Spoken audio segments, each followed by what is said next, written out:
Tes suara Pak Zetri, suara Pak terang nggak? Baik. Ya Pak Sa. Assalamualaikum Pak Sa. Waalaikumsalam Pak Dik. Kalian mana mana? Rahasia. Rahasia suara. Lay bergema situ. Bergema. Bantu penyiar bantuannya. Bantu dia penyiar TPRI. Untuk penyiar Pak Sa nak Pedi. Untuk penyiar Pak Sa bantuannya. Iya. Katamu penyiar apa? RCTI tadi tuh. Oh iya.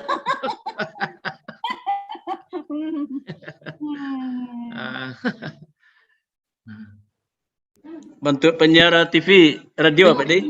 Penyiar dia apa di televisi. Tis suara lay bergema menggelegar ya. Menggelegar ke seluruh Nusantara. Wah, tir, alhamdulillah. Dia modal. Pak Edi pandai mana?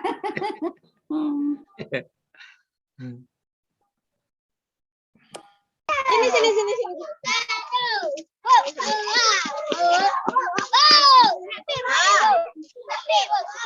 Nggak apa-apa.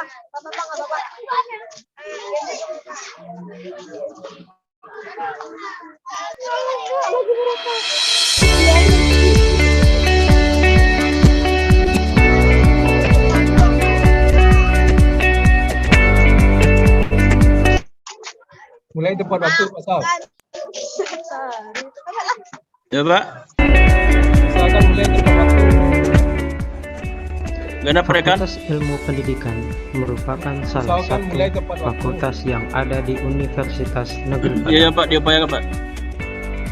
Seiring dengan perkembangannya, Fakultas Ilmu Pendidikan Universitas Negeri Padang bertujuan melahirkan pendidik, tenaga kependidikan, dan pendidikan yang mampu menjawab semua tantangan global. R1 lah masuk. Assalamualaikum Pak Warik 1. Waalaikumsalam. Waalaikumsalam Pak Rektor diwakili Pak Warik 1. Oh, Kak Warik 1. Alhamdulillah. Ya. Jadi kontak dulu Pak Rektor sebelumnya kalau diwakili. Patang kecil beliau ya komunikasi ke apa? Lalu Pak, insyaallah mau hadir itu tang. Bila kecap Pak Revalana. Putri bisa telepon dia telepon apa di Pak Rektor? Iya di Alah kalau itulah duduk lah. Malam di telepon siapa sih galuh. Oh ya, terima kasih Pak Ref. Ya, terima kasih banyak. Beauty, brand, dan behavior. Saya Desa Putri Sandra, salam wisata. Assalamualaikum warahmatullahi wabarakatuh. Perkenalkan, nama saya Nada Aulia dari jurusan Administrasi Pendidikan Fakultas Ilmu Pendidikan Universitas Negeri Padang. Selama belajar 1 tahun di Fakultas Ilmu Pendidikan, terutama pada jurusan Administrasi Pendidikan, saya berhasil mengembangkan bakat dan minat saya di bidang Tilawatul Quran. Dan pada tahun 2021, saya mendapatkan juara 1 pada lomba musabaqah Tilawatul Quran mahasiswa yang diselenggarakan oleh Universitas Negeri Padang. Setiap perjuangan pasti ada hasilnya. Gagal memberikan pelajaran dan sukses memberikan kebahagiaan. Sekian, terima kasih. Assalamualaikum warahmatullahi wabarakatuh. Assalamualaikum warahmatullahi wabarakatuh. Saya Azmi Ade Karina, mahasiswa jurusan Bimbingan dan Konseling Fakultas Ilmu Pendidikan Universitas Negeri Padang. Alhamdulillah pada tahun 2021 ini saya mendapatkan juara 2 mahasiswa berprestasi tingkat Fakultas Ilmu Pendidikan. Sebagai mahasiswa berprestasi, saya mengajak teman-teman untuk selalu berkarya dan semangat dalam berkompetisi. Dan jangan menyerah dalam membuat suatu hal yang baru. Karena masa depan adalah milik mereka yang mempersiapkannya hari ini. Baik, tetap semangat, take your time. Assalamualaikum warahmatullahi wabarakatuh. Salam semangat mahasiswa. Halo, saya Resa Tifeni Azahra, mahasiswa jurusan PG PAUD. Alhamdulillah, saya pernah meraih juara 2 nasional permainan book yang diselenggarakan oleh Jurnal Obsesi pada tahun 2021. Menurut saya, prestasi tersebut merupakan hak semua orang. Maka dari itu, jangan malu untuk mencoba karena selagi kita mencoba, kesempatan untuk meraih prestasi tersebut akan ada. Semangat!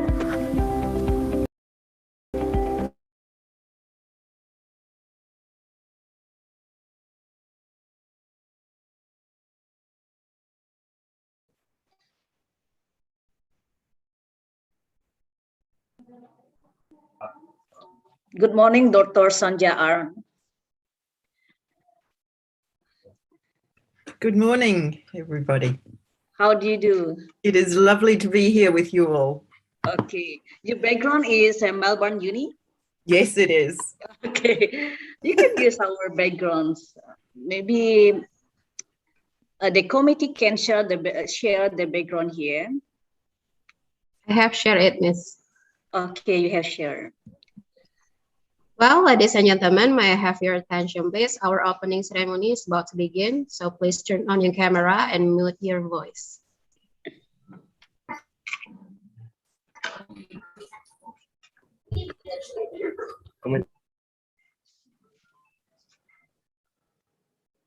Assalamualaikum warahmatullahi wabarakatuh. Waalaikumsalam warahmatullahi wabarakatuh. Good morning, ladies and gentlemen. Welcome to Universitas Negeri Padang. We proudly present the second International Conference Transformation of Basic Education in Facing Industrial Era 4.0, which held by Primary School Teacher Education, Faculty of Education, Universitas Negeri Padang 2021. First of all, let's say thank you to Allah Subhanahu wa Ta'ala who has given us guidance, happiness, healthy, and mercy, so we can attend and participate in this special event without any obstacles. Praise and salutation upon our Prophet Muhammad Sallallahu Alaihi Wasallam, who have brought us to the path of light from the darkness into the light in this life. It's been a great honor for me, Atika Ulya, to be here and welcome each and every one of you in this morning. Ladies and gentlemen, today, 11 September 2021, this meeting will provide you plenty of opportunities to discuss, share knowledge, and insight. Before we proceed the program today, we would like to express our sincere gratitude to Excellencies Rektor Universitas Negeri Padang, Bapak Profesor Ganefri PhD. Excellencies Vice Rector 1 Universitas Negeri Padang, Bapak Dr. Rehnaldi SPD MLit. Excellencies Dean Faculty of Education Universitas Negeri Padang, Bapak Profesor Dr. Rusdinal MPD. Excellencies Vice Dean 1 Faculty of Education Universitas Negeri Padang, Bapak Profesor Dr. Hadiamto MED. Excellencies Vice Dean 2 Faculty of Education Universitas Negeri Padang, Bapak Profesor Dr. Daharnis MPD. Excellencies Vice Dean 3 Faculty of Education Universitas Negeri Padang, Bapak Dr. Desyandri MPD. Excellencies Chief of this conference, Bapak Dr. Andes Syafri Ahmad MPD. Excellencies Head of Study Program Primary School Teacher Education, Ibu Drayeti Aryani MPD. Excellencies Secretary of Study Program Primary School Teacher Education, Ibu Maisri Lena MPD. Honorable distinguished speakers, the first speaker is Professor Dr. Johari bin Fahes from UTM Malaysia. Second, Dr. Sonja Aren from University of Melbourne, Australia. The third, Professor Dr. Munirah from UTM Malaysia. Fourth, Professor Banis Lampu-Palau from Slovakia. And the fifth, Bapak Dr. Andes Syafri Ahmad MPD from Universitas Negeri Padang. Honorable, our co-host conference from PGSD from Trnava University, Slovakia. Honorable, our distinguished guests, all the committee, distinguished presenters, and all participants. Well, ladies and gentlemen, without further ado, let's begin this event by reciting Basmalah. Bismillahirrahmanirrahim. Move on to the next agenda is reciting Holy Al-Quran, will be recited by Rahmi Hanifah. To Rahmi Hanifah, the time is yours. Assalamualaikum warahmatullahi wabarakatuh. Waalaikumsalam. Waalaikumsalam warahmatullahi wabarakatuh.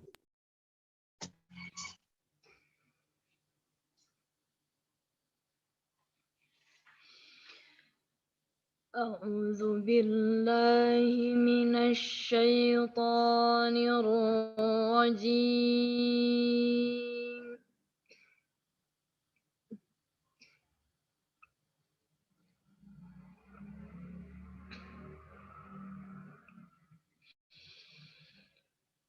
بسم الله الرحمن الرحيم.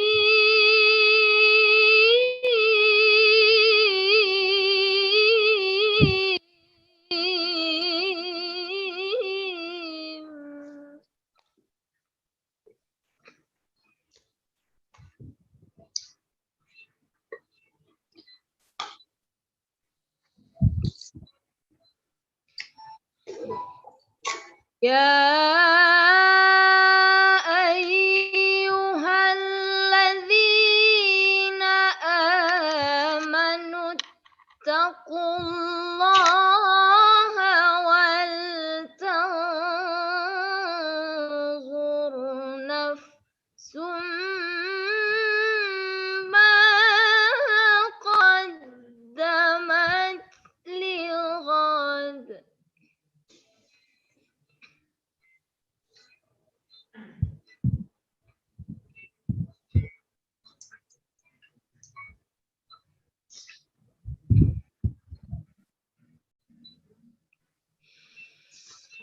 واتقوا الله إن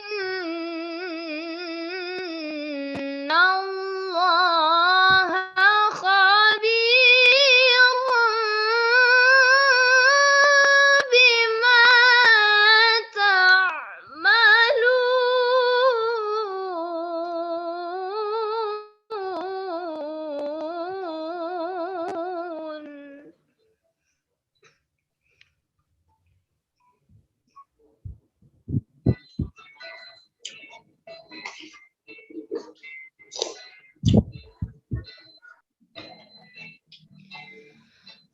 ولا تكونوا كالذين نسوا الله فأنساهم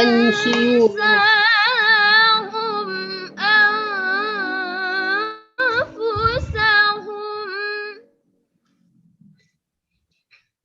أولئك هم الفاسقون.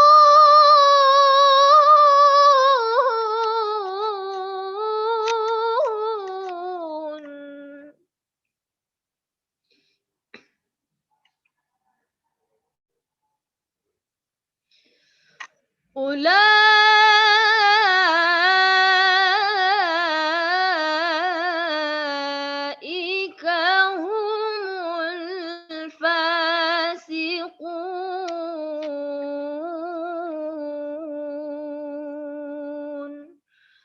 صدق الله العظيم. Assalamualaikum warahmatullahi wabarakatuh. Waalaikumsalam warahmatullahi wabarakatuh. Alhamdulillahirrahmanirrahim. Thank you to Rahmi Hanifah who has recited the Holy Al-Quran. May Allah Subhanahu wa Ta'ala always bless us. Amin ya Rabbal Alamin. Next, ladies and gentlemen, let's hear National Anthem of Indonesia Raya.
Excellencies, participants, ladies and gentlemen, we would like to invite Bapak Dr. Anda Syafri Ahmad MPD to deliver the report as Chief of Committee, International Conference.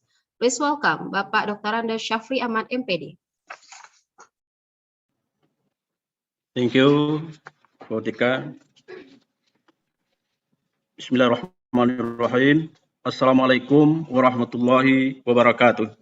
Waalaikumsalam warahmatullahi Alhamdulillahirabbil alamin. Waalaikumsalam Wassalatu wassalamu ala warahmatullahi asyrafil anbiya'il mursalin wa ala alihi wa sahbihi ajma'in. Rabbi shrah li sadri wa yassir li amri wahlul 'uqdatam min lisani yafqahu qawli. First of all, allow me to extend my gratitude to the Almighty Allah Subhanahu wa Ta'ala for His blessing, grace, and mercies that made us possible to gather here virtual in this second international conference, Transformation of Basic Education in Facing Industrial Era 4.0 in excellent condition and good health. Praise and salutation upon our Prophet Muhammad SAW, who had brought us to the path of light from the darkness in this life. Excellency, Dr. Universitas Negeri Padang, Prof. Anifri PhD, dan dalam hal ini diwakili oleh Vice Rector 1, Pak Dr. Rafdi. Excellency, Vice Rector UNP 2, 3, and 4. Excellency, Dean Faculty of Education UNP, Prof. Dr. Rusnal MPD, Vice Dean 1, Faculty of Education, Universitas Negeri Padang, Profesor Dr. Hadianto MED. Vice Dean 2, Faculty of Education, Profesor Dr. Daharnis MPD, Vice Dean 3, Faculty of Education, Dr. Desandi MPD. Excellency, Head of Study Program Primary School Teacher Education, Dra Yuti Arini MPD. Excellency, Secretary of Study Program Primary School Teacher Education, Maislina MPD. Excellency, UPP PGSD Coordinator 1, 3, and 4, and PGSD FIP Intellectual and all presenter and all participants. Honorable for keynote speaker, number 1, Professor Dr. Johari bin Sihes from UTM Malaysia. Number 2, Dr. Senya Ar, University of Melbourne, Australia. Professor Dr. Munira dari USM from USM Malaysia. Profesor Branislav Bupala from Slovakia. Kemudian saya sendiri sebagai tenaga dalam dari Universitas Negeri Padang. The committee members and presenter and also participant of the second international conference, Transformation in Facing Industrial Era 4.0 2021.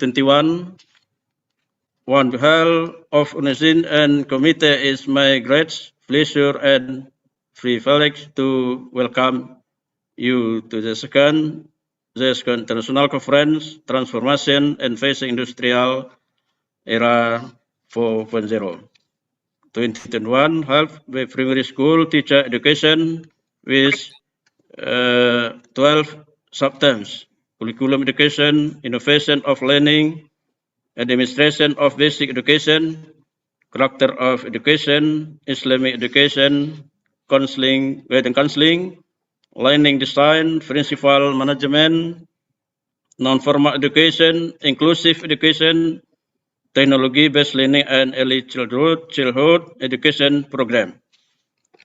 The first conference has been run successfully by the attendance of extraordinary keynote speakers from Australia, Malaysia, Slovakia, and Indonesia.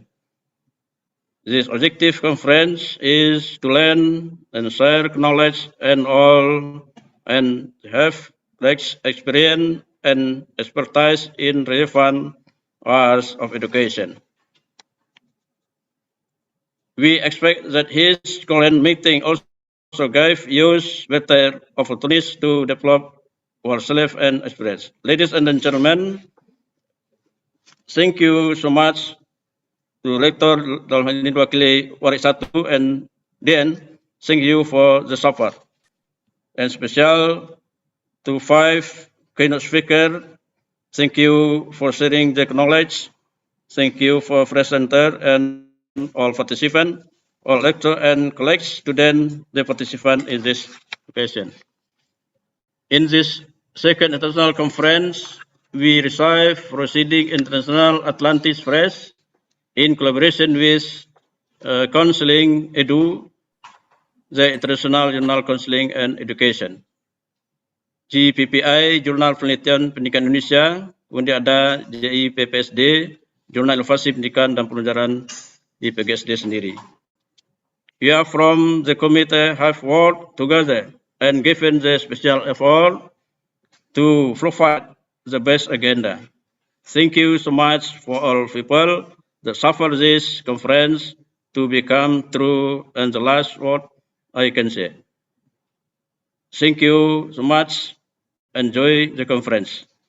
Akhirnya kami memohon kepada Bapak Dekan berkenan memberikan kata sambutan dan kepada Pak Rektor dalam ini diwakili oleh Warik 1 memberikan kata sambutan sekaligus membuka acara ini. Wallahul muwafiq ila aqwamit thoriq wabillahi taufiq wal hidayah. Wassalamualaikum warahmatullahi wabarakatuh. Waalaikumsalam.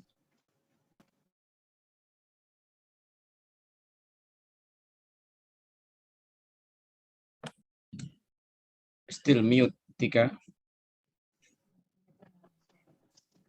Still mute. Okay. Thank you so much for the report speech by Dr. Andes Safri Hamad, MPD. Next, Excellencies, participants, ladies and gentlemen, we would like to invite Dean Faculty of Education to deliver welcome speech in this international conference. Please welcome Bapak Profesor Dr. Rusdinal, MPD. Thank you, Atika.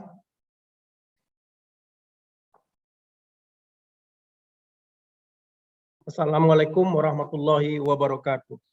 Waalaikumsalam warahmatullahi wabarakatuh. Waalaikumsalam warahmatullahi wabarakatuh. Alhamdulillahi rabbil alamin. Allazi ahsana kulla syai'in khalaqa wa bada'a khalqal insani min tin. Asyhadu an la ilaha illallah wahdahu la syarika lah wa asyhadu anna Muhammadan abduhu wa rasuluh la nabiyya ba'da. Amma ba'd.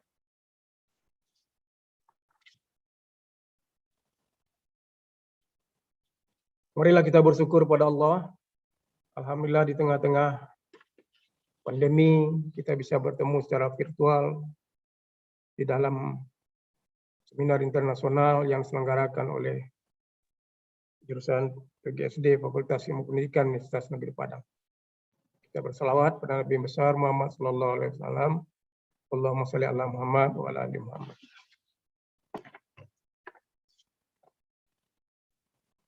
The Excellencies, Vice Rector of Universitas Negeri Padang, Vice Rector of Academic Affairs, Dr. Refnaldi Emlit, thank you for coming. The Honorable Vice Dean, Fakultas Ilmu Pendidikan, Chairman and Secretary, all study programs at Faculty of Education, Universitas Negeri Padang. The Honorable, the Chief of Committee of International Conference and all committee members. The Honorable all lecturers at Faculty of Education, Universitas Negeri Padang, and all participants. Ladies and gentlemen, in this opportunity, I would like to welcome you all at Faculty of Education, Universitas Negeri Padang. Please welcome all keynote speakers, presenters, and participants on the second International Conference of Basic Education, under the theme Transformation of Basic Education in Facing Industrial Era 4.0. This international conference, in collaboration between Basic Education Study Program, Faculty of Education, Universitas Negeri Padang, Faculty of Educational Science Study Center, University Science Malaysia, and Faculty of Pedagogy, Trava University, Slovakia. Special appreciation given to Professor Dr. Ahmad Johari bin Sihes from University Technology Malaysia, Dr. Sonja Al from University of Melbourne, Australia, Professor Munirah PhD from University Science Malaysia, Dr. Anda Safri Ahmad MPD from Universitas Negeri Padang, Indonesia, Professor Branislav Upala PhD from Trnava University, Slovakia. Ladies and gentlemen, education is a lifelong process. Technologies exist in schools to enhance instruction and to support student learning. It is big challenges for all educators to prepare the best quality of teaching. To prepare the best quality of teaching content to students. UNESCO recommended the use of distance learning programs and open educational application and platform that school and teachers can use the learners remotely and limit the disruption of education. Digital education help connect with people and organizations around the world. Borders are no longer there. Being able to communicate and share opinions with people from other countries and culture, widen horizons, and help us understand it and appreciate each other. Furthermore, education is the key for modern society. One needs to learn about culture, history, and other important aspects so that they would be able to contribute to modern society. Education more people into leaders not only with knowledge, but it also shows them how to lead with emotion and through values. Educated people can easily differentiate between right and wrong. Thus, education has reduced the crime rate. Bad events are happening around the world. Only competent leaders can help guide us down a good and right path. Hope through this conference, we could share and learn something new. Thank you very much for your best support and contribution. I would like to invite Vice Rector of Academic Affairs, Dr. Refnaldi M. Lid, to open this program officially. Thank you. Assalamualaikum warahmatullahi wabarakatuh. Waalaikumsalam warahmatullahi wabarakatuh. Assalamualaikum warahmatullahi wabarakatuh. Thank you to the Dean Faculty of Education, Bapak Profesor Dr. Rusdina MPD. Excellencies, participants, ladies and gentlemen, opening speech from Vice Rector Universitas Negeri Padang to officially open our international conference, Transformation of Basic Education in Facing Industrial Era 4.0. Please welcome Bapak Dr. Refnaldi SPD MLid. Thank you. Assalamualaikum warahmatullahi wabarakatuh. Waalaikumsalam warahmatullahi wabarakatuh. Alhamdulillahirabbil alamin. Wassalatu wassalamu ala asrofil anbiya wal mursalin wa ala alihi washabihi rasulillahi ajmain. Amma ba'du. Good morning, distinguished guests, ladies and gentlemen.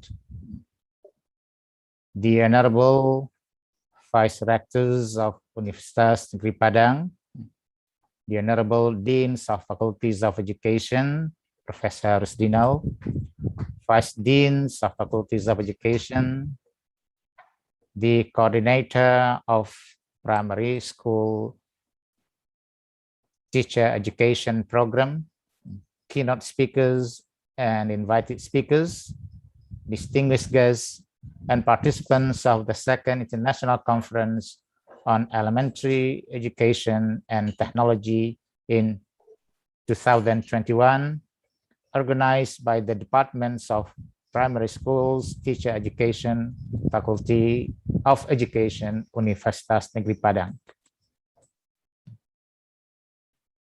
Alhamdulillahirabbil alamin.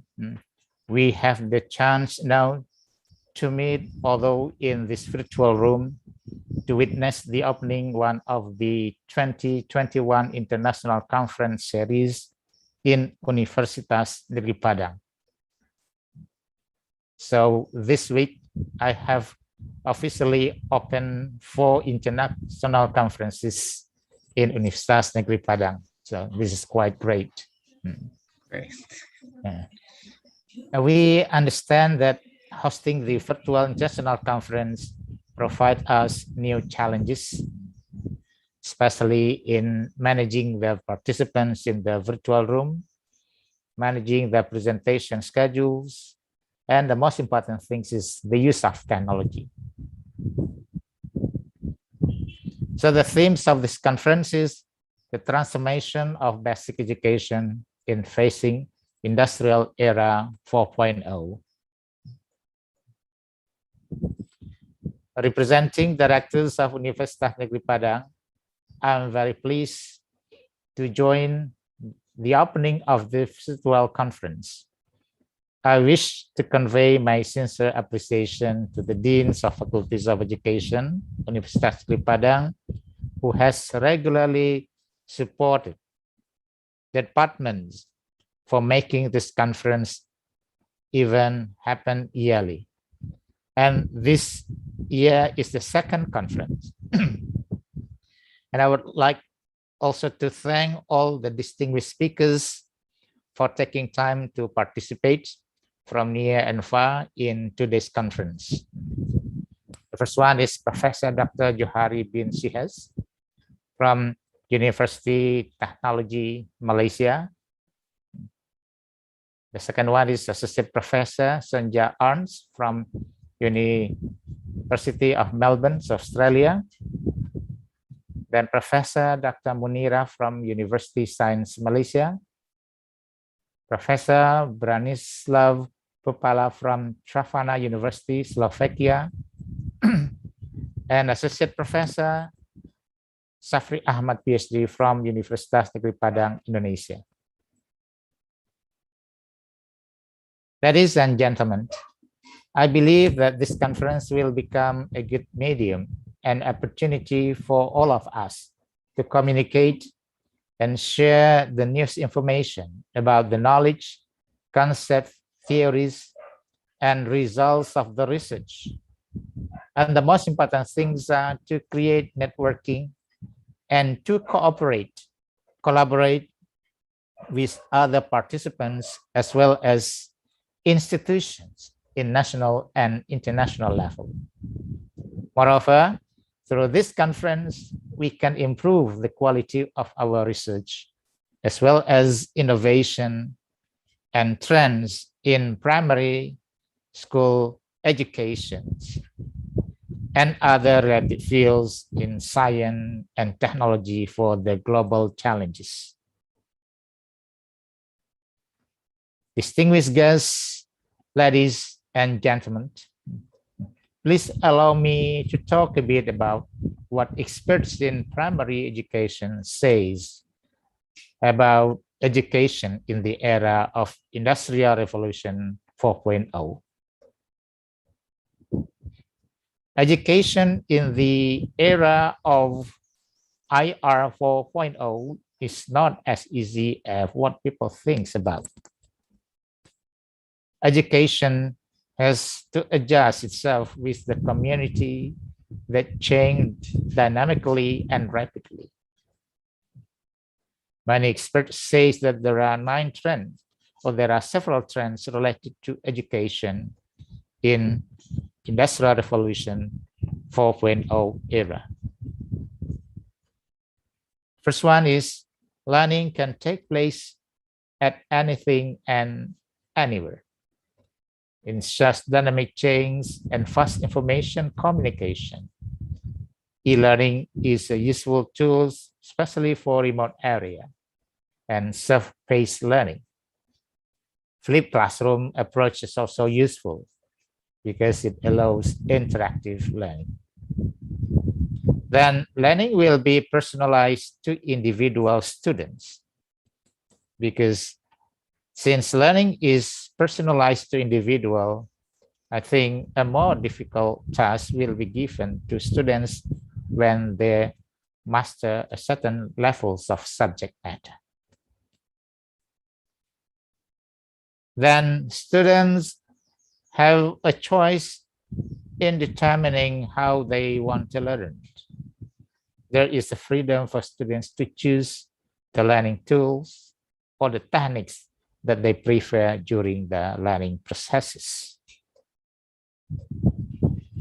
And students will be exposed to more project-based learning. Partners, peers are important parts during the process of learning. Students are working together with their friends without carrying out differences among them. And they will be exposed to more hands-on learning. By doing hands-on learning through field experience like internship, mentoring project, and collaborative projects related to the subject. And they are motivated to acquire new skills that involve human face-to-face interaction or communication. Then students are trained to apply the knowledge to data interpretation. So the students essentially should know how to take the advantages of the technology, especially something related to the big data. And students will be assessed differently. In this case, one of the teacher's responsibility is students' factual knowledge that can be assessed during the learning process. But the application of the knowledge can be tested or assessed when they are working on the project in the field. And students' opinion will be considered in designing, updating, and revising the curriculum. Students will become more independent in their own learning. By collaborative learning, students can express their ideas toward the subject matter being studied. Ladies and gentlemen, innovation in education is an important aspect in primary education to face Industrial Revolution 4.0. People say that there are several characteristics of innovative classroom that should be considered. I think some of the topics in this conference will be related to the points that I have mentioned previously and the point that I will be mentioning related to the innovation in the classroom. The first one is reflection. Innovative classroom needs continuous reflection. It is admitted that sometimes reflection is uncomfortable for students because they push themselves to ask questions and then learn more. However, reflection makes them understand how they feel and respond to the learning. Then constant learning. An innovative classroom is a never stop learning classroom. As a simultaneous process, learning is something valuable for the students. And we may not forget creativity, because a creative classroom not only comes up with a unique solution to everyday problems, but it also develop the responses necessary to deal with the future challenges. And connections is also very important. A teacher as an educator must always know his or her student well. In this case, he or she has to find out new techniques that encourage students to do the same. With the connection between the teacher and the students and other, the learning will become enjoyable. Then problem finding and problem solving is also very important and is one of the characteristics of innovative learning. Then collaboration. Innovation needs collaboration. And innovative classroom is essentially a collaborative class. In a collaborative class, students are used to discuss and work with one another without carrying any differences of one another. And there must be also some variations. A teacher in the innovative classroom does not rely on one or two teaching techniques or strategies, but it must be based on several, some or many various techniques of teaching. Opportunities for revision is also very important, or the characteristics of innovative classrooms. Nothing is perfect. Innovative classroom, and students realize that they and the teacher are always charging, adapting, and improving themselves. Distinguished guests, ladies and gentlemen, in accordance with education, especially in primary education, in the era of Industry 4.0, I think educators, teachers, schools, government officials, and parents must rethink or revisit educational paradigms with the focus on the areas that need rethinking. There are several things that primary education must do to prepare for the fourth industrial revolution. The first one is to redefine the purpose of education. Then to improve STEM education, or STEM. STEM stands for science, technology, engineering, and math. There is no doubt that STEM is needed in many aspects of jobs and activities. Then develop human potential. And we need to adapt to lifelong learning models. Curiosity, creativity, critical thinking, and work collaborations are essential in today's life. And we need also to allow students to be creative. And the most important thing is international mindfulness. In a digital, interconnected world with only in one finger, employees of one of the future need to have a global mindset. Schools and education have to prepare and train students with digital-based learning and make them familiar with any kind of learning environment, especially with the digital learning environment. Distinguished guests, participants, ladies and gentlemen, on behalf of the university, academic staff, administrative staff, and students of Universitas Negeri Padang, we'd like to thank our participants for your contributions, which will make this conference a success. We can imagine that a better exchange than seeing plenary speakers from several countries and representatives from many institutions here joining forces in the conference to share research findings, inspiring ideas. And the most important thing is to have opportunities to renew old friendship and to make new acquaintances. We expect we will learn new ideas from each other, which we can adopt and adapt to further improve our work in this important area. I know that there will be many interesting and useful presentations, both in the plenary session and in parallel session. I believe many good experiences will be shared and good lessons will be learned. Members of organizing committee have been working very hard. I'd like to thank them all for their dedication, time, and effort. I wish also to thank our patrons, individual and organizations or university partners and volunteers. Without their generosity, we would not be able to create a total environment to support your full participation. Thank you all for your presence and participation. And you are the very important part of the conference success. Please enjoy the conference. Ladies and gentlemen, by saying Bismillahirrahmanirrahim, the second International Conference on Elementary School Education and Technology is officially open.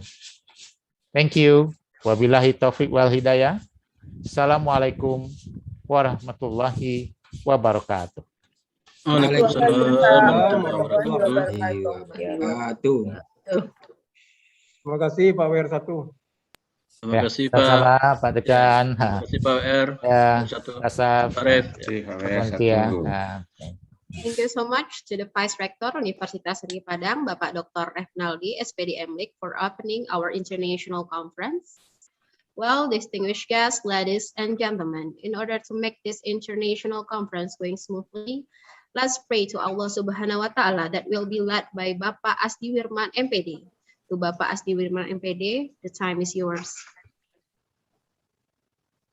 Thank you. Bismillahirrahmanirrahim. Assalamualaikum warahmatullahi wabarakatuh. Waalaikumsalam warahmatullahi wabarakatuh. Ladies and gentlemen, permit me please to lead praying as a Muslim. A'udzu billahi minasyaitonir rajim. Bismillahirrahmanirrahim. Alhamdulillahi rabbil alamin. Hamdan syakirin, hamdan na'imin. Hamdan yuwafi ni'amahu wa yukafi mazidah. Ya Rabbana lakal hamd kama yanbaghi li jalali wajhikal karimi wa azimi sultanik. Ya Allah, Ya Rahman, Ya Rahim. Al-an fi hadha as-sabah jama'na fi hadha al-majlis al-ilmi. Ij'al jam'ana jam'an marhuma waj'al tafarruqana min ba'dihi tafarruqan ma'suma. Ya Allah, Ya Alim, Antal Alim, la ilma lana illa ma 'allamtana. Tu'allimul insan ma lam ya'lam. Zidna ilman, warzuqna fahman. Warzuqna ilman nafi'a, wa amalan saliha wa mutaqabbala, wa quluban khasi'a. Amin ya rabbal alamin. Allahumma ya Rahman, ij'al ulumana tahdi ila sabilika ya Allah, hatta nahya bil aqidatil qawiyyah, wa bil ibadatil mudawamah, wa bil akhlaqil karimah, walitablighil ulum ila al alamil munasarah. Allahumma ja'alna minan najihin wa najahna fi marnamajina wa fi mudharaqatina hadha ya Allah. Hasil maqsudana wa qdi hawaijana wa najahna fi mudharakaratina tahta unwan the second of international education and technology wa bi mawdu' our theme transformation of basic education in facing industrial era 4.0.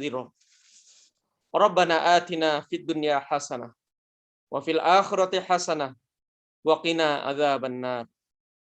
Subhana rabbika rabbil izzati amma yasifun wa salamun alal mursalin walhamdulillahi rabbil alamin.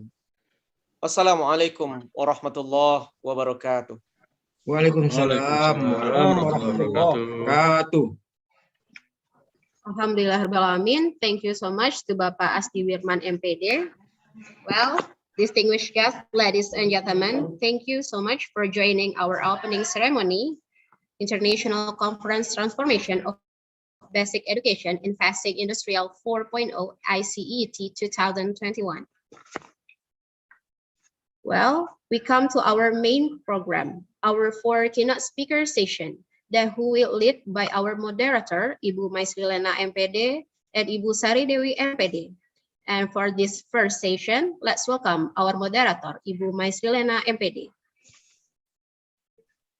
Okay, thank you, Mistika. Can you hear my voice? Yes, clear. Okay. Yes. Assalamualaikum warahmatullahi wabarakatuh. Good morning, ladies and gentlemen. Welcome to the second International Conference of Elementary Education and Technology with the theme Transformation of Basic Education in Facing Industrial Era 4.0, held by Primary School Teacher Education Department, Faculty of Education, Universitas Negeri Padang. The Honorable Vice Rector of Academic Affairs of Universitas Negeri Padang is Dr. Refnaldi Emlit. The Honorable Dean and Vice Dean of Faculty of Education are Professor Rusdina MPD and Professor Dr. Hadianto MED. The Honorable Head of Primary School Teacher Education Department is Dra Yeti Aryani MPD, and the Honorable all the participants of this conference. Ladies and gentlemen, I'm Maisrilena, the moderator for this conference. We have 2 sessions. The first session is our first and the second keynote speaker, and then we'll be continued by the second session, the third and the fourth. Okay, let me introduce the first keynote speaker. The first keynote speaker is Associate Professor Dr. Ahmad Johari bin Sihes. He is an Associate Professor of Curriculum and Instruction at the Faculty of Education, Foundation and Social Science, School of Education, Faculty of Social Science and Humanities, University Technology, Malaysia. His field of interest are curriculum development, instructional technology, and higher education. He has published many research articles in different international journals. He has developed material and designed curriculum for school and universities and training in curriculum development and management. He is also a panel assessor for the Malaysian Qualification Agency with monitor the quality accreditation of academic program in Malaysian higher education institutions. Currently, Associate Professor Dr. Ahmad Johari bin Sihes is the Assistant Dean Quality and Strategy at the Faculty of Social Science and Humanities in University Technology, Malaysia. Ladies and gentlemen, please welcome Associate Professor Dr. Ahmad Johari bin Sihes. Hello. Thank you very much. Assalamualaikum warahmatullahi wabarakatuh. Can you hear me? Waalaikumsalam warahmatullahi wabarakatuh. Good morning, Dr. Johari. Yeah, okay, good morning. Okay, we will have 40 minutes for you to present your topic, and at the end of this presentation for all of the presenter, we will have the discussion sessions. Oh, okay. Okay, this time is yours. Okay, let me share my PowerPoint.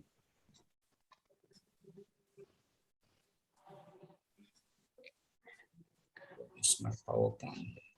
Okay. Wait, yeah. While we are waiting for Dr. Johari has shared the screen. Okay, for all participants, if you have any question related for this presentation, just write down your question in the chat box, and we will discuss that later. Thank you. Okay. Good morning and Assalamualaikum warahmatullahi wabarakatuh. Waalaikumsalam warahmatullahi wabarakatuh. Moderator, Miss Moderator. What's the name? Forgot already. Lena. Oh, Lena. Lena. Okay. The Dean of Faculty Ilmu Pendidikan, Profesor Dr. Rusdinal, Vice Rector Academic Affairs, Professor Dr. Refnaldi, Chairman of the conference, Dr. Shafri Ahmad, Head Department of the Primary Education, FIP, distinguished speakers, fellow lecturers and students.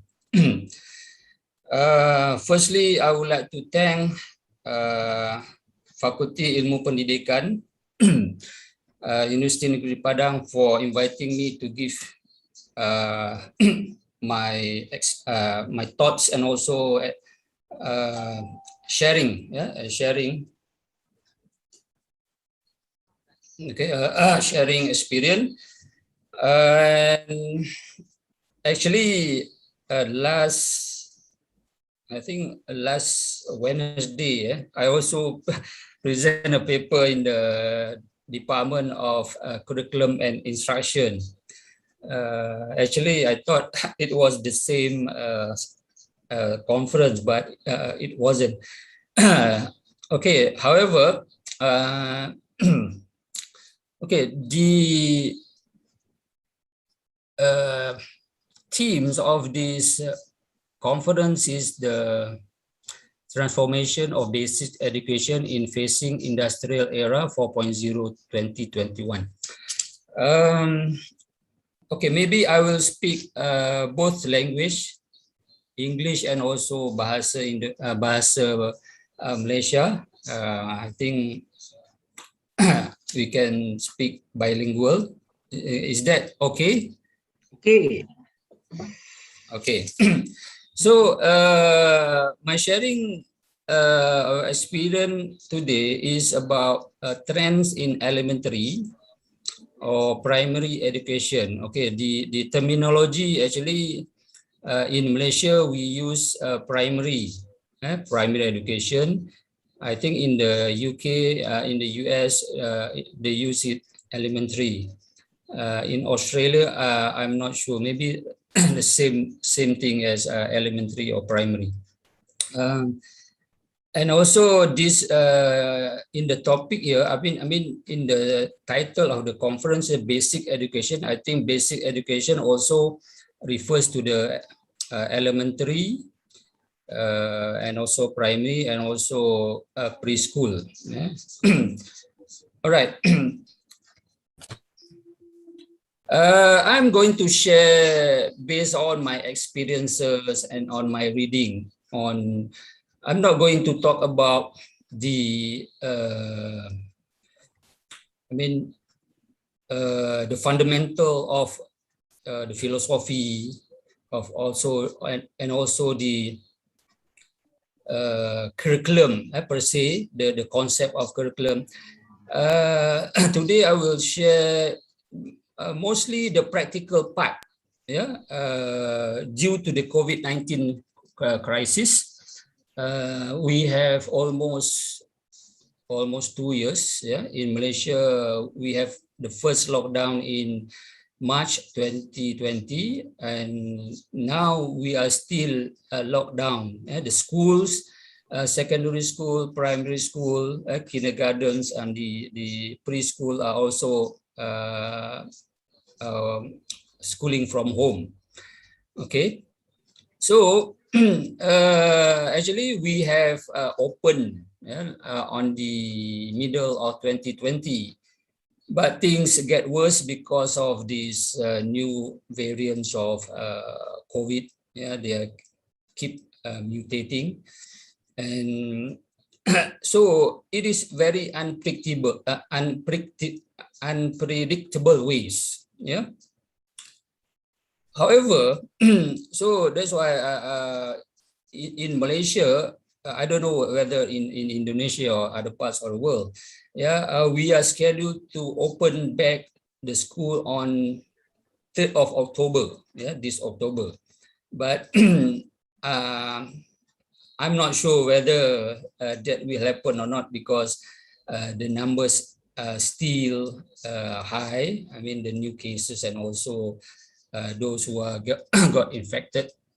Yeah, actually, the numbers yesterday is around 19,000 of new cases.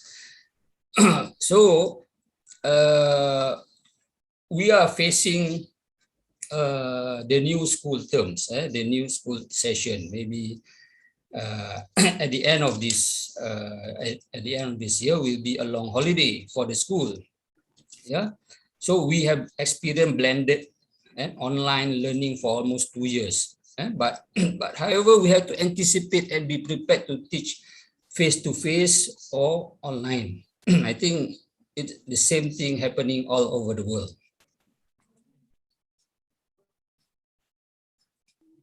Okay, I will share you a trends in elementary educational. Yeah, I list down here about 10. Yeah, 10 elementary educational trend that we are going to be prepared or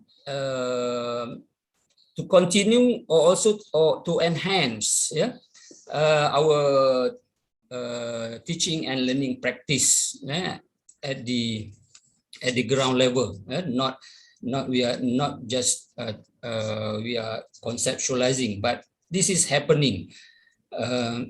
So I list down here 10. Number 1 is self-care. I will elaborate later. Number 2 is the continuation of blended or hybrid learning. Yeah. And then number 3 is personalized learning. Yeah. Number 4 is a STEAM, STEAM curriculum. Yeah. I think we are familiar with STEM. And also, I think we are also familiar with STEAM. STEM is science, technology, engineering, and mathematics. A is for arts. Yeah. So why arts is important? We will discuss it later. And then number 5 is the concept of genius hour. Okay, genius hour. And then number 6, the trend is digital citizenship. Okay, this is not only the use of technology, but also the ethics and so on. Number 7, I think the trend is now due to this COVID, online learning, blended learning, we have to practice more bite-sized learning, or some people call micro learning, and maybe the other terminology is nano learning. Yeah. Number 8, the importance of social emotional learning. Okay, and this social emotional learning is become significant in the era of COVID-19 here. Number 9 is gamification. Okay, and number 10, the experiential learning. Okay, these are the things that we have to practice in our classroom, whether online, face-to-face, or blended learning. Okay, let us look at the number 1. Yeah. Okay, number 1. So we call it new norm. Okay, there are 2 ways. We learn face-to-face and also we learn online. So it's uncertain. However, due to the COVID pandemic, teachers, students, and parents, we gain new appreciation for the value of self-care. Yeah, so we always look for the SOP, standard SOP in school, in our daily life. So that is the awareness not only among adults, but also we have to inculcate this awareness of self-care among students, especially the primary and also the preschool students. So we don't fully know what the coming school year will look like. Taking care of overall health and well-being will be essential for students, not only students, also teachers and parents. Yeah. The important, I mean, the most common result of this online, and then we have to be quarantined at home, to stay at home, is the stress. Okay, so how we have to think a way that we can help students manage stress. Okay, so for if we are working teaching and learning online, yeah, we can give assignments that can help students manage stress, that can have the element of fun in the assignment, not only 100% academic. So we have to include in our assignment element of fun, and also what the student are good at. Yeah, so because stress stress, we need stress actually. Yeah, if we don't have stress, we will not be motivated. Okay, so the worst thing is we must avoid toxic stress. Okay, what is toxic stress? Toxic stress is the condition where the stress will result in you know, they will fall sick, and also depressed, and also will affect their behavior and also motivation and also their performance in their learning. So if they deals with overwhelming experience or emotion for extended amount of time without proper support, yeah, they will produce this toxic stress. And then the body will cannot overcome the stress because the hormone, the stress hormone, so we have to control. So for primary, second, and also kindergarten, kids, the sense of joy, we have to maintain, so that their motivation in learning will continue. Okay, not only student, teacher, and also we all also teacher. So we must also take measures to control stress. Yeah, so there are so many things that we can, we miss what we would like to do with our friends, meeting face to face, having coffee, and also meal with them. But yeah, we can. There's a lot of things that we can do.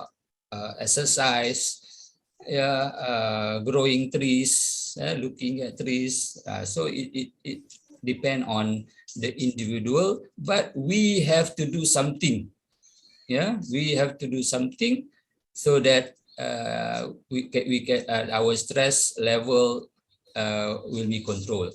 Actually, we as adults, teachers or lecturers, we know stress is not good, but the awareness is not there. So meaning that not only student, teachers, lecturers also have to manage stress, because online learning. So we always look at the screen for a long time. Will create tired and also stress. Okay, that is number one. I put in number one because this is very important. Yeah, if we are stressed, yeah, it can result in many terrible things. Okay, that we cannot imagine. So number one, the self-care, health, and also the new norm we must inculcate in ourselves and also our students. Yeah. Okay. Number two, okay, blended learning or hybrid learning. It's actually similar, but not the same. Okay, I think we have know already what is blended learning. Blended learning, classroom structure with student learn partially from direct teacher instruction and partially in more self-directed activities. But before during this before COVID-19, what we mean by blended is all the students come to school face to face, and that is face to face, and then maybe they do through e-learning, through self-learning, using technology on their own. That is our understanding of blended learning. But now we are uncertain. So maybe hybrid learning will emerge, or I think this is not a new concept, but we have to get ready to implement hybrid learning. Hybrid learning meaning that we teach in the classroom with some students, that can go to school, and maybe some students cannot go to school due to this COVID. Maybe they have to be quarantined in their home. So hybrid is there are so many types of hybrid, but the simple one is teachers teach in the classroom with maybe half of the students, and also maybe half, or maybe one or two or three, they learn through online, using we teach, we record, and then the student can also learn at home for those who cannot go to school for a particular reasons. So this one, this mixture might be perfect if students are learning from both school and home. Sometimes we cannot teach when because teaching also is an acting. We are actor actually. Teachers, educators, we are actors. Sometimes when there is no camera, we can talk. We can, very fluently can give our ideas. But when we are aware that there is a camera recording our teaching, sometimes we get stuck. So maybe for teachers, we have to get a new skill or acting skill. Maybe. So but most of the educators they can talk hours without stopping. Okay. So maybe we have to plan how to implement hybrid learning and also blended learning. Okay, so this one face to face, we look at it face to face in the classroom, and then online learning I term it as hybrid blended learning, because some of the students in the classroom, but we are teaching in the classroom, not in our home. Maybe hybrid learning face to face, and then 100% student at their own time, asynchronous learning using technology, but hybrid online and also face to face. Okay, hybrid blended learning. Okay, so this is the hybrid learning. In my university, next semester we are preparing for hybrid learning. That's why we are now gathering information from students. For those students who have completed their 2 doses of vaccines, maybe the Ministry of Higher Education will permit the student to back on campus. So for those who have not completed their vaccine, and maybe they are on the quarantine or red zone area, so they will stay at their respective home, and the hybrid learning will be carried out. Okay, both hybrid and also blended learning is using technology. Okay, so meaning that we have to be prepared mentally, that we have to teach hybrid process teaching and learning. So there are many preparation we have to do, especially the equipment, because imagine if our school or our classroom, if we want to do hybrid learning, meaning that there are many ways, but to be perfect, we have to have a good camera in our classroom. If we use just the laptop, so it's just cover your face only. Okay, so we have to set up the equipment, and we have to get ready for this coming school session. Okay. Number 3 is personalized learning. Personalized learning. Okay, this is very common, but due to this COVID, customized learning or personalized learning, we have to enhance this. This is has been deeply or stressed by the individualized learning. We call it personalized or customized learning, because we have to consider the student's strength, needs, skill, and also interest. Okay, so personalized learning, because in a classroom, maybe there are many students that have different learning styles.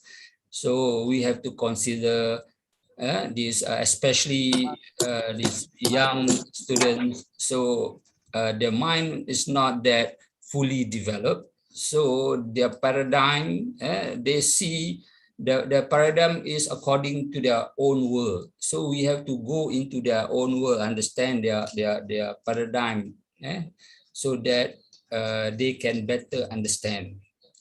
Okay, so when school curriculum is adaptive to students' unique needs, it more likely to promote student progress, because each child can move at their right pace. We can do modular, we can do station teaching, we can do, there are many types of personalized learning, contract learning. So it's based on their own pace. Okay, so this one, if you look at the right hand corner, so integration of the digital content, personalized learning is targeted instruction, instruction aligned to specific student needs and learning goals, because we know that there are different abilities of students in the classroom. Student reflection and ownership, data-driven decision. Okay, now using of technology, we can record, we can observe and we can record. Then we can analyze our observation, their responses, if we using the personalized teaching and also personalized curriculum. Okay, so number 4 is STEM. Okay, actually STEM is well known as STEAM, STEAM, arts. According to the World Economic Forum and also the 21st Century Partnership for Education, and also actually arts is a very important curriculum. So it will be more comprehensive. Why arts important?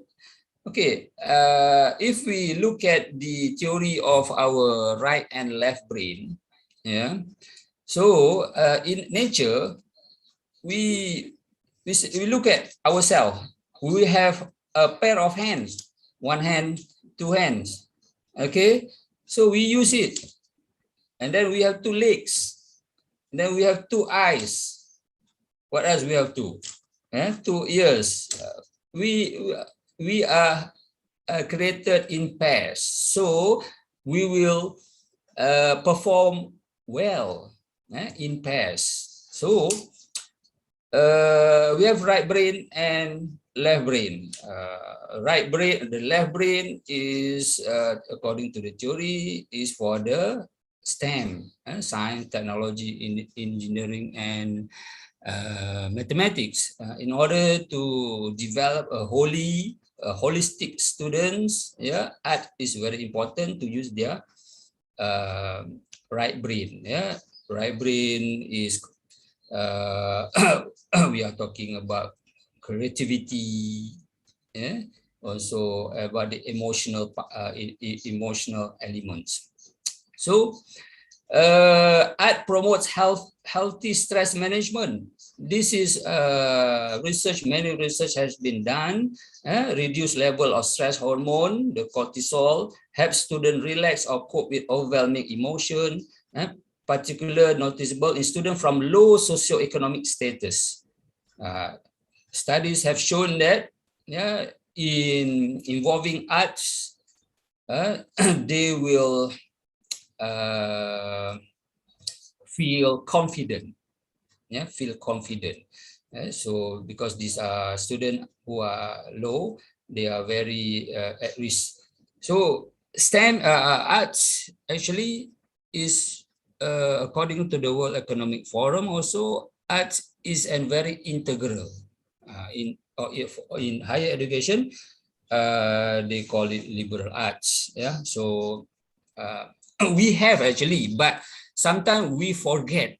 We forget that arts is, sometimes we say arts is not important because in the examination, what is being tested is the cognitive part, the STEM only.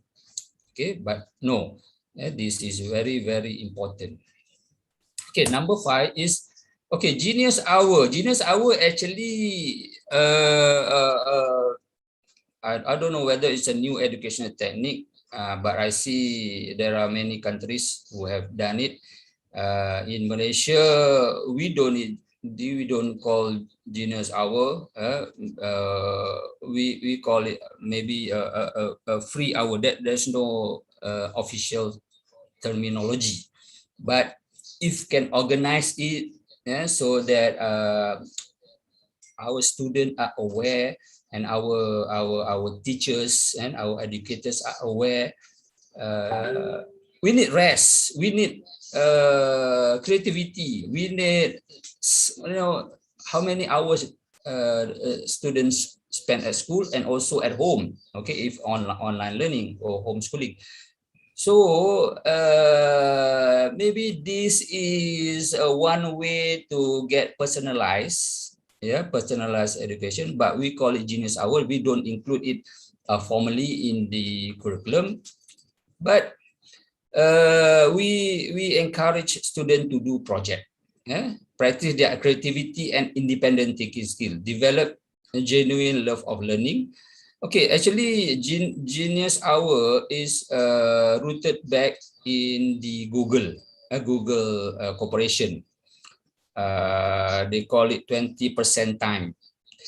The practice of allowing employees to spend 20% of their work hours on project arising from their imagination and personal passion. So Gmail, Google Maps, actually this product the result of this 20% time. Okay, so they are free to explore, and they give support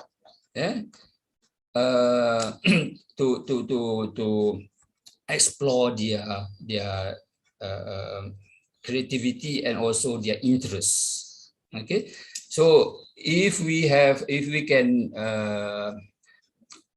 it's not necessarily within the context of the curriculum, but usually the student will we never know actually to solve problem, to create not a very difficult or complicated project, but for school primary school student, maybe what is new to them is not new to us, but as long as they can come up with a genuine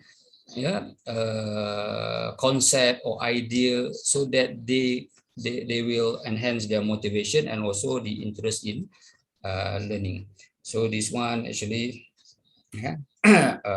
think out of box, so that will also indirectly foster creativity and also the problem solving skills.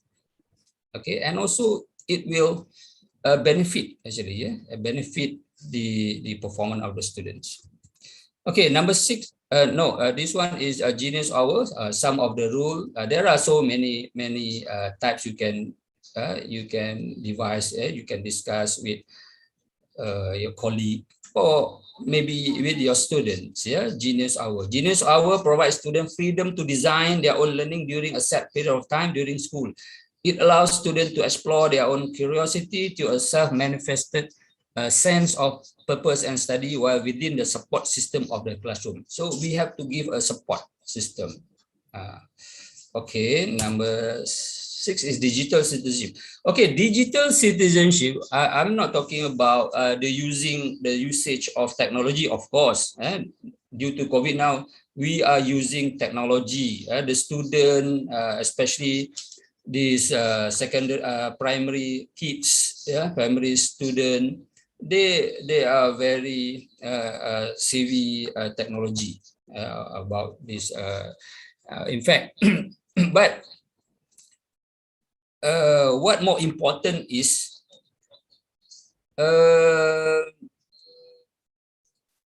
the digital literacy here. Understand, one is understanding the many forms of technology. They have to be literate, and then we have to teach them the adequate distribution of equitable distribution of technology. Okay, digital access. So they can because this is the way forward. We are in this era of fourth industrial revolution. It's a destructive technology. The technology don't last long, maybe 1 or 2 weeks. We have apps. We have to update our apps maybe once a month, automatic update. Why? Because the technology is keep on changing. Using digital commerce, buying and selling goods, digital communication, understanding different digital tech medium, digital etiquette. This one is very important. This is very, very, very important because social media, sometimes what we hear is bullying, online bullying, social media bullying. We have cases where students commit suicide because of body shaming, bullying, and all that. And so we have to educate. This is a new phenomena. We don't have this phenomena in my days. In my days, we don't have this. But now also we adult also. Sometimes we who do not cannot stand our friend joke. Sometimes we laugh. So family also left. So that is digital etiquette, digital security and privacy, digital rights and responsibility, digital law. So these are all because our student will be living with this digital technology. So we have to in our curriculum, maybe not, maybe there are some also curriculum. Digital etiquette, this is very important. Because of the large content, and then the kids are using the smartphone technology. So sometimes we as parents do not monitor. In many parts of the world, in Malaysia also, the cases of rape, rape, or because of the abundance of digital content that we as parents do not control, do not monitor, so become another phenomena, unfortunately.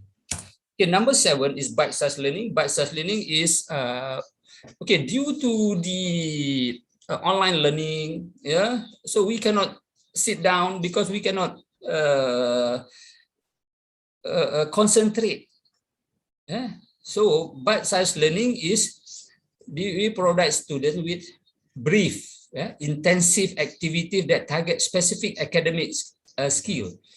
Okay, an approach that takes into account the contemporary demands of learner lifestyle that might hinder longer periods of focused study and time spent in the classroom. Okay, maybe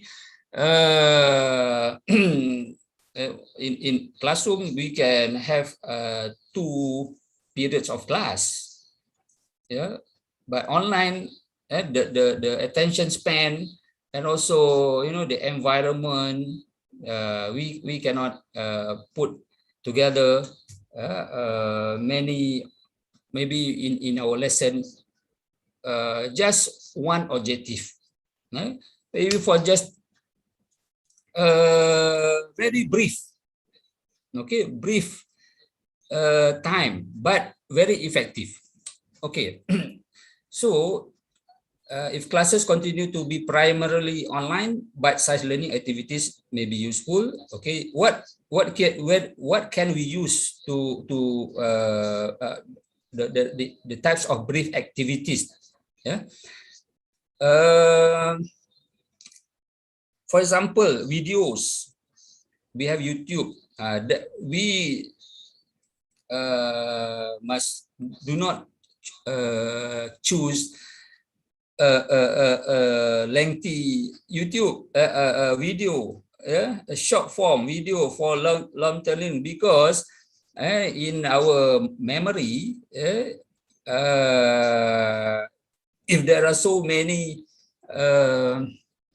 stimulus going at one time, so maybe and also in addition with the stress or online learning, and so the pandemic, and if face-to-face also we have to be careful, because the transition from online learning to face-to-face maybe needs sometimes.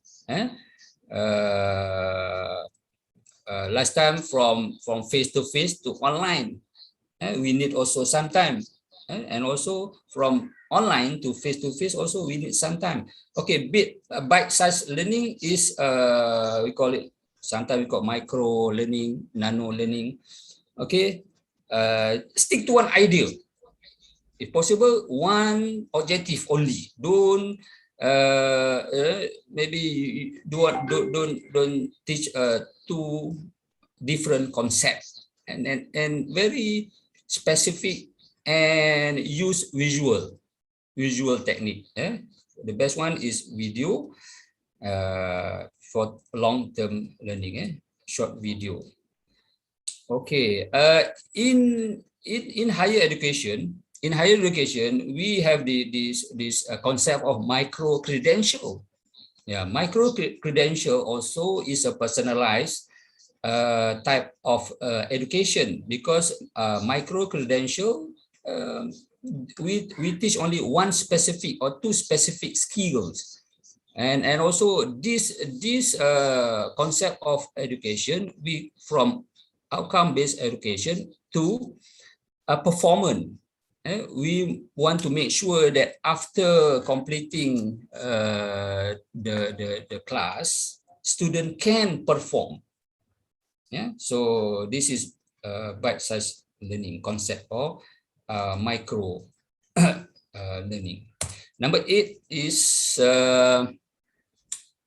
okay. This is bite-sized learning. This is the fact. Micro learning makes the transfer of learning 17% by research more efficient. Micro learning or bite-sized learning is create 50% more engagement.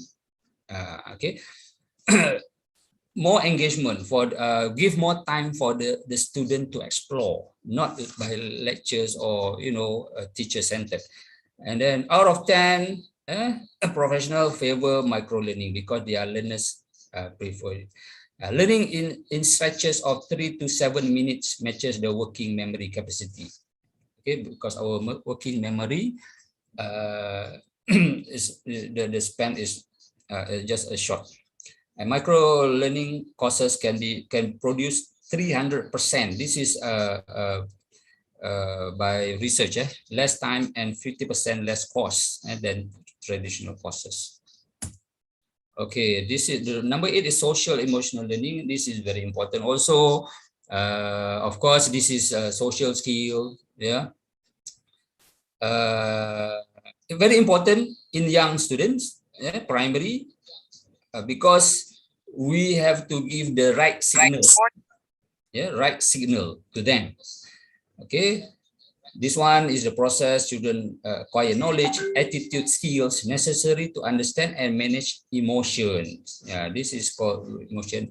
Set and achieve positive goals, feel and show empathy for others. Establish, maintain positive relationship. Okay, positive relationship is the interpersonal. Yeah, and make responsible decision. Social and emotional skills are critical, okay, to be a good student and also a citizen. Okay, these some of the social emotional learning competencies. One is self-awareness. Yeah, relationship skills. Yeah, interpersonal, intrapersonal, healthy relationship, responsible decision making, self-management, regulate our feeling, social awareness. Okay, so because we are not, we are human being, we are living and we are interacting with people, and mostly when we are working, we work with people in teams. Number 8. Okay, this is from studies. Social and emotional learning can result in achieving high grades and test score, high self-esteem, develop resilient and positive coping mechanism. Most of the students who have very positive social and emotional characteristic, they will graduate from high school because they will be resilient. Yeah. And grit, view teachers and classmates positively. This is very important because they will be working with their classmates, also the teachers. 9 is gamification. Okay, we cannot deny that the gamification is trend, yeah, not only children but adult also. Now we have people who their profession is professional gamer. Yeah, they make their own their living with as a gamer. Now they have sports. So, but gamification, it is the usage of our multi-sensory. We know that from the theory, if we read, if we do with a visual, the effect will be much better. Yeah. So gamification, yeah, challenge or activity, grading, teacher give badges instead of grade. We can use like a point, and then point accumulated at the end of one month. Who is the best student? Who are the best achiever in activities that we can organize. Okay, this is some of the online, maybe using technology, Kickstarter, Khan Academy. Kahoot is very popular. Okay, Duolingo and Quizlet. Okay, then is experiential learning. Of course, experiential learning, but the challenges is how we implement experiential learning using online. Okay, so I do not have the idea. Sometimes we can do. So that's why we have to collaborate. We have to sit down together, form a task force, yeah, to how to plan for the effective experiential learning. Okay, learn by doing. Elementary student maybe limited, yeah, because we have to take care of them. Yeah, we cannot just let them go. If we can face to face, the restriction is we can live our life normally, but we have to because they are children. But virtual, we can provide students with assignment that encourage them to learn outside of school. Okay, maybe one is experiential learning online. We can encourage them to connect with people using doing survey. So Google Form. There are so many platform and so many tools that they can interact. They can interact with the outside or real world. Okay. Experiential learning, there are some methods. Yeah. Of course, this is where they can go out. Yeah, outbound training, management games, project-based learning. Those are the technique that we can do. Okay, thank you very much. But I want give me 1 or 2 minutes. Can I add one more minutes? Yes. Okay. Yes, you I can. just want to share the Malaysian experience. Yeah. Okay, this is in Malay lah. Or in okay. CJ Pelajaran Malaysia is our national examination. Yeah, in our this is for the Form 5 student, secondary, who will leave. This is the terminal for secondary school, Form 5. But last year, 2020, the SPM actually is in 2020, but because of the COVID, but they cannot. The school have to be closed. The examination being held, I think, last June. I think, no, last June. Yeah, last June. not much, much or me like that. And the result last June. And surprisingly, the result is the best in 5 years, if you see it. Okay, we measure with GPN, Great Purata National. The smaller the GPN, the good, the better is the performance. So if the numbers smaller, meaning that the performance is better. So you see, in 5 years, 2020 during the pandemic, where the school was closed, but the SPM result was the best in 5 years. So many, you know, we are. I don't know what to. There maybe we have to do research about this. Why? Maybe the longer period of study. Maybe the support of the parent. The parent take care of the student. Maybe, you know, the involvement of the parent. So many variables, and many academics.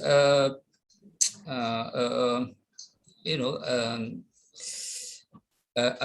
Very cynical about this result, maybe political or not. So, but yeah, the standards are there. The standards are there. Okay, so this is and also the gap between the Luar Banda is what rural area and the Luar Banda and Banda, city schools, and also rural area school. The gap is close, getting smaller. So meaning that the gap between a rural area and city area is smaller, by some 0 point something, 0.0 something. So that maybe that is a we have to ponder in our system. I don't know. It's good, but it brings many questions. Okay, thank you very much. With that, I end my speech. Thank you for listening. Okay, thank you, Dr. Johari, for this is interesting presentations, and also we have question for you, but we will discuss the question at the end of this session. Okay, thank you very much. Ladies and gentlemen, we will move to the second keynote speaker. Dr. Sonja Arn, are you there? I am. Okay, ladies and gentlemen, I would like to introduce our second keynote speaker. The second keynote speaker is Dr. Sonja Arn. She is a senior lecturer in the Melbourne Graduate School of Education at the University of Melbourne, Australia. Her research and teaching conceptualize early childhood education with a focus on teacher identity and intercultural relationship. She has published widely in this area and on childhood studies, philosophy of education, and on rethinking higher educations. Ladies and gentlemen, please welcome Dr. Sonja Arn. Hello. Thank you so much for that introduction, and you're welcome. Thank you to everybody. I'm very honored, first of all, and grateful for this invitation to speak to you today. Thank you for the invitation. Thank you to all the faculty and staff at the University Negeri Padang, and for allowing me to join you. Thank you, Dr. Johari, for that interesting presentation too. I see many points for me to connect into, and I hope that we can do that in our conversation later on. Yeah, sure. I'm learning a lot from you all already, so thank you. Yeah, I hope that I can share something interesting with you as well. So I'm going to share my screen also.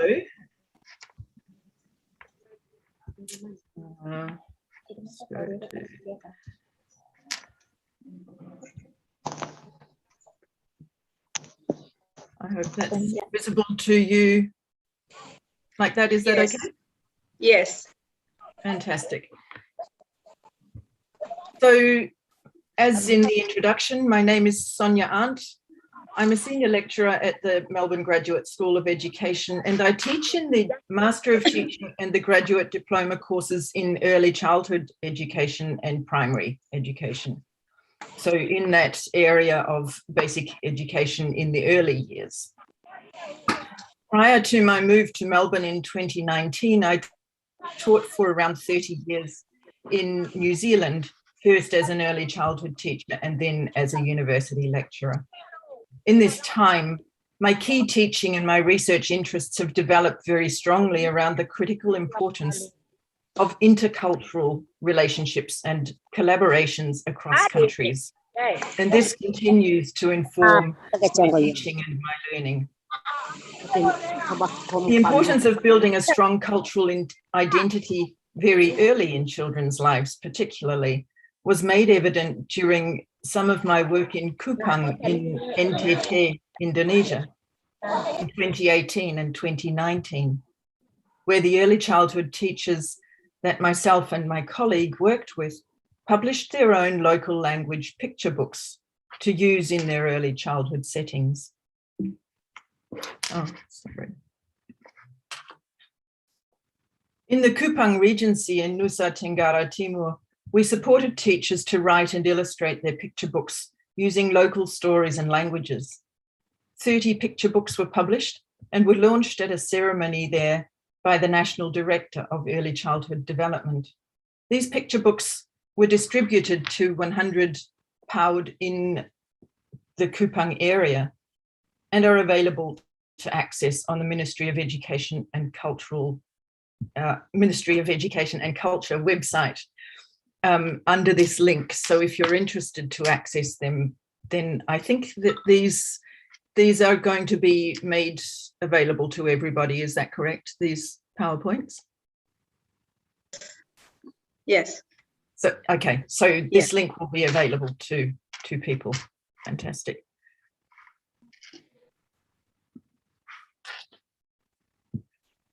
So I say to you all, Wominjeka and welcome.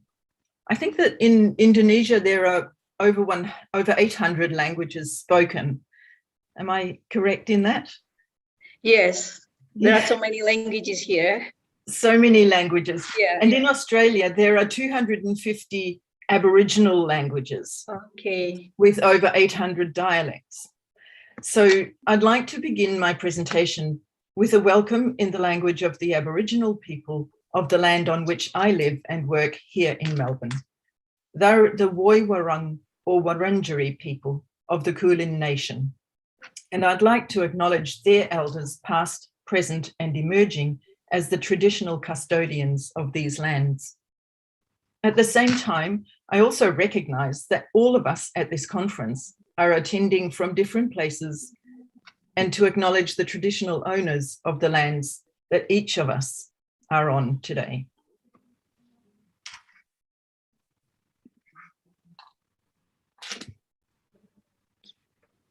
The aims of this presentation are to give an overview of some of the important perspectives from Australia that underlie basic education from its very foundation. And that means I'll be focusing on the early childhood sector. In the industrial era 4.0, that, like the Vice Rector mentioned in his opening this morning, is not so simple. And now more than ever, what is well documented internationally is that the increased investment in early childhood education and care greatly improves success in children's school education. And like Dr. Johari said as well, it's also not so simple to think about how we do this in an era where we need to be spending a lot of time away from the children that we're teaching and working with. I will refer to this a little bit more later on. Some of the key factors that influence this foundation of early years education and the later success of children's basic education are the image of the child, that is how teachers, communities, and society overall view children and childhood, children's rights, where we think about the rights espoused, for example, in the United Nations Convention on the Rights of the Child, but that at the same time, not all children are necessarily doing so well, particularly again during COVID. So we need to pay attention to these issues. Play-based education as an important focus in the Australian curriculum framework, which I'll outline to you. And a strengths-based approach, which means focusing on what children already can do and building on that, rather than focusing on a deficit model where we diagnose what is wrong and try to fix it.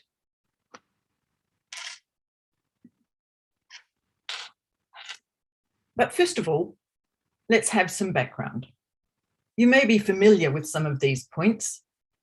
You may have studied some things about Australia or even visited Australia. So this is just a quick introduction to Australia, which is a huge landmass. It's surrounded by the Indian, Southern and Pacific Oceans, and its closest access to Indonesia is up here from Darwin. That's the closest city. So NTT, where I was working in West Timor, is up here, just above my screen. The capital city of Australia is Canberra, down here on the east coast, and where I live and work is Melbourne, here in the state of Victoria. Australia as a landmass used to be connected to Papua New Guinea until sea levels rose about 10,000 years ago. And it's made up of 6 states and 2 territories, desert, alpine mountain ranges, coastal beach environments, rainforests, and just about everything in between. What makes it complicated in Australia when we're talking about educational systems is that we have one system and governing body, which is the federal body, the federal government, and then a local, state or territory government as well. So there are different regulations in terms of education in each state and territory.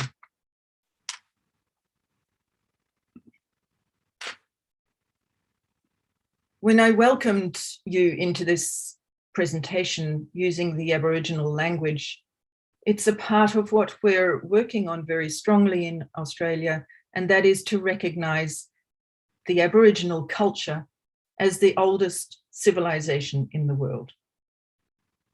The Aboriginal people migrated to the Australian continent with the indigenous Papuan people around 58,000 years ago. And while efforts are being made to forefront their cultures, traditions and knowledges in early childhood education and care in more meaningful ways, in society in general, there is still a long way to go.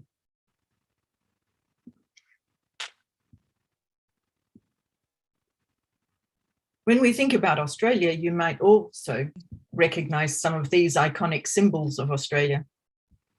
Often the symbols that look very cuddly and cute on photographs, but I tell you, when you actually meet them, they're not necessarily cuddly and cute. So one is at the top, the wombat, one of our largest burrowing animals. The platypus, which is also sometimes called a duck-billed platypus, is a unique mammal that lives in Australia alone, that is an egg-laying mammal. The koala, I think, is very well known, lives in eucalyptus trees along the east coast of Australia, and kangaroos, I think, are also very well known, the largest of which grow to 2 meters tall, are one of the world's largest marsupials, indigenous to Australia and to New Guinea.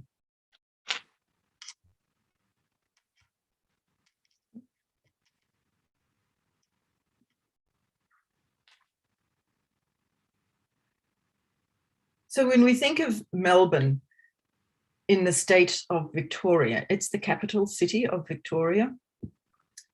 This means that the regulatory documentation and the regulatory bodies that we work in education come from the state of Victoria, from the government of Victoria. And some of them, so our national curriculum from the federal government also governs what we do in early childhood education. This coastal city is in what is called Port Phillip Bay. So we have a coastline, we have beaches, we also have the inland areas. It's been named the most livable city in the world for 7 years in a row, and is very well known for its natural attractions, the beaches, the bush, the walkways, the parks, for its cultural diversity. For example, in Victoria, the percentage of people who were born in Australia are 65%. We have a large percentage of people born in India. We have a large percentage of people born in China, in Taiwan, in England, Vietnam, New Zealand, and so on. There is a large German and a Greek and Italian diaspora. So it's a very culturally diverse city and state, which also helps us to have a very large and diverse cuisine. It's very easy to come to Melbourne and to eat a lot because the food is beautiful. So top chefs open many amazing restaurants here, which of course at the moment are heavily influenced by COVID as well. The education and healthcare are well known in Victoria, where Melbourne, for example, has 9 universities.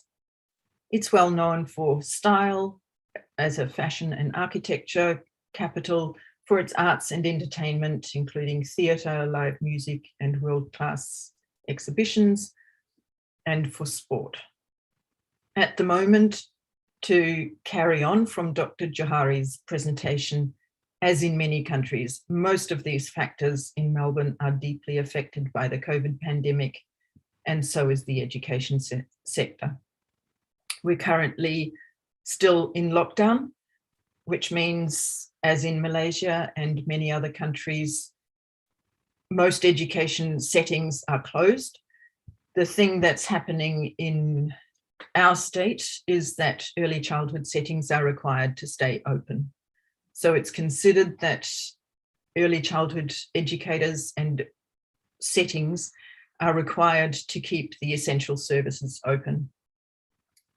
So the Department of Education, for example, changes its advice very often.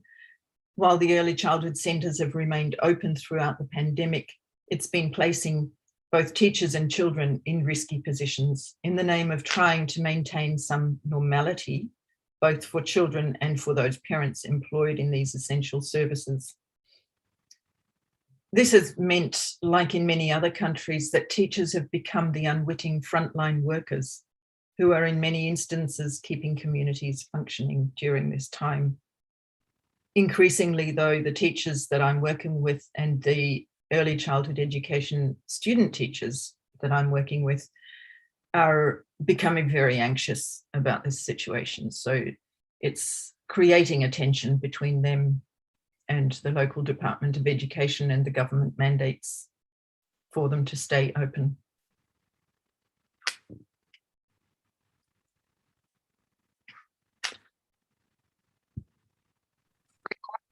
So I'm going to give you an overview now of the early childhood sector in Australia, and then to talk about some of the points that I argue help us to focus on the transformation of basic education now and in the future. In Australia, there are 5 options for childcare and early education. Home-based care, which is in somebody's home. Centre-based care, which includes long daycare, sometimes very long days, and kindergarten and preschool. Family daycare. Business-related creches that are offered in the companies, and outside school hours care. For example, in primary school settings that happens after school. There is a division between community-owned education and care service which are owned by parent committees, community groups, or not-for-profit organizations that are run on a not-for-profit basis by voluntary parent and community committees of management. These are usually schools, local government, church groups, or tertiary institutions like universities. On the other hand, private childcare operators operate to make a profit, with almost $1 billion in profits last year. The childcare sector is becoming an increasingly large business, with about half of all childcare services, including out-of-school hours care and family daycare operations, provided by the for-profit sector. Some key issues arise in this tension. That is, the discrepancies between private childcare versus community-owned childcare and what the focus is, for example, children or the profit. Related to that, the image of the child and children's rights.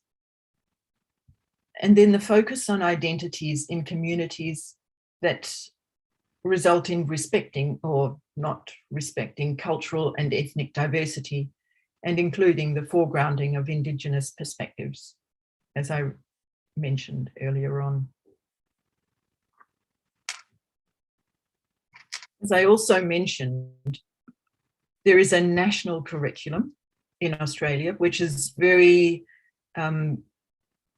closely related to the New Zealand curriculum, Te Whāriki, which we worked very hard on in New Zealand in the early 1990s to develop.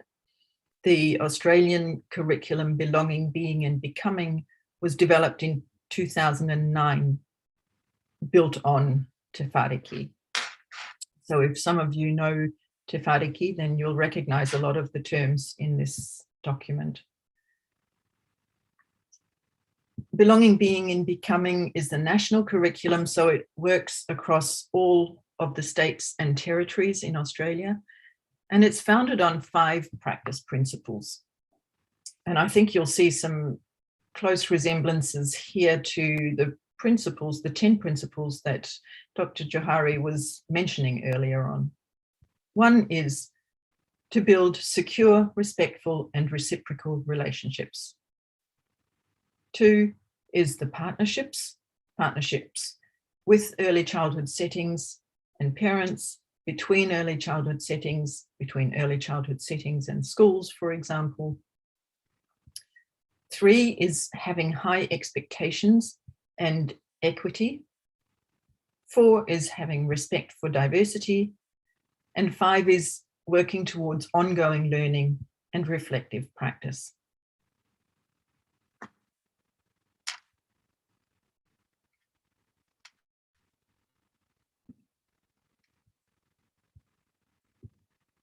So to delve a little bit more deeply into these, there are some descriptions here of what it looks like to speak of belonging, and the same for being and becoming. And I'm not going to read them all to you, but you can go back to these when you want to. I do like how they've used some children's ideas in here as well. So experiencing belonging is a particularly important concept in the Australian context where cultural diversity is very high.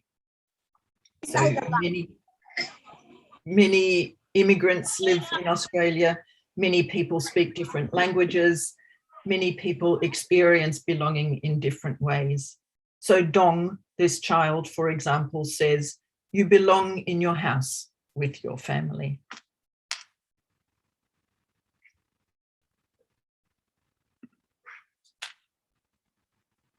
Being is a crucially important component of what I'm going to talk about later as the key takeaways of this presentation. Childhood is a time to be, to seek, and to make meaning of the world. It recognizes the significance of the here and now in children's lives. So this is something that is incredibly important when we're talking about children's rights, when we're talking about the image that we have of children, and of those practice principles of the importance of having high expectations, for example. What are those high expectations when we're thinking about being? So Jasmine says, if you want to be a mermaid, you can imagine. So it's that sense of imagination, the sense of perhaps, you know, having a genius hour. Being is being in the here and now, engaging with life's joys and complexities. And of course, education is always also about becoming. The future success of children through their early learning, through early childhood education, is founded in the notion of them becoming competent citizens of the future as well as citizens of the now. So children's identities, knowledge, understandings, capacities, skills, and relationships change during childhood. And it's this process of their becoming for the future that is important as well. When you keep planting plants, you become a gardener, Olivia says.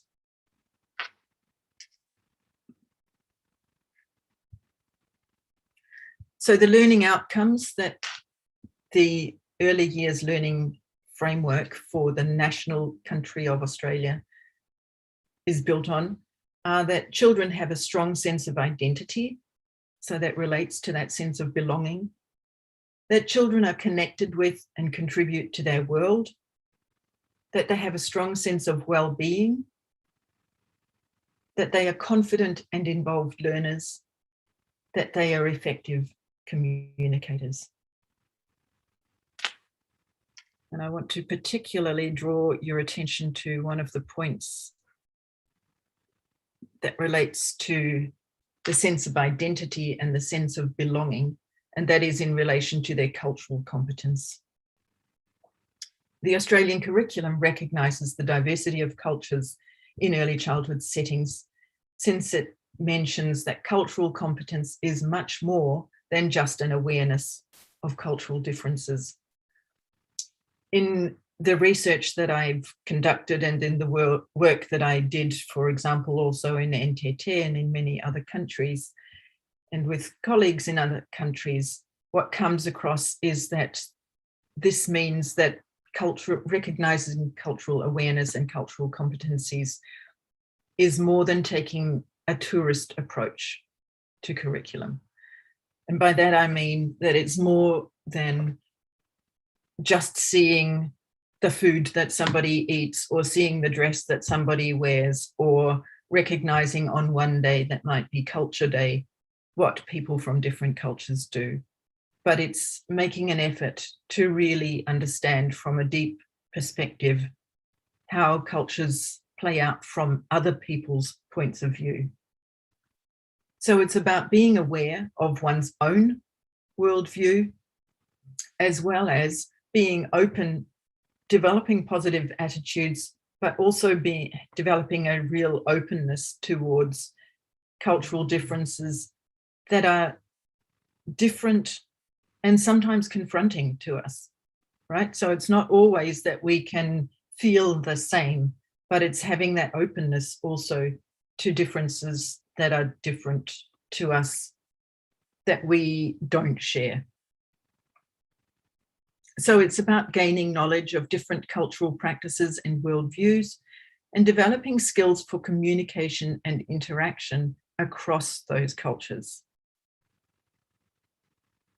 And in Australia, in Victoria particularly, this is a skill that's required of early childhood teachers on very much a daily basis.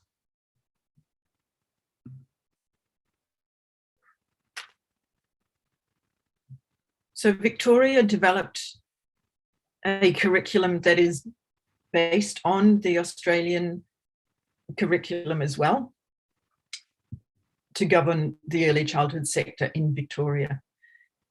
Whilst the Australian curriculum is designed for children from birth to 5 years, the Victorian Department of Education Early Years Learning and Development Framework recognises a shift to focusing on children from birth to 8 years. So in Victoria, we work very strongly on that idea that the basic education and the foundation to basic education importantly draws on all of those years that takes children into their primary school years. So its focus is on a comprehensive, holistic approach to children's learning and development.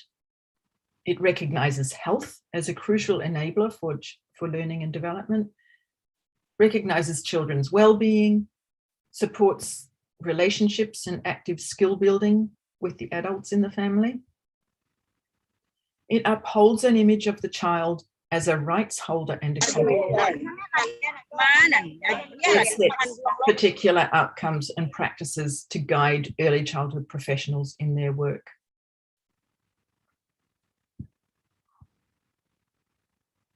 So what are the key factors in early childhood education that can strengthen and support basic education in current and future eras?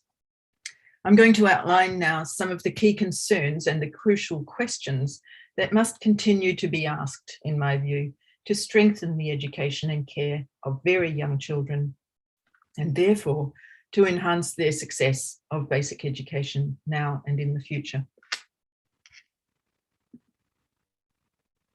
First of all, the image of the child. What do we, policymakers, teacher educators, local communities, and teachers themselves think about children? What are the dominant beliefs and values within the community about the child, about children? What are teachers' values and beliefs, and how do they relate to personal and professional identity? How are teachers in the early childhood settings given the freedom to express and exercise their pedagogical beliefs and values? Because sometimes that can be very different to having those beliefs and values and actually being able to exercise them. And who develops the policies, routines, and practices, and for whom are they developed?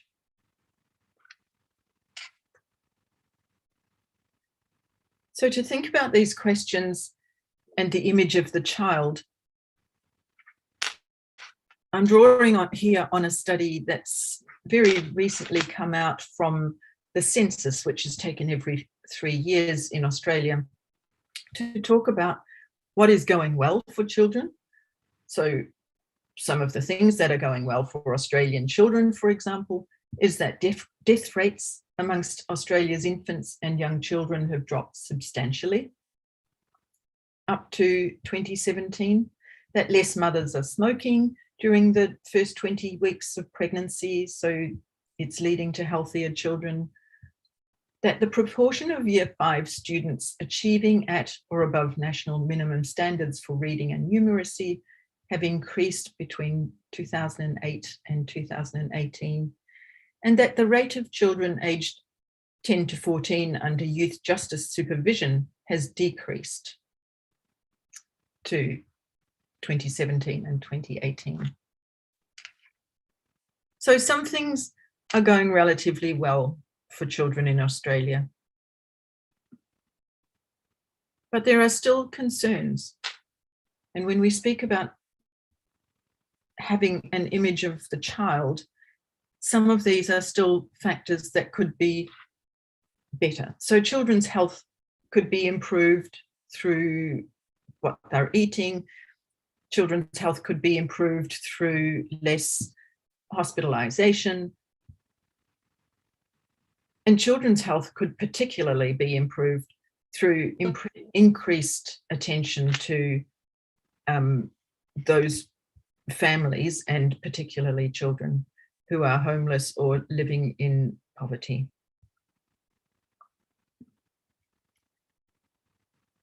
In particular, it's interesting to see what children think about children. And here I was thinking also about that idea of children being taught at a distance when they're learning about digital etiquette, for example. Children feeling safe in their neighborhood is a good thing for children, but at the same time, 1 in 5 Year 4 students were experiencing bullying in 2015. This is before the pandemic, so we don't yet have the figures of what that looks like in recent times during the pandemic. Most children spend some quality time talking, having fun, or learning with their families. And most children had somebody to talk to if they had a problem. So children see some positives and some negatives about their own lives. But the important thing here is children have views about their own lives. And so when we think about a children's rights approach, we can think about some of the good points about being a child in Australia, but also some of the concerning points in terms of their rights, and that it's important to pay attention and continue to pay attention to the United Nations Convention on the Rights of the Child. The convention was ratified in Australia in 1990, much later than in Indonesia, where it was ratified in 1984. Despite this international treaty, questions remain about children's rights and contemporary concerns that interfere in new ways, in particular with young children's rights through the public versus private early childhood provision that I spoke about earlier, through a lack of children's voices being heard in the education system, particularly when we can see that children do have views on their own lives, and through policymaker decisions, for example, during the pandemic, where young children's services remain open and expose them and their teachers as frontline workers. A recent World Health Organization report highlighted a lack of consultation by many governments in the decision-making processes that related specifically to COVID-19 pandemic and schooling. It showed that children's educational outcomes, well-being, and overall health are impacted by school closures during the pandemic. It asks multiple questions that include those related to children's and teachers' well-being during this time. Some key concerns that remain crucial in terms of children's rights are that children should have a right to go to school. To a good school. I also believe that they should have a right to go to school, but at the moment they can't necessarily. So when they can go to school, they need a good building, good teachers, the right time, and good activities. These are rights of all children. Children have the right to imagine, to be a mermaid, as Jasmine said above. We need to give them full rights of citizenship in life and in society. It's necessary for us to believe that the child is very intelligent, to have high expectations, as the curriculum asks, that the child is strong and beautiful, has very ambitious desires and requests. This is the image of the child that we need to hold. Instead of always giving children protection, we need to give them the recognition of their rights and of their strengths. And some of these points are taken from Loris Malaguzzi, who formed the Reggio Emilia approach, which you may be familiar with.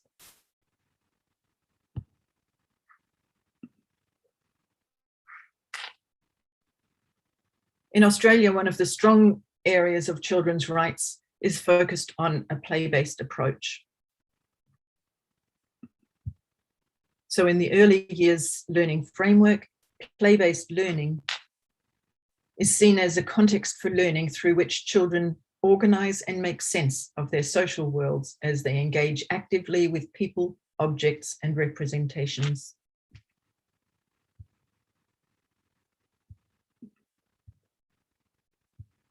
It's an approach that provides opportunities for children to learn as they discover, create, improvise, and imagine, and it illustrates how play enables them to simply enjoy being. It illustrates how play enables children to simply enjoy the being that balances child-led, child-initiated, and educator-supported learning. It encourages children to explore, solve problems, create, and construct.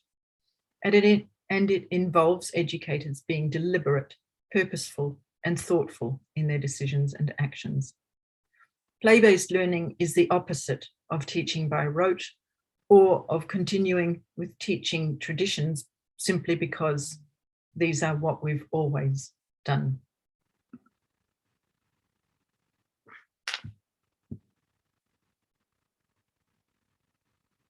A strengths-based approach is recognizing what children can do and how we can build on that. It means seeing children as competent and capable, as contributing members of society with rights in their own educational and community settings. So it means seeing children as capable citizens of the now.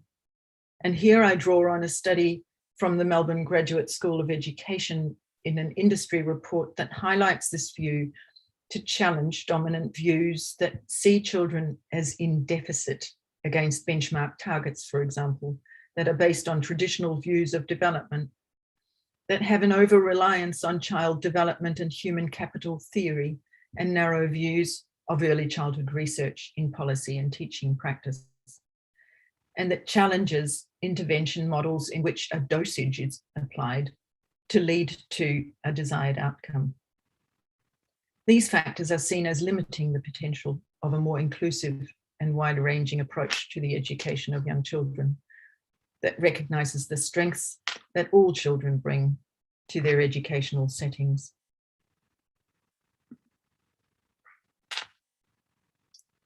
So seeing children as competent and capable challenges educators to take an alternative perspective on children's learning, to rethink early childhood research, policy and practice, to value and contribute the views, to value the contributions and views of all Australian children, to view children as capable contributing citizens of the now, to respond to the contemporary issues in our educational settings, and to adopt pedagogies that are relevant to the lives of all children, which means all cultural diversities as well. As a way forward, the report calls for research collaborations between universities and the education sector to provide and offer the conceptual and pedagogical evidence base needed to inform technical structures and policies that define early childhood understandings and practices. It calls for early childhood teacher education courses that include a focus on teachers as researchers, teaching and learning practices that foreground Indigenous worldviews and connections with place and social issues. And it affirms the view that education is a cultural, political, and ethical endeavour. So, where do we go to from here? Where does this lead us? The key takeaways from this very brief presentation are a strong focus on the image of the child as competent and confident, that we listen to all children's voices, that we focus on children's strengths rather than a deficit model.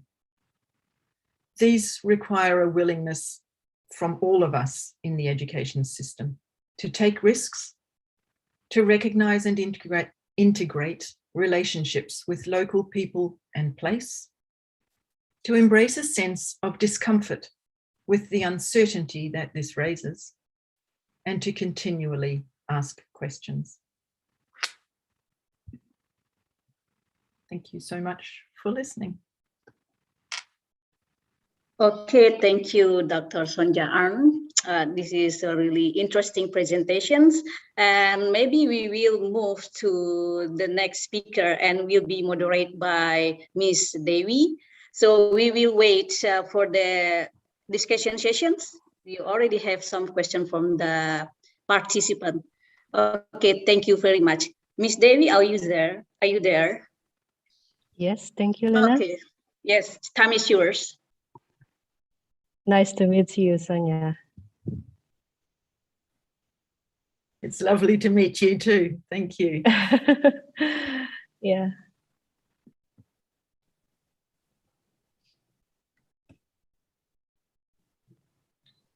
Thank you for this great opportunity. Bismillahirrahmanirrahim.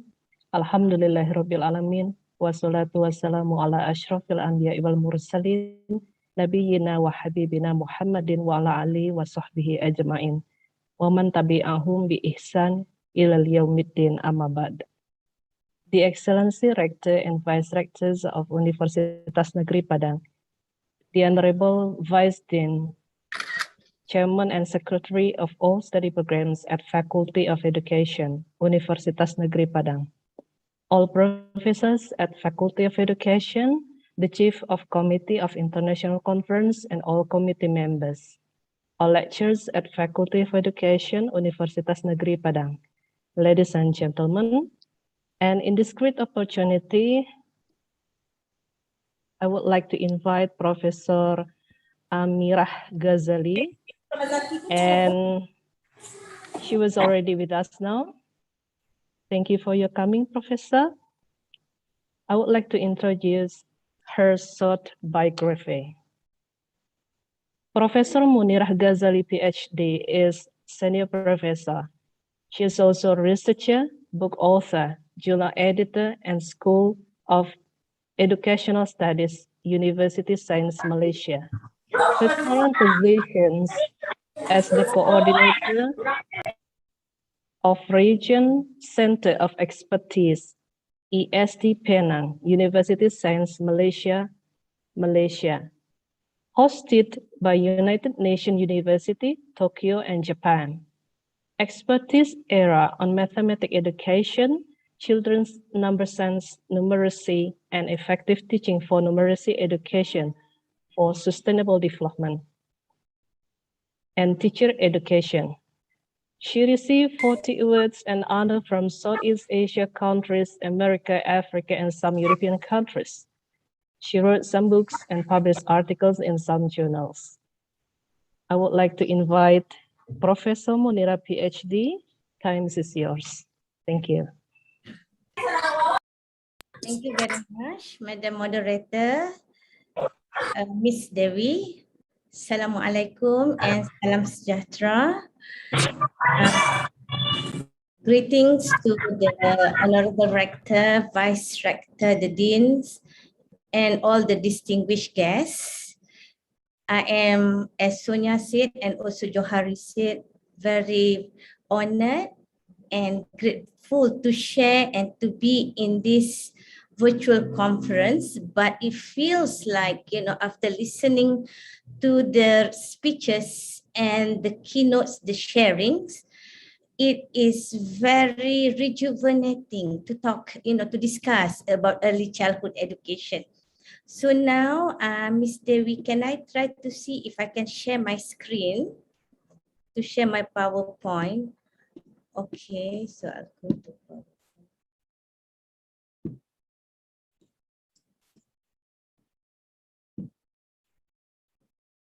Can I check that the PowerPoint is there? Yes, Prof. Yes, thank you very much.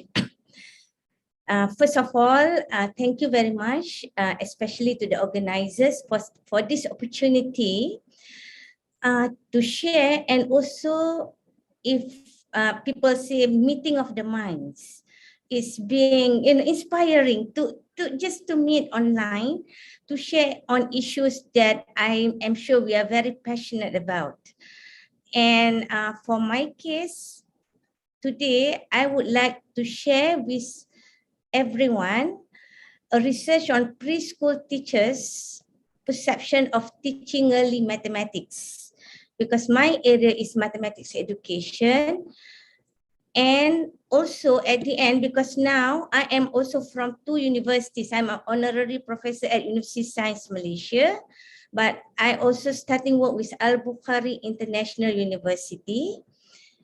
And we are also seeking for students and postgraduate. We have started a new postgraduate program in early childhood. So we would like to welcome, to engage and network. Okay. So for today, coming back to what Johari and Sonia has deliberated, very, very excellent about the need, especially about the children's need to have this strength-based approach to their learning. Okay, so what today now for my part, I'm looking from the teacher's perspective. What do teachers of early childhood understand about the teaching of early mathematics? Therefore, this project, it was an ER exploratory research grant project supported by the Ministry of Education, Malaysia, to actually to investigate teachers' perception in 6 important variables: knowledge, readiness, understanding, experience, attitude, and also importance towards teaching and learning early mathematics. And finally, to see whether the demographic profiles or the teacher qualifications or perhaps experience has any effect on the 6 variables mentioned. The issue is this. When children, I will come here. Okay, the Malaysian preschool curriculum has its roots in the early 90s. The idea is for children to have equal opportunity, or as Sonia correctly said, children's right to good quality education, children's right to good teachers. Because home are different. There are some very affluent homes where the mathematical ideas are rich, but there are children who come to the preschool or kindergarten from very poor home, poor in the sense, poor educationally. So the preschool is the first place to actually generate, to actually start, this equal opportunity, quality education for all children. Therefore, the pillars, the strength in the preschool are the teachers. That's why in this research, we want to investigate, we want to share with the teachers what are their understanding about early mathematics for children. So this is the preschool curriculum. One of the aim is to prepare children for the transition into the primary school year. Okay, and also it is seen that the success of implementing a curriculum depends on the teacher's role in the classroom. And the preschool actually, it has great responsibility because it has been shown that the transition can reduce the gap among the primary children's knowledge about mathematics. Does what we call provide social justice for the marginalized group. So it has other roles. The preschool has a lot of roles on its shoulders. Therefore, as I say, I come back, I would like to share a little bit about the history of the Malaysian preschool education. It began with the Education Act in 1996, which provide equal access to preschool education for all, for children aged within 4 to 6 years old. And the situation is somewhat, the preschool landscape in Malaysia is somewhat similar to what Sonia has shared about the situation in Australia. We have private kindergarten. We have kindergarten preschool by the Ministry of Education. We have preschool by the not-for-profit, we call NGO, non-governmental association. We have also the welfare department setting up preschool, and we even have the Unity Ministry setting up preschool. So its role is actually recognized and established within the various sectors in the Malaysian education system.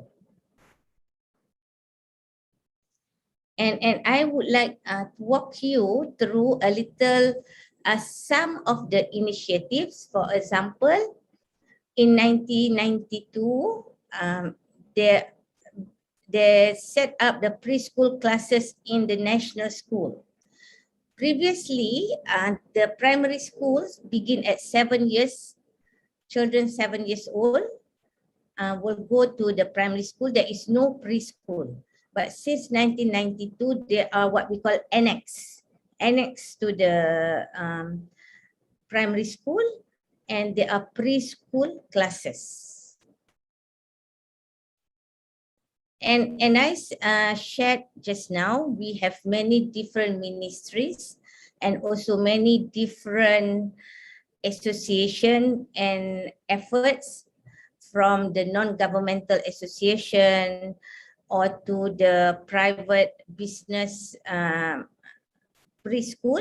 Therefore, in 2001, the Ministry of Education formulated standard reference for all kindergarten operators. And in 2003, the mass implementation of national preschool curriculum across all sectors. And in 2010, the full implementation through the 6 pillars, which are the spiritual, like I shared in the first slide. Recently, about 5 years ago, in 2016, as we all know, followed from the Millennium Development Goals, and then we have the United Nations proposed the Sustainable Development Goals, SDG, particularly SDG 4, and in SDG 4, there are target 4.2. That is promoting social justice by ensuring that all girls and boys have access to early childhood development, care, and pre and primary education, so that they are ready for primary education.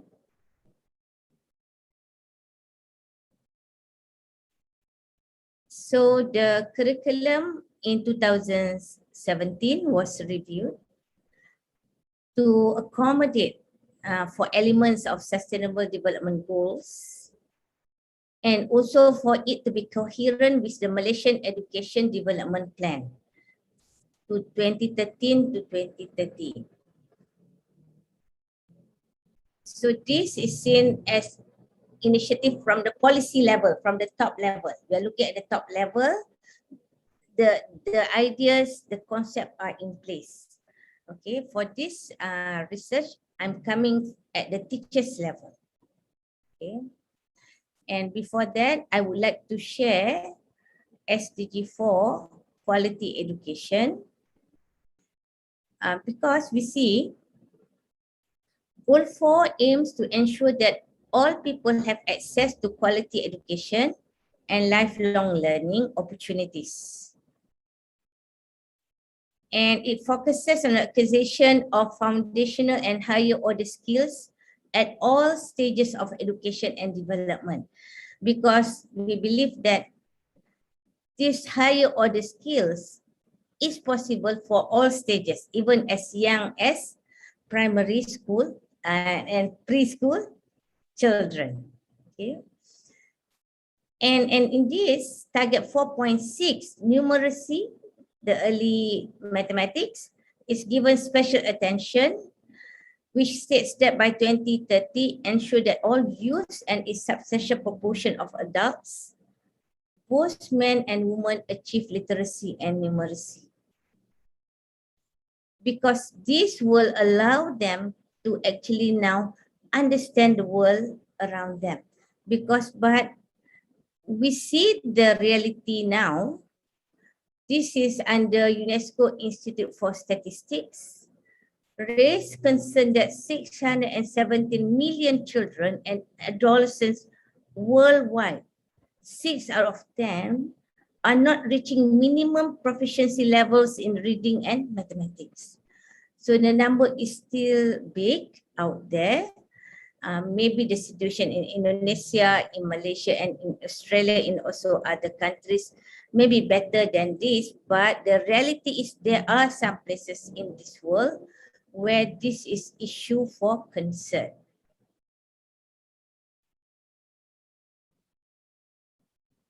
Okay, so now for the preschool teachers, now we would like to investigate what are the preschool teachers' understanding about teaching early mathematics.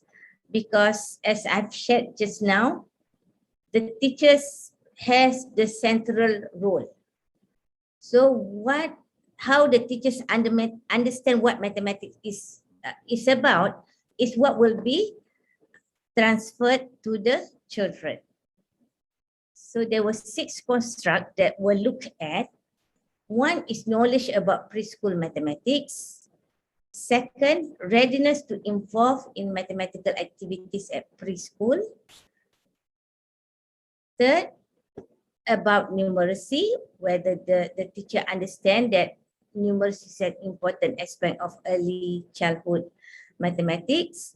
We also ask them about their past experience learning mathematics, because if we can see, many of us would unknowingly relate back to how we were taught mathematics when we teach mathematics.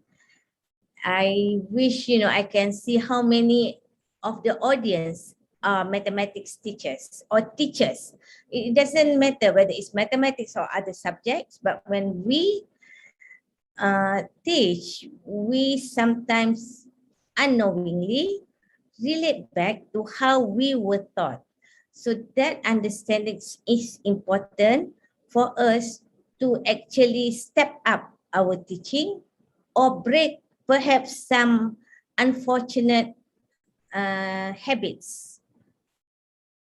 And we also look at attitudes towards numeracy.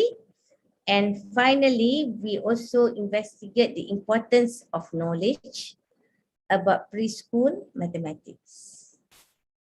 And the teacher profiles, we ask about the school's location, their age, ethnicity, and teacher's qualification.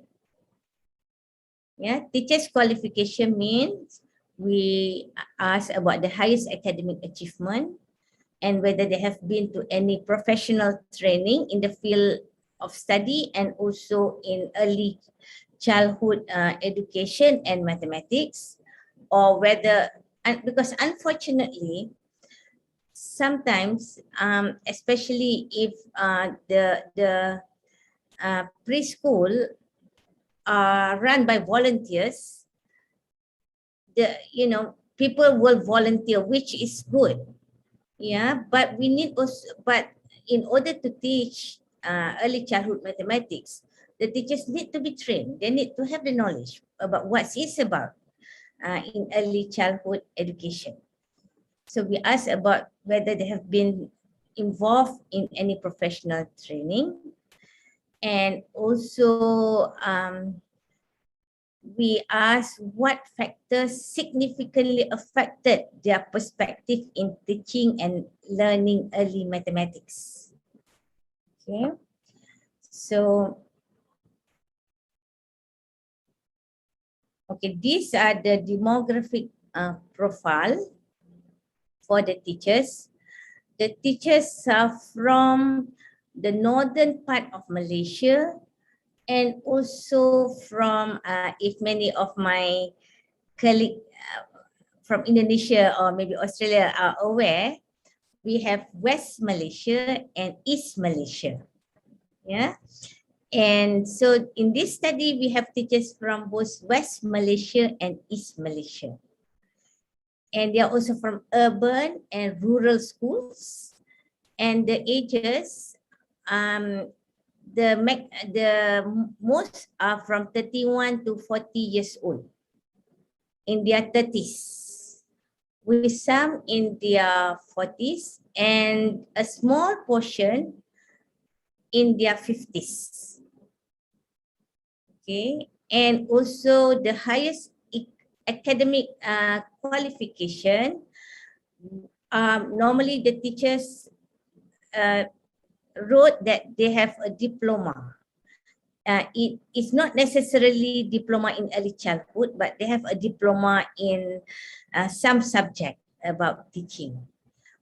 Or the highest are teachers who completed their SPM. SPM is the exam when at the end of the secondary school system when they were 17.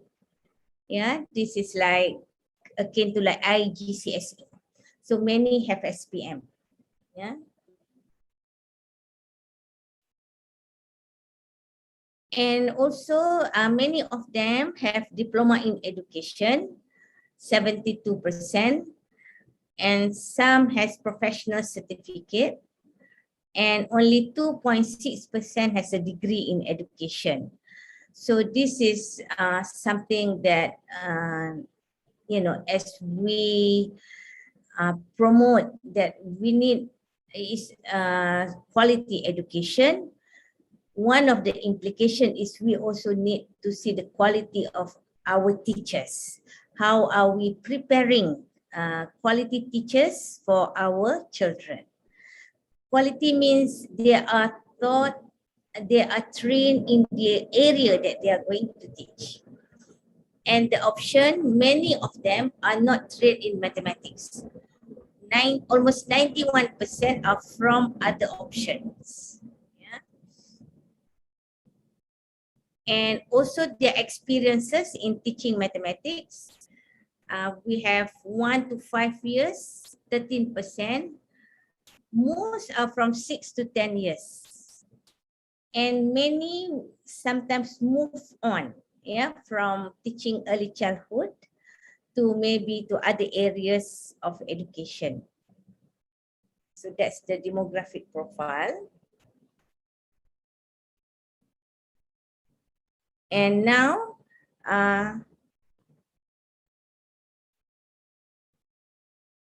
okay, Miss Devi, I received a message that also asked me to speak in Bahasa Malaysia. Okay, bilingual is acceptable. Boleh ya? Ya. Boleh. Ya, supaya lebih komunikatif, Prof. Campur-campur. Campur-campur ya. Karena mayoriti dari Indon. Maaf, Prof. Okey, terima kasih Dr. Syafri. Saya akan bercakap bahasa Malaysia. Mungkin juga Dr. Syafri atau Miss Devi boleh nanti juga sekiranya ada istilah yang tidak sama, kita boleh bantu ya. Ya, boleh Prof. Okey, jadi saya rumuskan sedikit dalam bahasa Malaysia untuk audience, mungkin ramai santri ya, ramai pelajar ya. Bagus ni.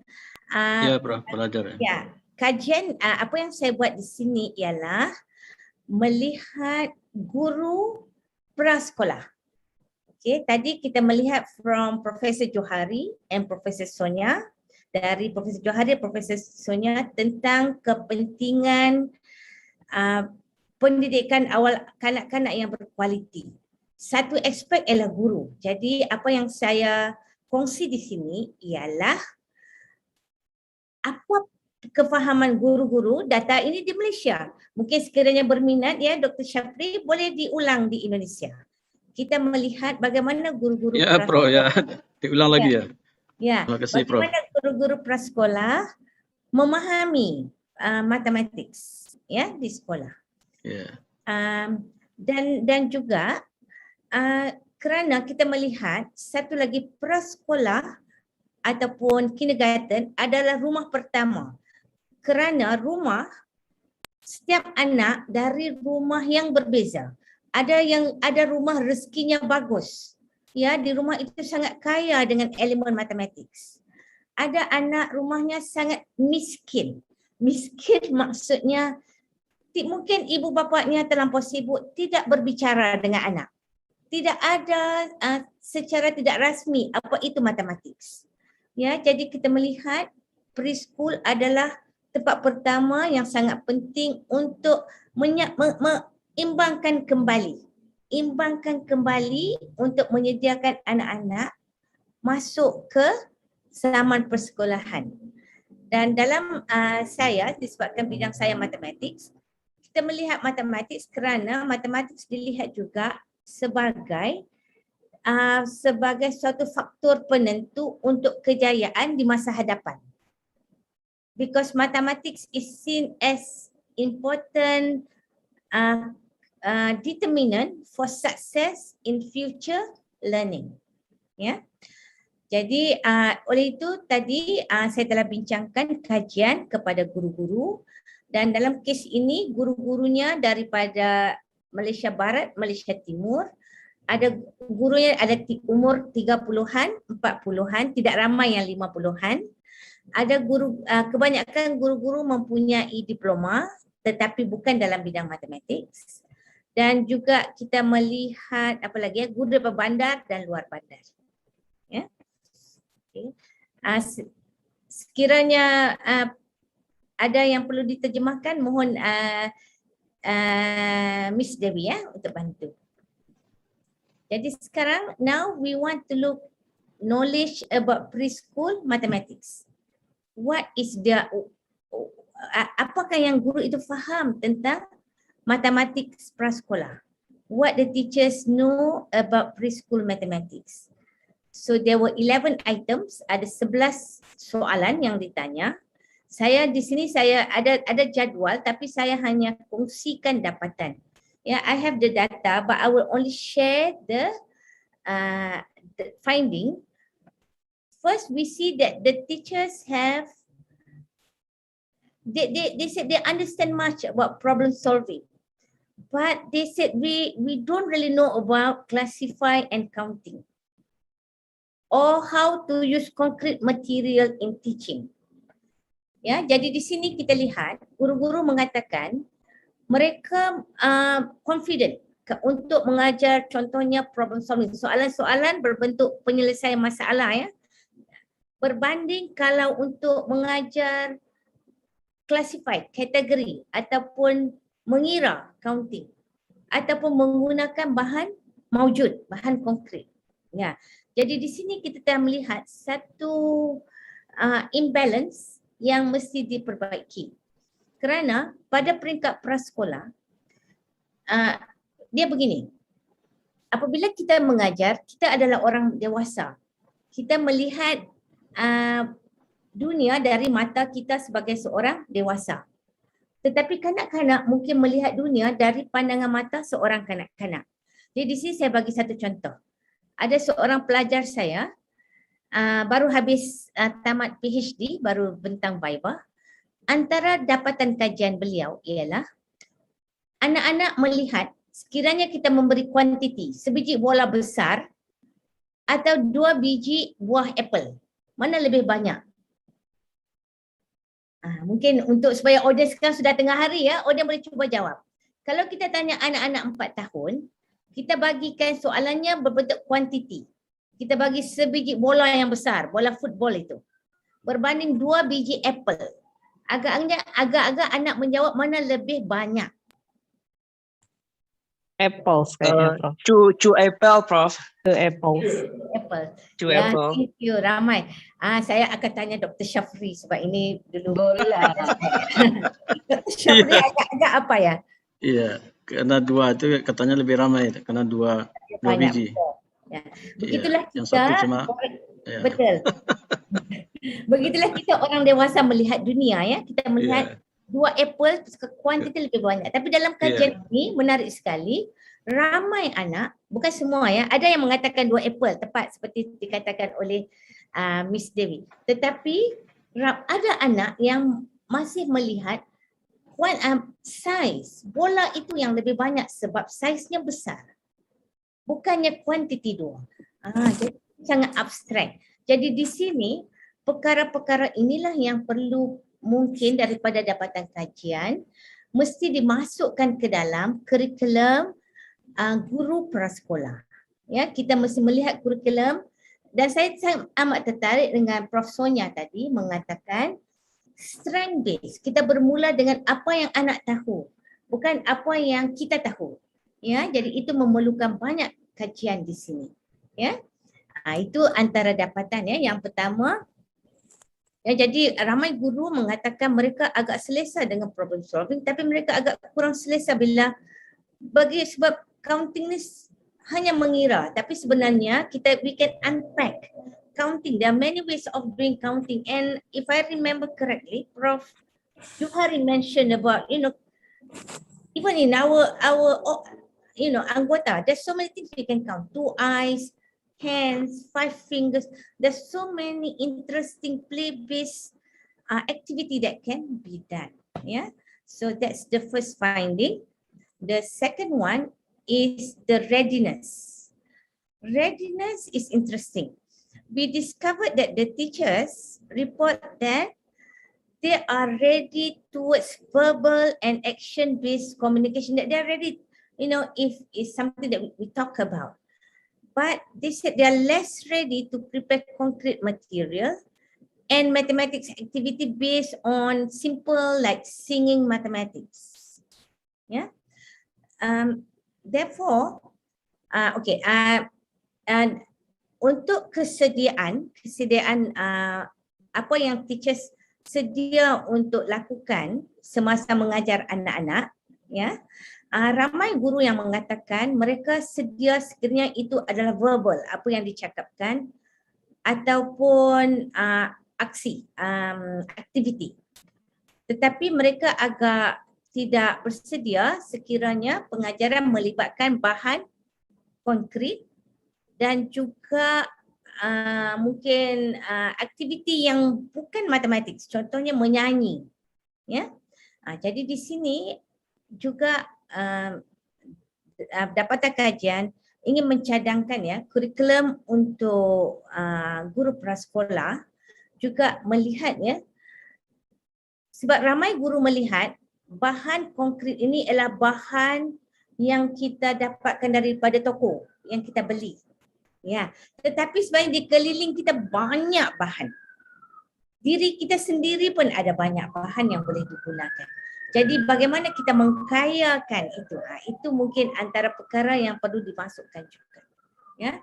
Dan lagi guru prasekolah jugalah ya, mesti pandai berlakon juga, mesti pandailah ada sedikit sebab anak-anak kan ya. Mesti pandai suaranya. Kalau saya mengajar anak-anak siswa, suara saya datar saja tidak ada masalah, ya.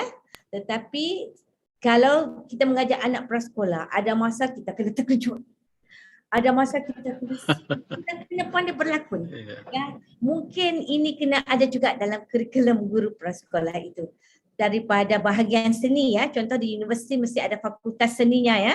Jadi mungkin boleh diusahakan ya sedikit bagaimana guru. Dan sekarang apabila kita mula dengan online learning, ada lagi elemen lain yang perlu dimasukkan.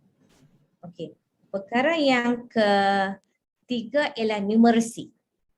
Okey, kita lihat tadi dalam SDG, United Nations Sustainable Development Goals juga diterangkan numeracy is important, ya, dan kalau data yang itu 6 out of 10 ya, 6 dari 10 ya masih belum menguasai. Ya, jadi kita melihat in our study we find out that teachers' understanding are mostly confined into formal learning activity. Formal, yeah, because you see, because mathematics is seen as a very formal subject. So learning mathematics mean their view of learning mathematics is all children sitting in the classroom and learning. So we need to unpack that, unpack. You know, how can even during tea time, you know, children at preschool, they eat together, used to be, but now it's online learning. How do we use that to make them understand about numeracy? That is important.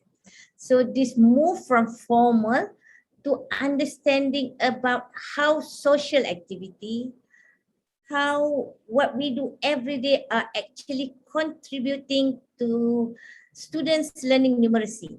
Maksudnya kita perlu mengkayakan fikiran guru prasekolah.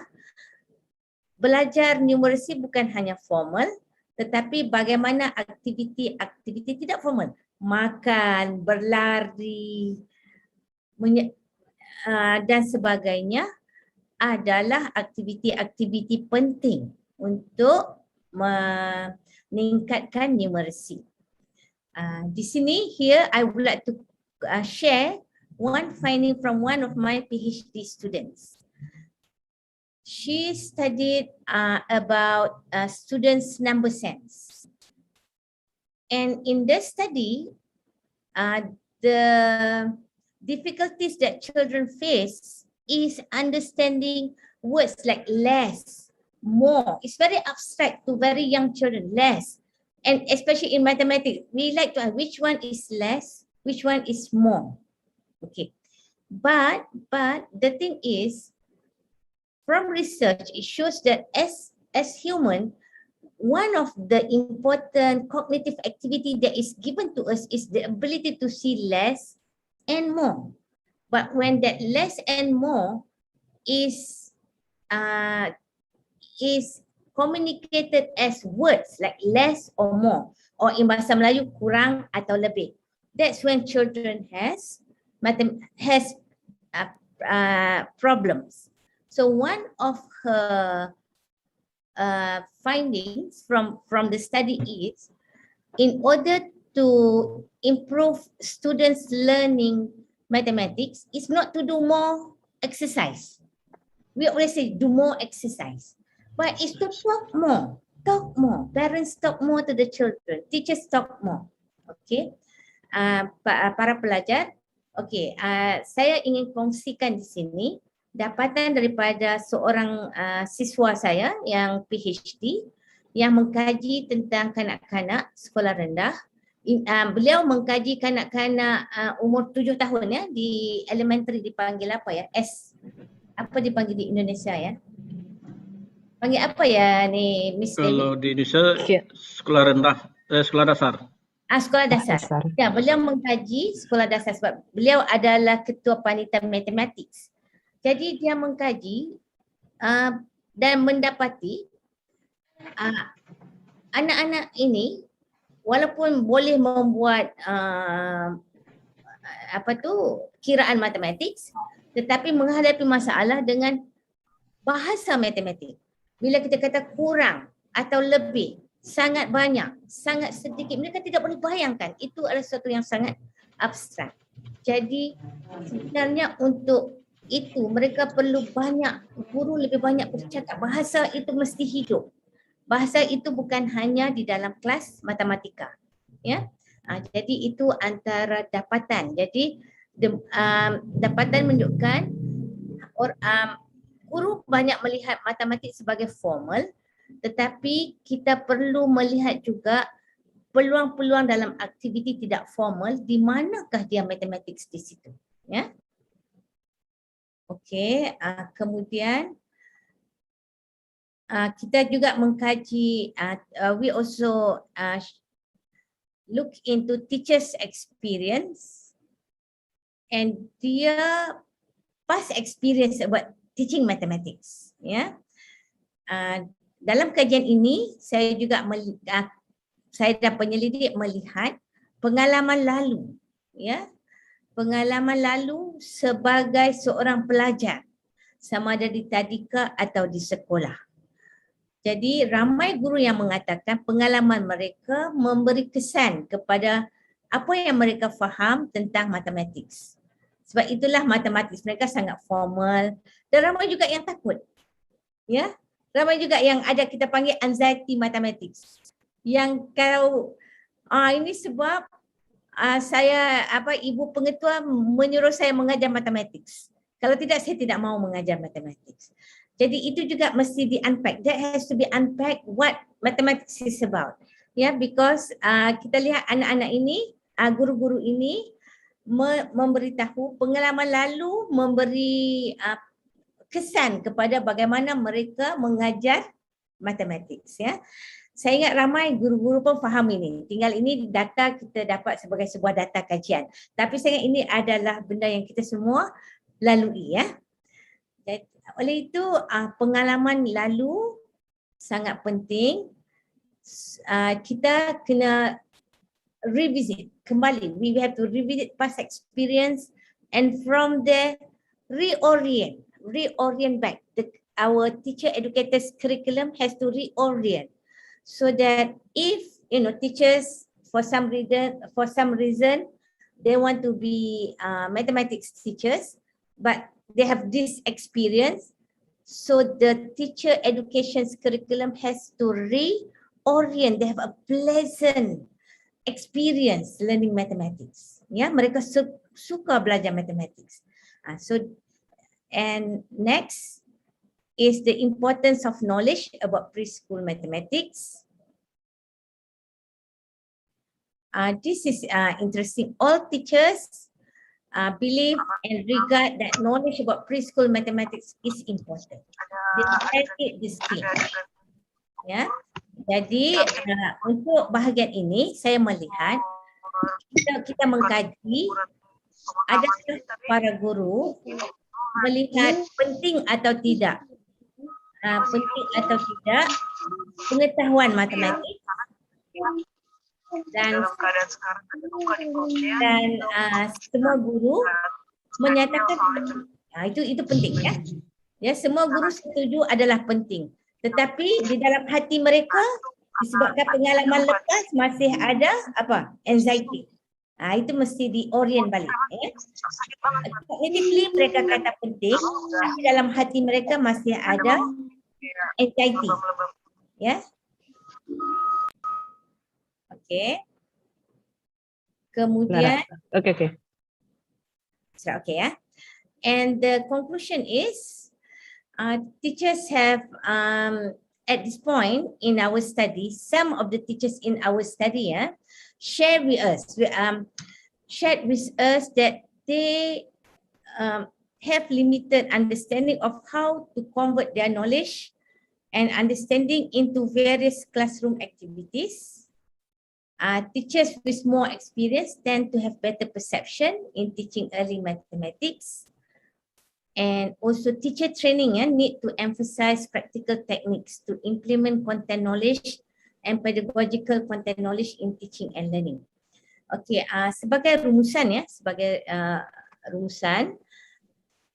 guru-guru dalam kajian ini ada yang berbesar hati berkongsi dengan para penyelidik mengatakan mereka memerlukan pengetahuan bagaimana untuk mereka bentuk aktiviti matematik di dalam bilik darjah ataupun di luar bilik darjah semasa formal atau tidak formal.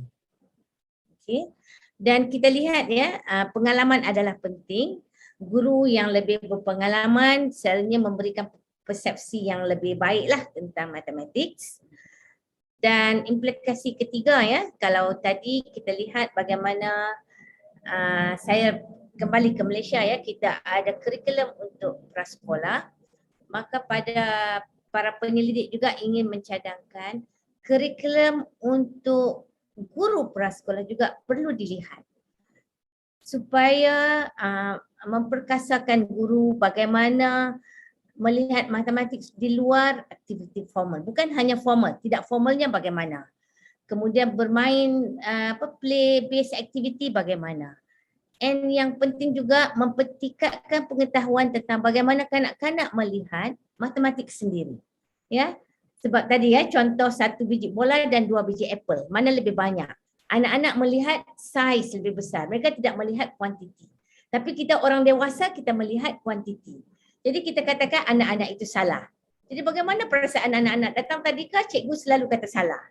Ya, jadi kita kena lihat dari sudut pandang anak-anak. Okay. Dan ini saya ingin mengucapkan terima kasih kepada projek ini. Ini projek from this is a project funded by ERGS, Exploratory Research Grant Scheme, funded by Ministry of Education Malaysia at USM. Ya. Dan saya ada sedikit masa lagi Miss Dewi, boleh saya nak beritahu sesuatu? Yes, please. Okay. Buat masa ini saya juga adalah profesor di ini universiti ini, Al-Bukhari International University. Dan ada satu peluang menarik yang ingin saya kongsikan dengan para pelajar ya. Sekiranya ada pelajar di sini yang berminat untuk membuat bachelor's education in early childhood ataupun education ya.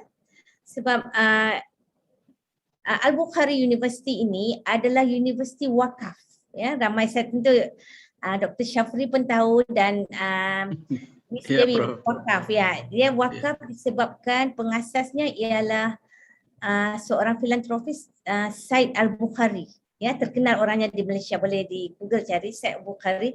Maka beliau telah membina sebuah universiti untuk wakaf. Oleh itu, yurannya tidak dikenakan.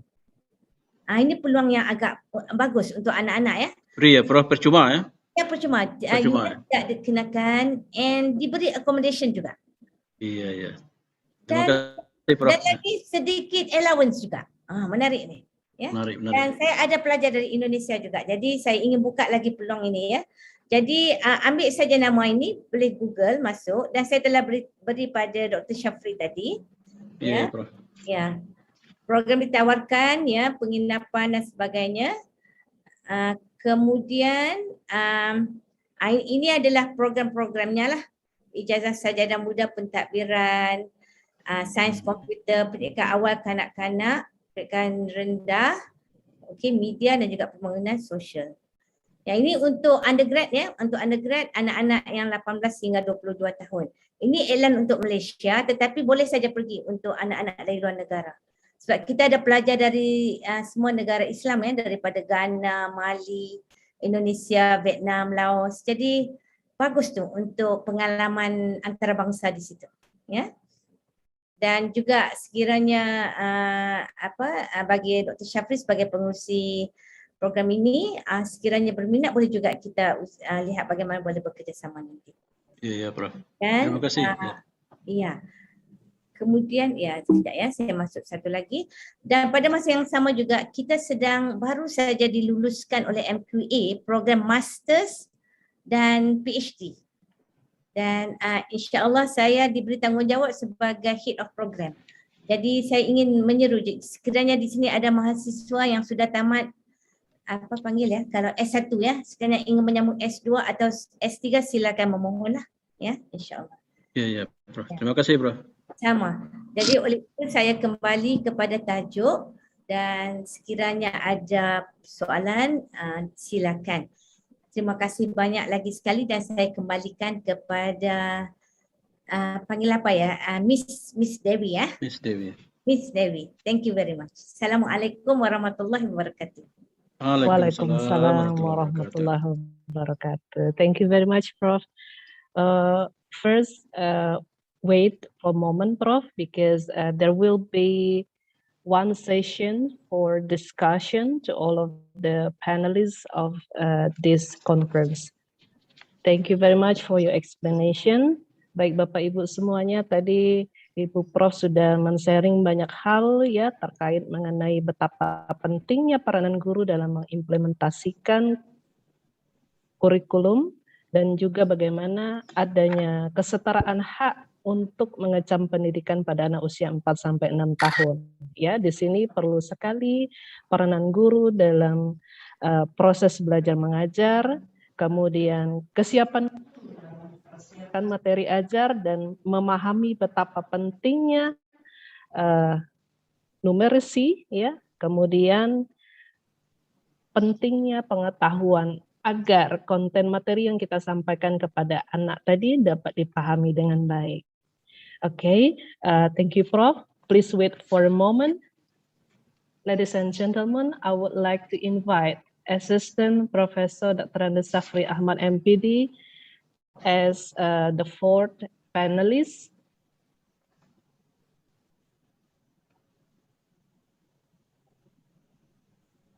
Assistant Professor Dr. Ahmad Sahri, MPD. He is one of senior lecturers at Faculty of Education, Universitas Negeri Padang. His main expertise on math for elementary school education. He wrote some books and learning model, innovation and assessment for math, and published some articles on national and international journals. He won some of prestigious research from government. Thank you for your coming. So now let me listen to his presentation. I would like to welcome Associate Professor Dr. Andes Safri Ahmad, MPD. Time is yours. Okay, thank you, Ms. Dewi. Bismillahirrahmanirrahim. Assalamualaikum warahmatullahi wabarakatuh. Alhamdulillahirabbil alamin. Rabbi shrah li sadri wa yassir li amri wahlul 'uqdatam min lisani yafqahu qawli. Saya mengucapkan terima kasih banyak kepada Prof. Johari dari UTM, kemudian Prof. Munirah yang sempat sebagai eksaminer saya waktu ujian PhD. Terima kasih Prof. yang sudah banyak memberikan masukan. Dan sekarang saya dapat giliran. Dan juga terima kasih dari University of Melbourne, Australia, Dr. Sonia Ardan. Thank you for Dr. Sonia. I would like to say thank you for coming to my presentation. It's great to see you all. Let me introduce myself. My name is Safri Ahmad, and I am from Universitas Negeri Padang. The purpose of the presentation is mathematics is not only calculation, but grow the noble characters, intelligent characters of students. Maaf, hadirin sekalian, karena mayoriti dari Indonesia, saya melihat pelajar-pelajar dari Indonesia dan juga ada yang di luar Sumatera. Partisipannya mungkin lebih komunikatif. Saya mempresentasikan topik ini, ya bahasa campur-campur. Kalau PowerPoint ini sudah bahasa internasional, dan bahasa Indonesia juga sudah diusulkan menjadi bahasa internasional. Insya Allah ini akan saya sampaikan ya dalam bahasa Indonesia.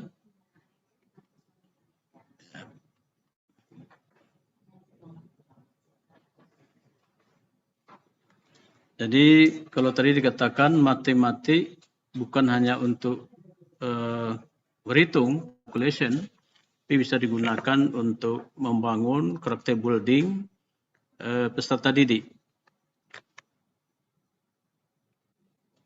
Nah, kalau kita lihat matematik selama ini dianggap ya hanya berguna untuk melakukan perhitungan-perhitungan dalam bentuk multiplication, division, addition, and subtraction, gabataku. Dalam misalnya kali, perkalian, pembagian, kemudian menambah, mengurang. Dan dikatakan kering dari pendidikan karakter. Cuma hanya urusan bilangan, pengukuran, rumus-rumus yang banyak. Nah, itu anggapan persepsi selama ini. Nah, kemudian apa yang bisa dibangun ya yang dapat diintegrasikan atau diistilahkan diinfuskan, diintegrasikan pada mata pelajaran matematik di sekolah. Kemudian bagaimana cara pengintegrasiannya itu? Kalau kita lihat understanding noble characters, pengertian karakter ini memang sudah banyak direferensi. Ya, kalau kita lihat di dalam kamus ya dikatakan karakter ini merupakan sifat-sifat kejiwaan, ya, akhlak atau budi pekerti yang membedakan seseorang dari yang lain. Nah, ini yang dikatakan di dalam kamus bahasa Indonesia, Kamus Besar Bahasa Indonesia.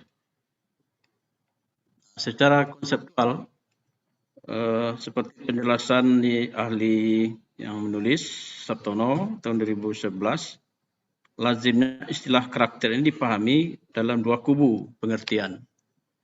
Ada yang dalam deterministik, determinan, kemudian ada bersifat non-determinan, artinya determinan ini sudah dari sononya katanya, sudah dari luh mahfuz kalau bahasa agamanya. Ya, tidak bisa diubah lagi. Dan ada yang deterministik. Nah, berdasarkan pemahaman ini, maka orang yang bersikap pasrah pada kondisi-kondisi diri yang sudah ada, itu dikatakan karakternya lemah sekali.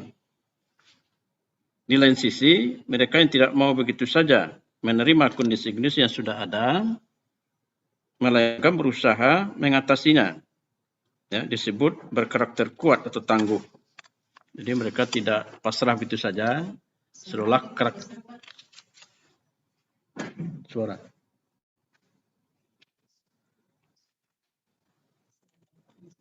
Slide. Thank you very much. Jadi berdasarkan pemahaman ini, maka orang yang bersikap pasrah pada kondisi-kondisi diri yang sudah ada disebut karakternya lemah. Sedangkan di sisi lain, mereka yang tidak mau begitu saja menerima kondisi-kondisi yang sudah ada, mereka berusaha yang akan mengatasinya, disebut punya karakter yang kuat atau tangguh. Mereka selalu berupaya menyempurnakan diri, meskipun menghadapi tekanan dari luar dan godaan-godaan dari dalam. Memang dalam karakter ini banyak tantangan saat ini. Pengaruh media massa, pengaruh perkembangan IT itu sangat luar biasa saat ini. Nah, pemerintah kita, ini Departemen Pendidikan, sudah merumuskan, ini 18 ini, karakter, ini karakter mulia semuanya, yang perlu dikembangkan dan dibangun untuk anak didik. Ya, mulai dari religius, ya, ini rasa agama ini. Kadang-kadang ini yang sangat lemah, ya, pengamalan ajaran agama ini. Ya, kalau kita lihat di Indonesia, mayoriti itu Islam. Ya, memang diakui 6 agama, tapi mayoritinya Islam. Tapi kalau kita lihat, ini fakta, kenapa masih banyak perilaku-perilaku buruk, ya, narkoba segala macam, pergaulan bebas, dan banyak yang jelek-jelek kita lihat itu. Ya, jadi 18 karakter ini dikembangkan. Kalau ini terwujud, nah ini satu hal yang sangat bagus dalam pembinaan karakter peserta didik kita. Jujur, kejujuran, toleransi, ya, disiplin, kerja keras, ini hard work, kreatif. Nah, mengkreasi suatu hal, kreatif dalam kehidupan sehari-hari, dan mandiri, independen, ya, demokratis, punya ada rasa ingin tahu, punya semangat kebangsaan, ya, cinta tanah air, menghargai prestasi, ya, kemudian bersahabat, komunikatif, ada cinta damai. Nah, kemudian juga gemar membaca, read, like to read. Nah, ini yang lemah. Ya, kalau kita lihat, mungkin presentasi saya melihat di waktu sholat berjamaah di masjid ada bacaan-bacaan yang bagus. Nah, itu tidak habis. Ya, padahal lembaran tabloid itu tidak seberapa kan, tetapi tersisa banyak. Artinya minat membaca kita memang lemah. Ya, padahal perintah membaca inilah kunci dari ilmu pengetahuan. Kalau kita lihat Jepang itu luar biasa semangat membacanya. Di mana-mana mereka membawa buku, ya, untuk pengembangan dirinya. Tidak ada waktu yang terbuang. Peduli lingkungan, ya, peduli sosial dan responsibility. Ini kan tanggung jawab. Selanjutnya, hadirin sekalian, ini Pak Prikno, Prof. Prikno, kami kutip ini, ada formula. Ini intinya, beliau merumuskan 5 pilar. Ya. Kalau 5 pilar ini, 5 tiang, ya, dalam karakter yang baik ini, yang cerdas. Yang pertama, fight and fear God Almighty. Artinya ini iman, ya, iman takwa kepada Tuhan Yang Maha Esa. Sebetulnya ini sudah jalan dengan dasar negara kita, Pancasila di Indonesia. Ketuhanan Yang Maha Esa. Berarti sudah ada cikal bakal imannya itu. Namun kenyataannya juga belum terwujud secara mayoriti di Republik ini. kejujuran. Nah, ini juga masih belum maksimal, ya, masih banyak kecurangan-kecurangan. Dan cerdas di sini, tangguh, ya, peduli. Nah, matematik kita kaitkan dengan tentang karakter mulia sangat banyak sebetulnya. Ada catatan penting di sini, bukan hanya matematik, ya. Pada semua bidang studi yang ada di sekolah, sebetulnya mulai dari prasekolah, taman kanak-kanak, tandika kalau di Malaysia, sekolah rendah, sekolah menengah, SMP, SMA, bahkan sampai perguruan tinggi, pada semua mata pelajaran bisa diintegrasikan. Saya memakai istilah diimpuskan, dicangkokkan pendidikan karakter mulia ini. Namun kadang-kadang masih keterbatasan dari para pendidik kita, sehingga dia saling lepas. Kalau matematik ya sekedar rumus-rumus, kebataku, ya tidak dikaitkan dengan karakter mulia. Ini kelemahan para pendidik kita, ya.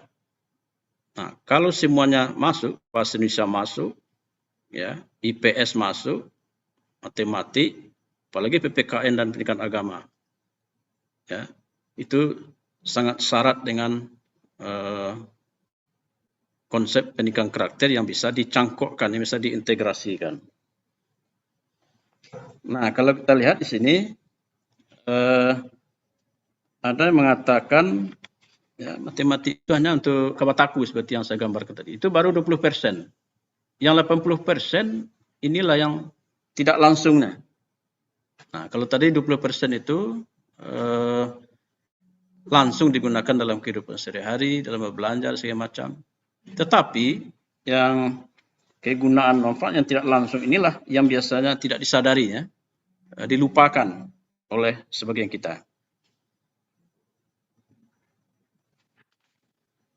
Nah, inilah penyebab kenapa orang banyak berkomentar, ya, why study mathematics differ? Untuk apa belajar matematik muluk-muluk? Nanti akan digunakan juga hanya untuk berhitung, aritmetik, tidak lebih dari itu. Nah, itulah pada presentasi kesempatan ini, bagaimana seorang guru, ya, mulai dari tandika, taman kanak-kanak, sekolah rendah, sekolah dasar, sekolah menengah pertama, SMA atau SMK, bahkan pun di perguruan tinggi, why not mengintegrasikan pendidikan karakter mulia ini pada semua mata kuliah atau pada semua pelajaran. Nah, untuk memperkuat argumen di atas, sekarang perhatikan ilustrasi ini, saya kutip dari pendapat manfaat dalam buku yang ditulisnya Membumikan Matematik. Untuk apa Anda belajar matematik? Ya, what is the purpose of your studies? Nah, ini kasus jawaban seseorang yang diwawancarai. Ya, saya belajar matematik untuk menghitung uang, ya, membaca waktu, menghitung waktu yang berbeda, ya, menghitung kemampuan uang dalam berbelanja, dalam shopping, menghitung luas rumah, luas lapangan, mengukur jarak, dan sebagainya. Itulah gunanya matematik. Ya. Nah, jawaban B dikatakannya, saya belajar matematik untuk melatih berpikir dan memecahkan problem solving. Tadi juga disetir oleh Prof. Munira. Ya, problem solving bisa diberikan sejak kecil. Ya. Bukannya perguruan tinggi, di SD, di tandika, taman kanak-kanak, dengan bola tadi yang besar, kemudian apelnya 2 karena kecil-kecil. Yang besar itu dikatakan banyak. Padahal kalau dari segi kuantiti, tentu ini menyangkut bilangan, angka. Nah, itulah cikal bakal problem solving kita berikan dari dasar betul. Nah, jika dicermati jawaban A mencerminkan, ya, hanya sekedar berhitung, kata itu 20% baru dalam kehidupan kita ini. Sedangkan jawaban dari black sex 80% kan. Nah, itulah yang sering dilupakan, ya. Sekarang dicoba menelusuri bagian-bagian lain yang masih termasuk dalam kategori 80% itu.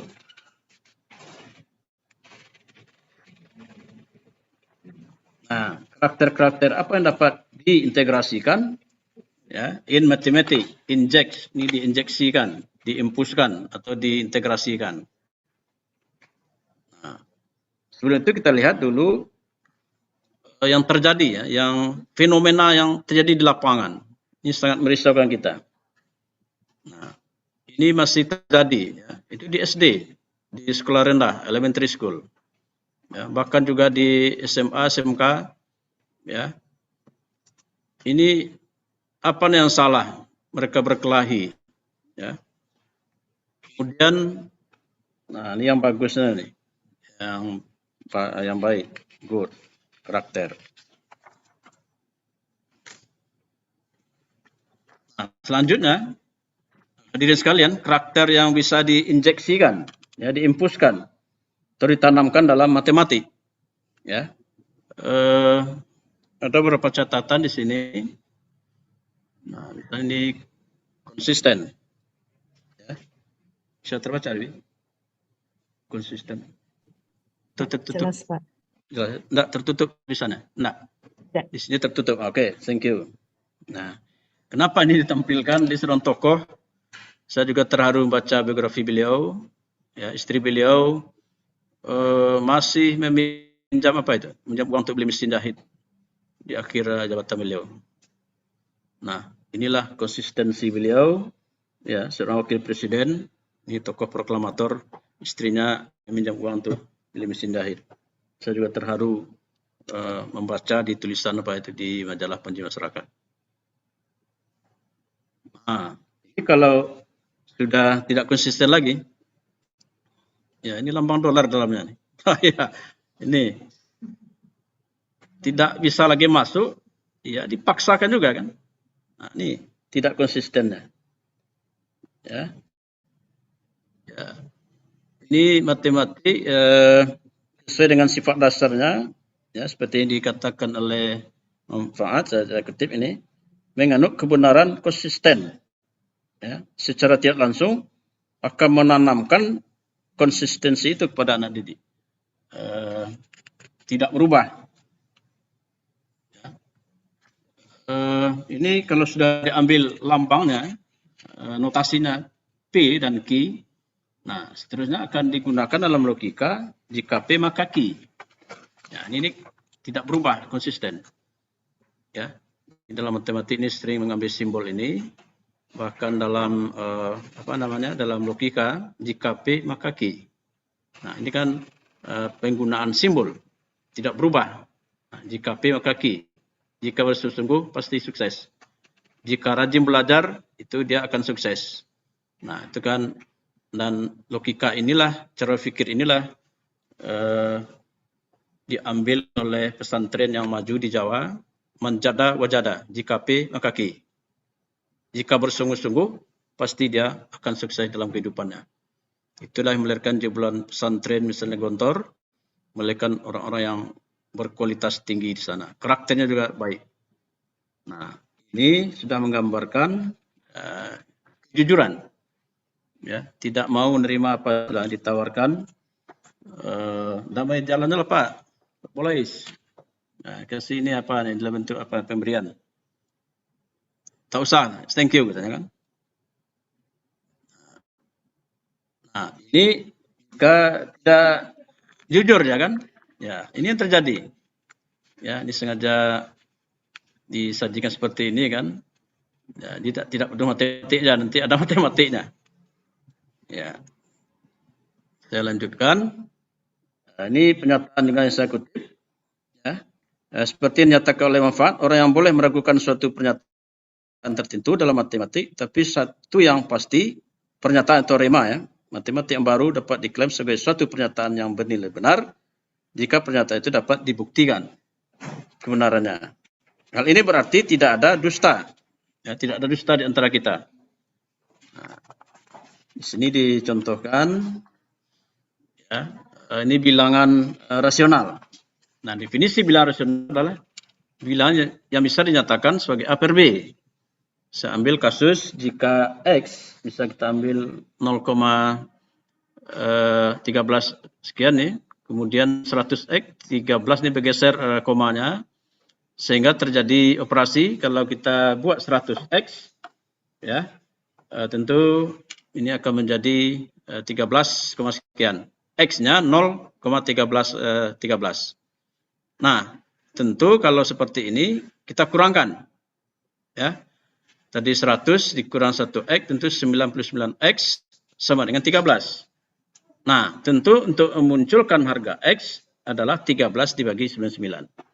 Nah, ternyata bilangan, ya, 0,131313 adalah bilangan yang bisa dinyatakan sebagai A per B. A-nya 13, B-nya 99 sebagai bilangan rational numbers, B-nya tidak boleh 0.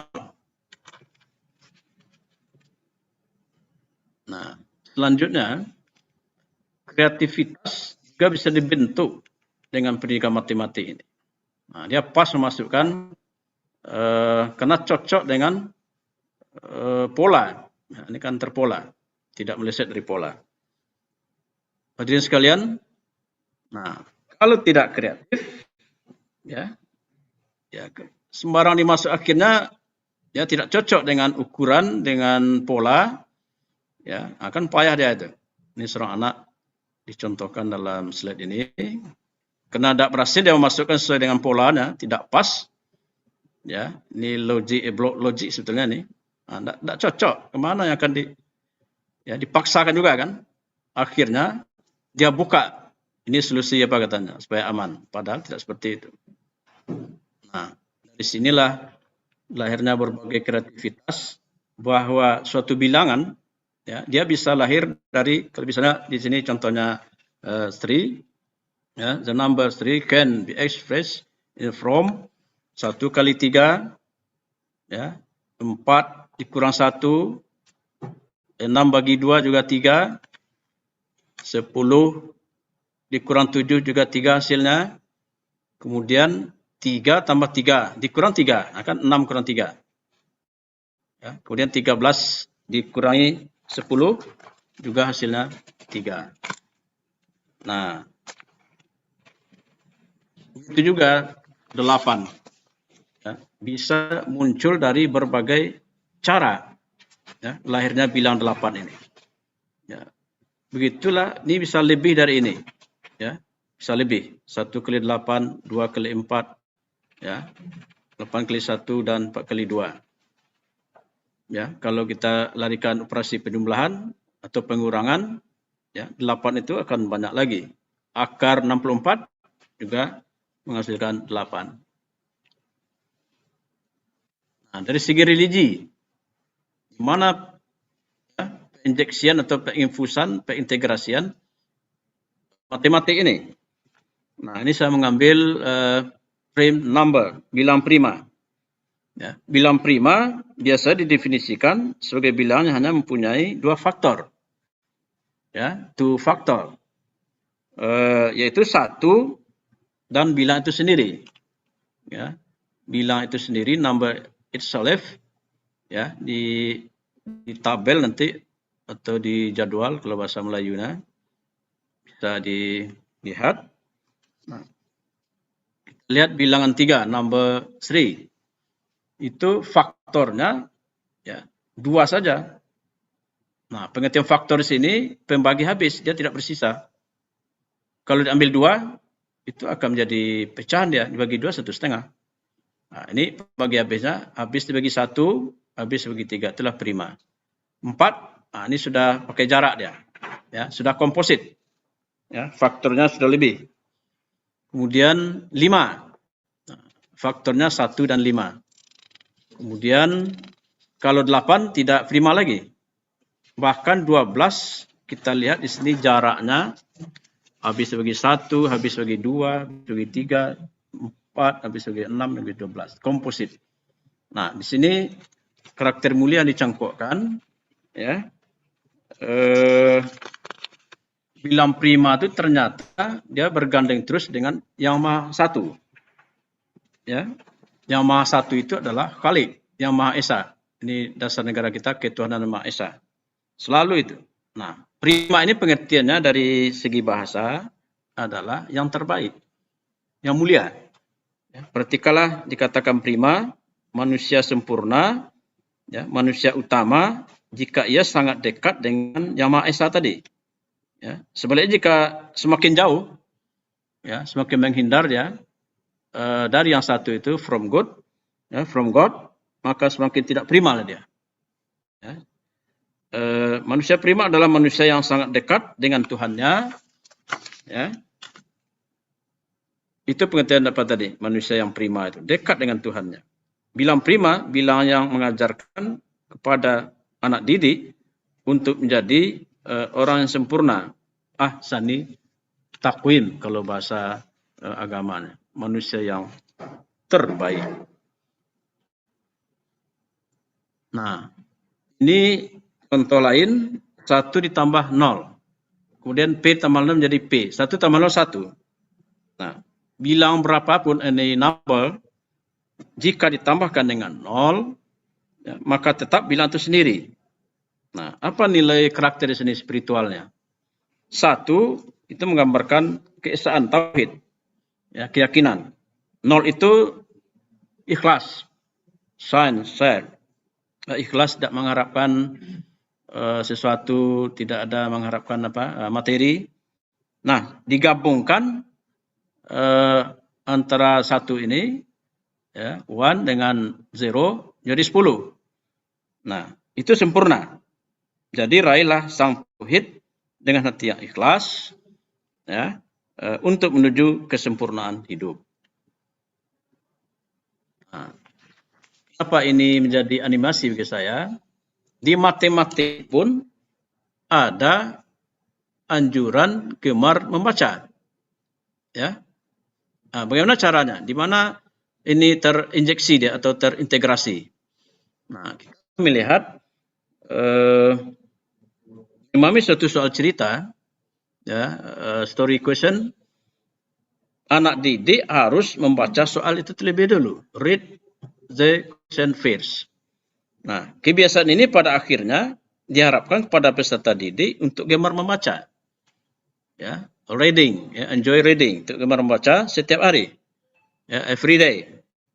Sebagai realisasi perintah, ya, Tuhan yang pertama kepada Nabi Muhammad SAW untuk membaca. Ikra. Tadi juga saya sentil pada pertemuan bahwa semangat membaca ini, ya, sangat membudaya di negara yang sudah maju sekarang, Jepang. Ya, produk-produk Jepang kita lihat inovasi, ya, mobil itu awalnya di Jerman dimodifikasinya awalnya tebal dindingnya, sekarang sudah ringan saja, Innova. Ya, ini kan karena dia rajin membaca, ya, belajar, tidak ada waktu tanpa membaca, istilahnya filosofi orang Jepang ini. Itu sumber kemajuannya. Nah, ini lihai dalam bernalar, ya, berpikir logis. Nah, saya mencontohkan di sini, ya, melatih berpikir logis, ya, dan kreatif, ya, bagaimana memecahkan suatu persoalan yang kompleks, ya. Matematik melatih berpikir logis, ya, logical, systematic, and creative thinking, berpikir kreatif. Dengan kelihayan itu, maka persoalan yang mungkin rumit, kompleks, so dalam hidup ini persoalan semakin rumit, ya. Contoh sederhana, ada petani seorang petani memiliki bebek, ya, itik, juga ada anjing, ada jagung. Nah, ini kan contoh dalam penyelesaian persoalan, ya. Dia akan menyeberangkan anjing, bebek ini, itik, dan sejumlah jagung. Ini kan simbol jagungnya sudah dibersihkan dan sudah dibutir. Nah, kalau itik akan makan jagung itu, kalau diperdekatkan. Anjing lain lagi, yang dimakannya itik. Nah, ini kan persoalan, ya. Nah, ini problemnya. Ya. Jika petani menyeberangkan sekantong jagung lebih awal, maka itiknya akan dimangsa oleh anjing. Nah, jika petani menyeberangkan anjing terlebih dahulu, maka jagung yang ada di kantong itik pula yang memakannya.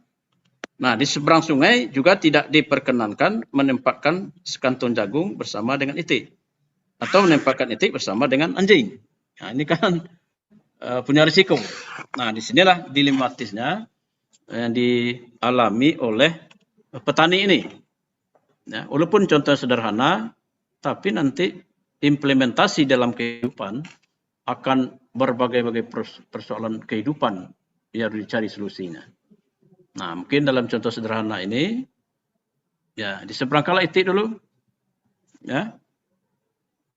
Kemudian, ya, ini ke seberang lagi, ya.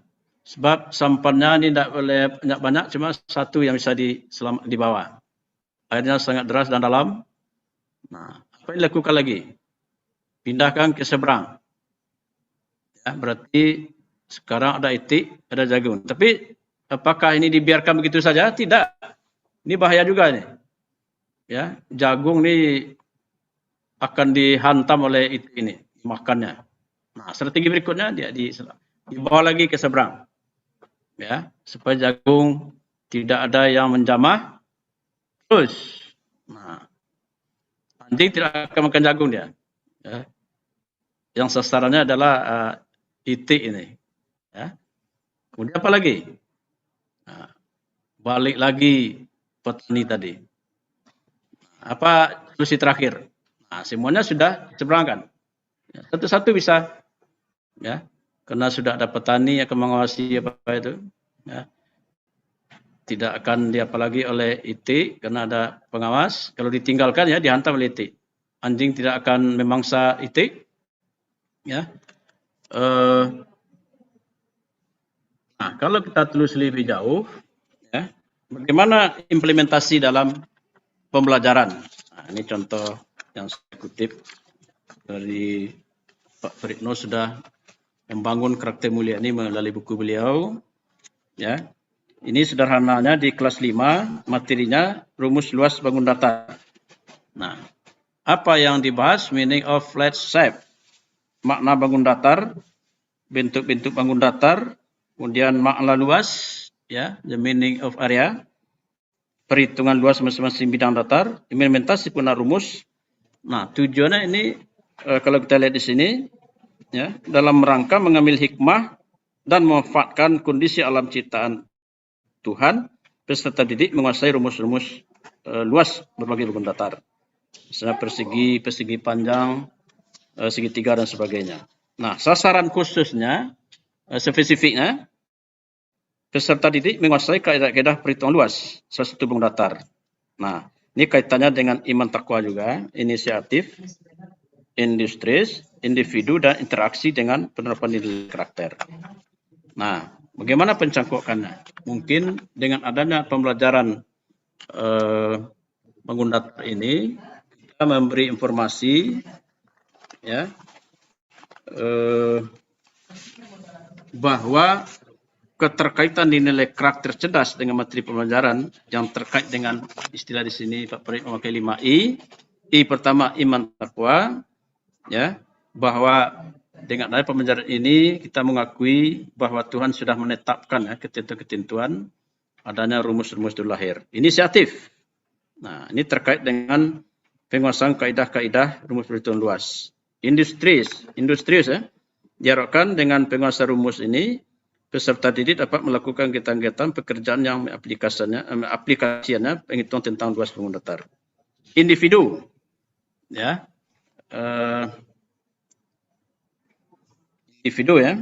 bahwa dengan memahami dan menguasai sebaik-baiknya rumus perhitungan luas bangun datar, peserta didik mengenal dan mengukur serta menguatkan diri sendiri terkait dengan minat terhadap penempatan rumus pada kegiatan atau pekerjaan tertentu. Nah, kemudian interaksi. Ya, ada interaksi. Dengan memahami dan menguasai rumus-rumus tersebut, ya, peserta didik atau siswa diharapkan mampu berinteraksi dengan orang lain dalam suasana yang baik. Ya. Nah, kemudian kegiatan penutup. Guru menekankan, ya, pengguna rumus-rumus pengantar dengan cara terbaik dan menyenangkan berbagai pihak berkepentingan. Konklusi di sini kalau kita lihat karakter yang kuat, karakter cerdas itu sangat penting dikembangkan dalam pembelajaran dengan mengintegrasikan, ya di sini ya mengincludekan ke dalam berbagai mata pelajaran termasuk matematik. Ya, saya ini mencontoh matematik, tapi mencontohkan ya bidang studi lain juga bisa. Matematik bukan hanya membekali ilmu berhitung dan rumus-rumus matematika saja, ya, tetapi banyak yang bisa dicangkokkan, diintegrasikan, misalnya konsisten, istiqamah, ya, jujur, ya, dapat dipercayai, amanah, kreatif, religius, ya, penanaman konsep keprimaan atau keutamaan yang Maha Esa, Tuhan ada di mana-mana, ya, serta keikhlasan. Liha bernalar atau berpikir logis, ya, kerja keras, kesederhanaan, keseimbangan hidup dunia dan akhirat, problem solving, ya, anjuran gemar membaca. Ini kan dampak dari pelatihan membaca soal cerita, menyelesaikan soal cerita. Kerjasama juga bisa dibangun, tanggung jawab, ya, berhemat, mematuhi aturan dan lain sebagainya. Untuk itu, kepada guru matematika pada semua jenjang pendidikan diharapkan kreatif mengintegrasikan atau menginfuskan komponen-komponen karakter mulia di dalam pembelajaran semua topik atau pokok bahasan yang ada pada matematik. Demikian paparan saya sesuai dengan waktu yang diberikan. Thank you. Mohon maaf. Wabillahi taufiq wal hidayah. Assalamualaikum warahmatullahi wabarakatuh. Waalaikumsalam warahmatullahi wabarakatuh. Thank you very much for your presentations. We learned something new from your research finding that we need to understand noble characters of learning math, including 5 pillars of a good character value: consistency, honesty, creativity and problem solving, religious and good reasoning and critical thinking. Thank you very much. Well, we still have time around 40 minutes. I would like to give the first 20 minutes to Ms. Lena to lead discussion session and the last 20 minutes for me to lead the next discussion. Thank you. Ms. Lena? Okay, thank you, Ms. Dewi. I want to say here, Dr. Johari, are you still there? Can yes, I'm okay, and also Dr. Sonja Arn. Yes, Sonia. Yeah, okay. We already have 4 questions for Dr. Johari and also 2 for you, Dr. Sonja Arn. Okay, the first one, how can lecturer measure social emotional learning of students in this COVID-19 era by virtual meeting, which is we cannot meet each other? This is the question for Dr. Johari.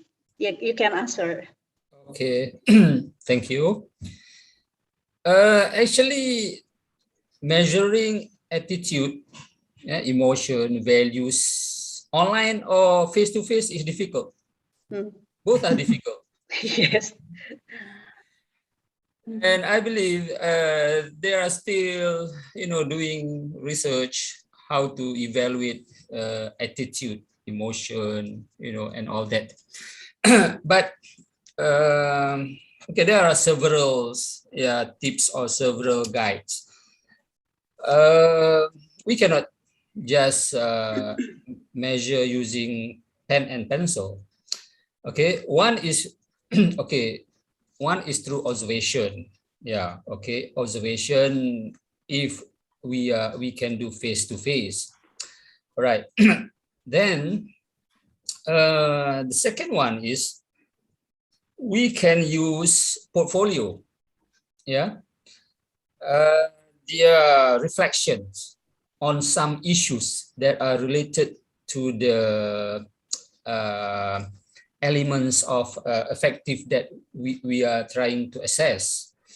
Yeah, so maybe their experience, their everyday experience, but we have to give the right question, yeah, the right vocabulary regarding to the elements of the affective domain that we want to assess. Yeah, so like we ask questions. Yeah, if we want to ask HOTS, for example, higher order thinking question. So there are certain vocabulary. So each domain has the specific vocabulary, so that the student are aware that they must reflect those vocabulary, those level. Okay, one is using portfolio, and then we can also use evidence-based. Okay, beside writing portfolio, now technology, camera, handphone has camera, so they can make videos, yeah, demonstrating their project. Yeah, we can assign problem-based PBL, problem-based project-based learning. Yeah, but the project must be aligned with the vocabulary of or domain of the affective domain. Yeah, and another one. Okay, how we want to assess?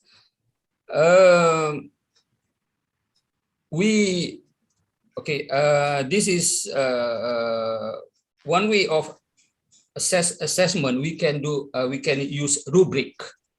Yeah, rubric.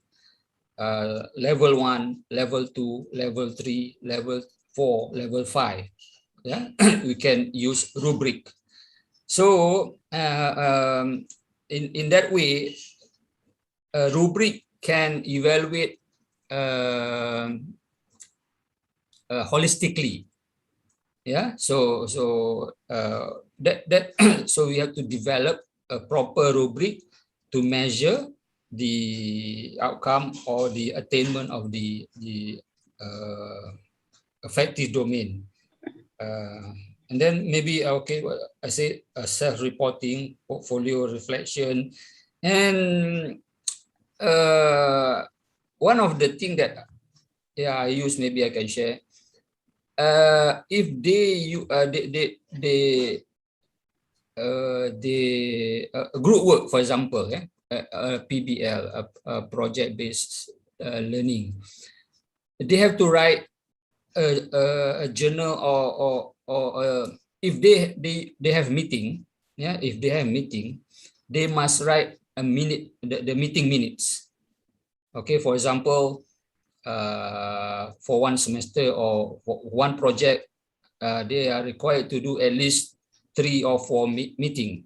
Maybe if one group have 4 students, so each time they meet, they have a meeting, a different person will become the chairman, different person become the secretary, and then so they role play, and then they have to write the minute of meeting. Maybe that is one way. Yeah. Yes. Okay, thank you. The second question for you. The issue that we are currently facing in our era has been related to parent involvement or engagement or support to their children, considering that most teaching and learning activities are conducted virtually. Would you also suggest that universities need to have programs to equip parents so that there is a harmonious relationship between parents, students, and universities? And how to implement such a program? Okay. This is an excellent question. Yeah, that question also is the same thing, whether it's face-to-face or is online. Okay, face-to-face in higher, in primary school, elementary school, I think most of the parents are getting involved. Yeah, we have the PTA, Parent Teachers Association. Yeah, and yeah, for elementary school, primary school, of course, they get involved. But the involvement, I think, can be improved. Yeah, maybe the school. I'm talking about the school to improve the school parents' involvement. Maybe not only the community members of the PTA. Yeah, maybe once a year they have just meeting like that. Maybe we can have a course, like skill course, parenting, at least, parenting course, guiding student doing their homework at the school and the PTA. Okay, in higher education, it's quite difficult because they are adults and most of them young adults, and they have their own we have to understand the nature of young adults, university students, the age of 18 and over. It's very, very difficult. I don't think parents we can get the initiative that we can do is we send the result of the semester result directly to the parents. Sometimes parents don't care about their children. I mean their sons or their daughter, because the result are sent directly to the students for higher education. That's why at least one semester the university send email. Now we have email to the parents, and then maybe now we have a social media platform. Yeah. Now WhatsApp or most social media platform that we can initiate a group, like what is happening in the primary and also secondary school. Each teachers have WhatsApp group with their students and also parents. Okay, good answer. The next question, still for you. These are several lecturers in UNP already apply learning, already use LMS, which call that e-learning in UNP, but they got difficulty in using other technology in math learning supporting, like such as blended or hybrid learning. And then the question is, how do lecturers in Malaysia conduct blended or hybrid learning during the pandemic? Okay, actually the question I have written, I have answered in the written one. Okay, of course, we have all the LMS, e-learning, but I think from my experience, most of the Y generation lecturer, X, I think they are in the comfort zone. Yeah, they like myself, I'm a Y generation, so baby boomers. So I think one of the obstacle is the attitude of the lecturer. One to learn. The young lecturers also sometimes, most of them, because they got this training, the training on the undergraduate study with this computer courses. I think so. The university have to organize workshop. I'm sure that most university have many online workshop of handling this online learning.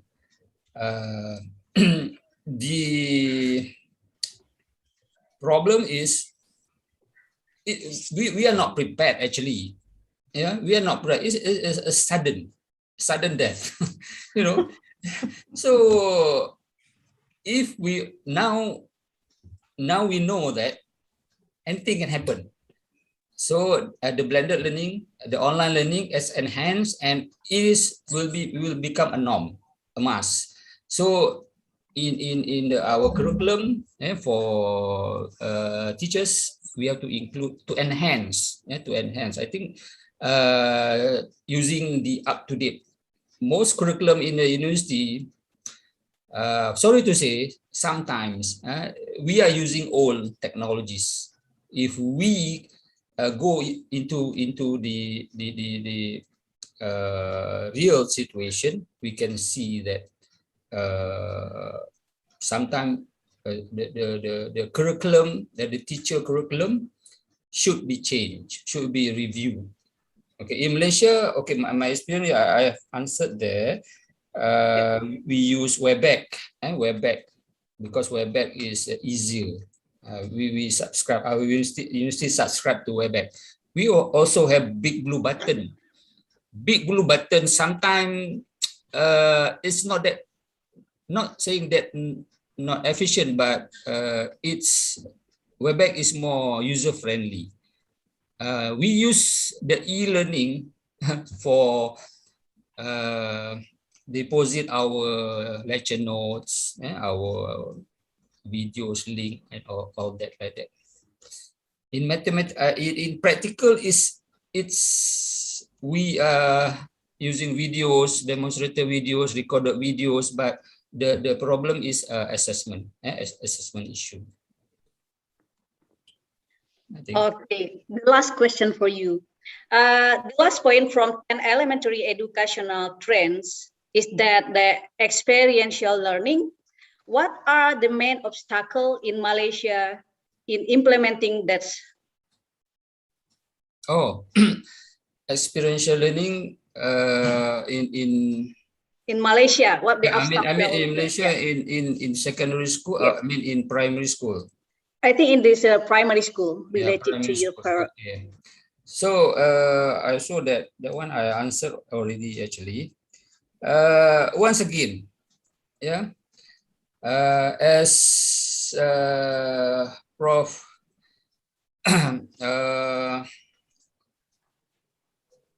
Wait a minute.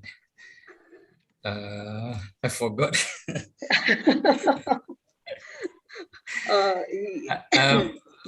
Sorry, bro. Daripada USM tu. Prof. Munira.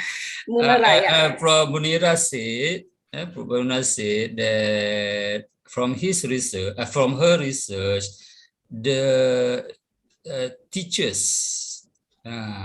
still lack of this creativity to organize appropriate experiential learning.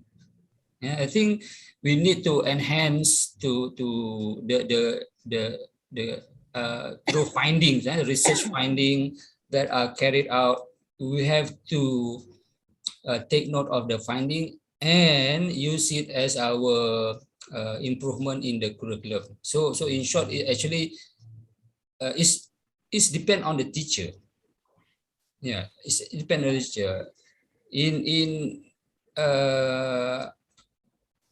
infrastructure, I don't think we have that much problem. Yeah, because experiential learning, we can use all the natural resources, all the environment that we have. So the thing is the lack of creativity of teachers. Yeah. Okay. Thank you. Thank you, Dr. Johari. Then the next we have 2 questions for Dr. Sonja Arn. The first one. Are homeless children in Australia protected and given special education? Yes, please, Dr. Sonja Arn. Great, thank you. again, that's a question that happens differently in the different states and territories in Australia. So in Victoria, there are homelessness services that look after children who are homeless or living in poverty, and the two are often considered statistically together. So children who are living in poverty might be children who are living in overcrowded circumstances or living in particular social housing areas that the state provides, but they're not given special educational services. So they would come to the public schools, public schooling systems.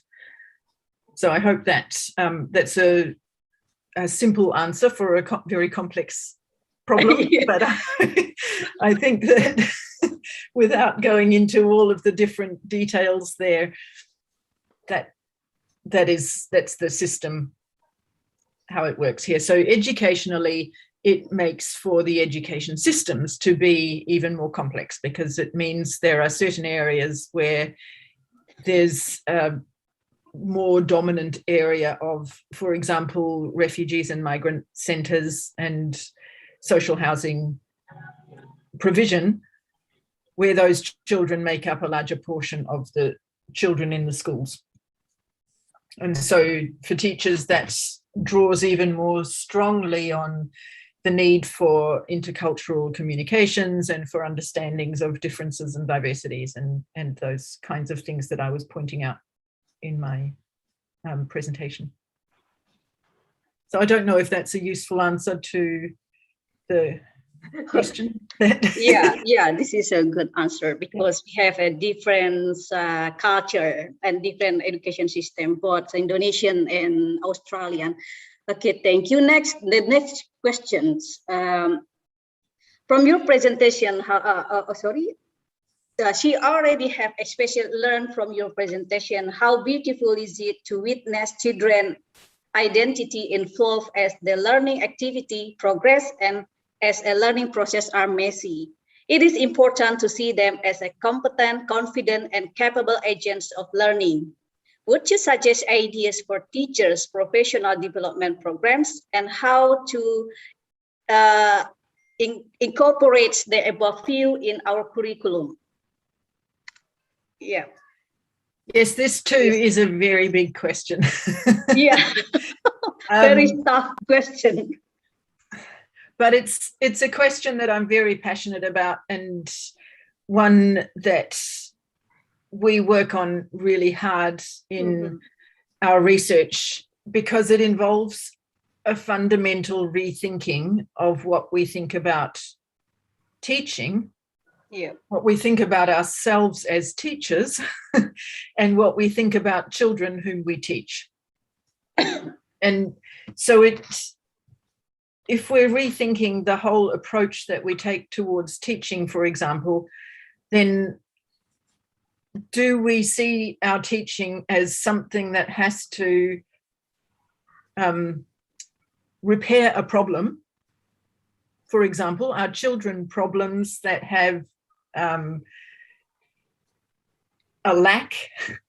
particular lack in areas or in development that we need to make good.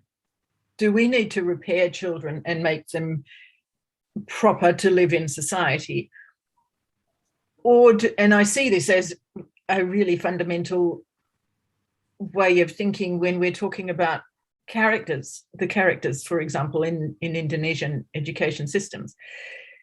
Or do we see children as already on their way within these character developments, or within a good personality development, and we support them to build on what they already have? So that's a really fundamental shift I see, and the research shows that that's a very different way of approaching our teaching. So rather than calling out, and for example, it would rethink the idea of punishment. because instead of punishing children for doing something wrong, it would see something that children are doing and try to indicate which of the things that the children already are doing can we build on to avoid what we see as the wrong behavior occurring again. Okay, thank you for both of you answer. This is excellent discussions, and I hope the participant who already asked questions to you too already got the answer. And thank you so much for your for participating in this conference. And I will give it back to Ms. Hari Devi for the next discussion session. Thank you, Dr. Sonja Arn, and also Dr. Sohari. Thank you. May I just say that my email address is on the back of my presentation. Okay. So if anybody wants to engage further on those questions, I'm really okay. If open. you want to say final statement for all of the participants, yeah, it's okay. Maybe from Dr. Johari first. Your final statement, yes. Sure. It's okay. Oh, okay. Firstly, I would like to thank UMP, particularly Fakulti Ilmu Pendidikan for inviting me. And yeah, I really miss Padang actually. Last time almost every year I went to Padang due to COVID. Well, the most important thing is we can build up network. Although we cannot meet face to face, but we still has this technology platform. So keep in touch. Okay, thank you. Next, Dr. Sonja Arn, please say your final statement for all the participants and also the committee. Yes, so thank you once again to everybody, to Ms. Sari Dewi for your invitation. I've really valued listening to all of the speakers. You're welcome. Very interesting. And like I was saying, if anybody wants to engage further, my email address is available, and very happy to have further discussions. Thank you so much. Okay, thank you for lovely presentation and discussions. And I will give it back to Ms. Sari Devi for the next two speaker. Thank you. Assalamualaikum warahmatullahi wabarakatuh. Waalaikumsalam warahmatullahi wabarakatuh. Thank you, Sonia. Bye. Okay, ladies and gentlemen, we still have time around 20 minutes.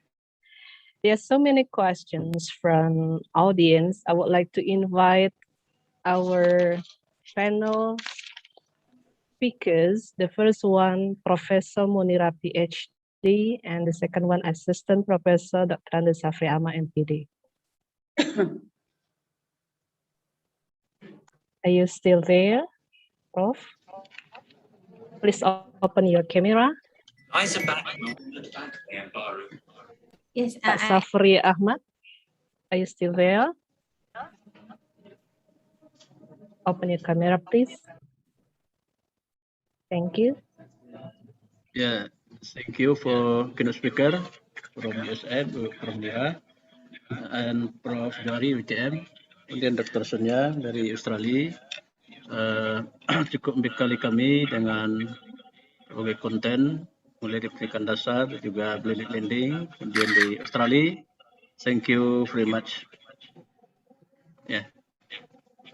Okay, ladies and gentlemen, the first questions delivered to Professor Munira Ghazali, PhD.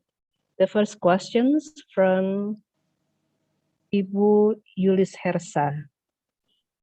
He said that, of course, numeric knowledge is really needed by the candidate of teachers. And in this case, what do you think, Prof? Do we need certain measurement to measure or evaluate their numeracy knowledge before they became the real teacher. Thank you, Prof.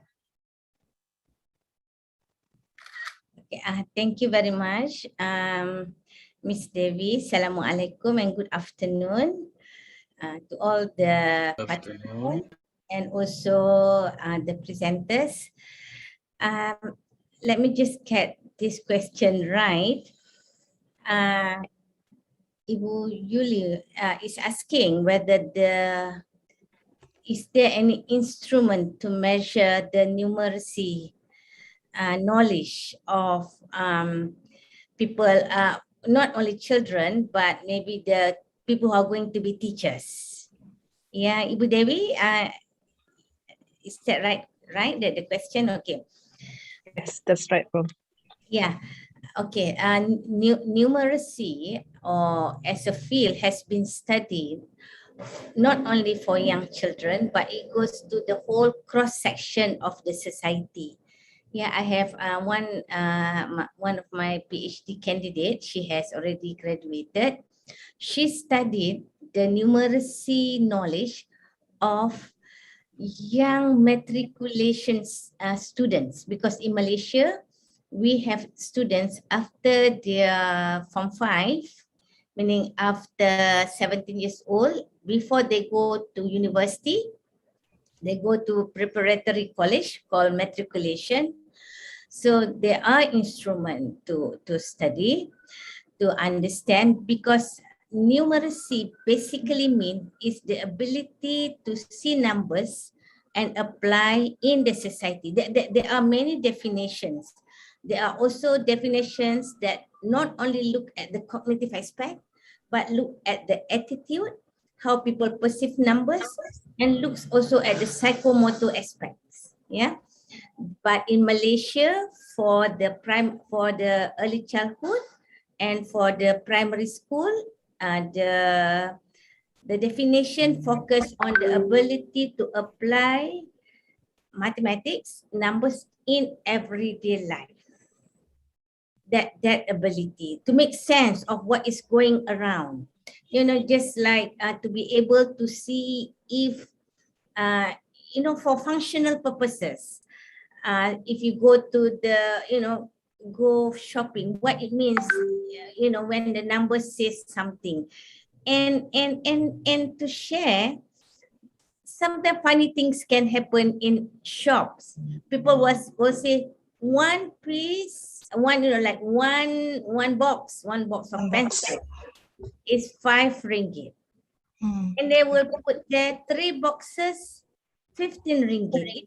And they say it's special. Yeah. But if a person who knows, there is nothing special there. It's just, it doesn't, there is no, special means if maybe you give less price. So that ability to go into society and to be able to make sense of numbers. So that is the definition that is used in Malaysia. But if we look at research, from research point of view, numeracy is expanded. It also looks at the ability to make approximation, to approximate, just to see, like, for example, for young children, there is this ability called subitize. When we look at numbers 3 or less, we immediately know there are 3.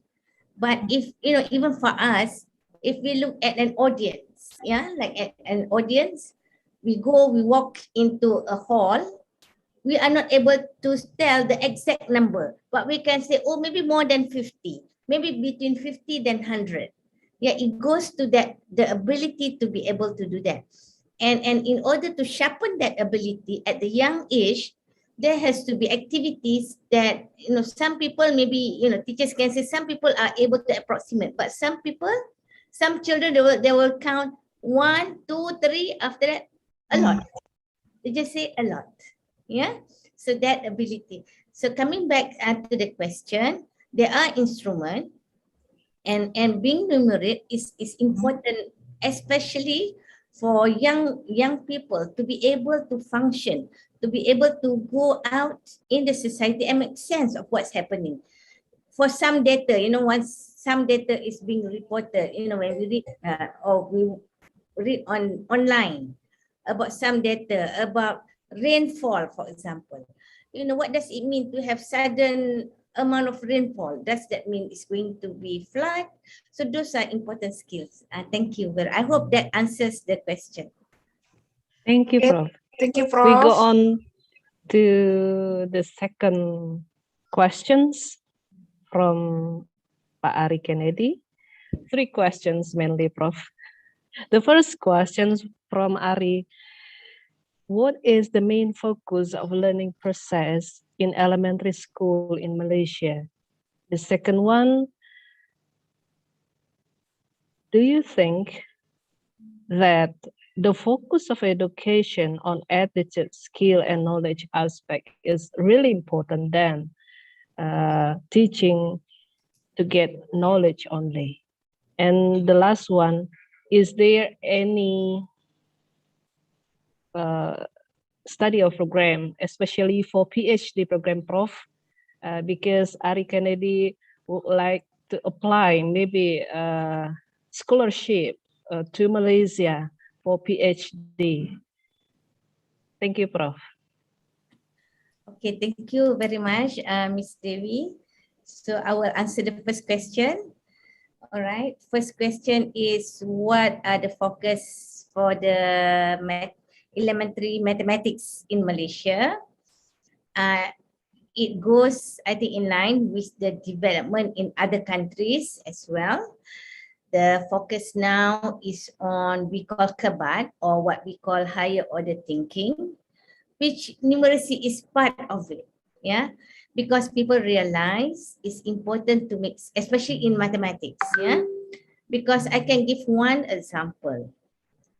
There are students who are able to do the calculations, maybe very complex calculation, 365,000 times so many numbers.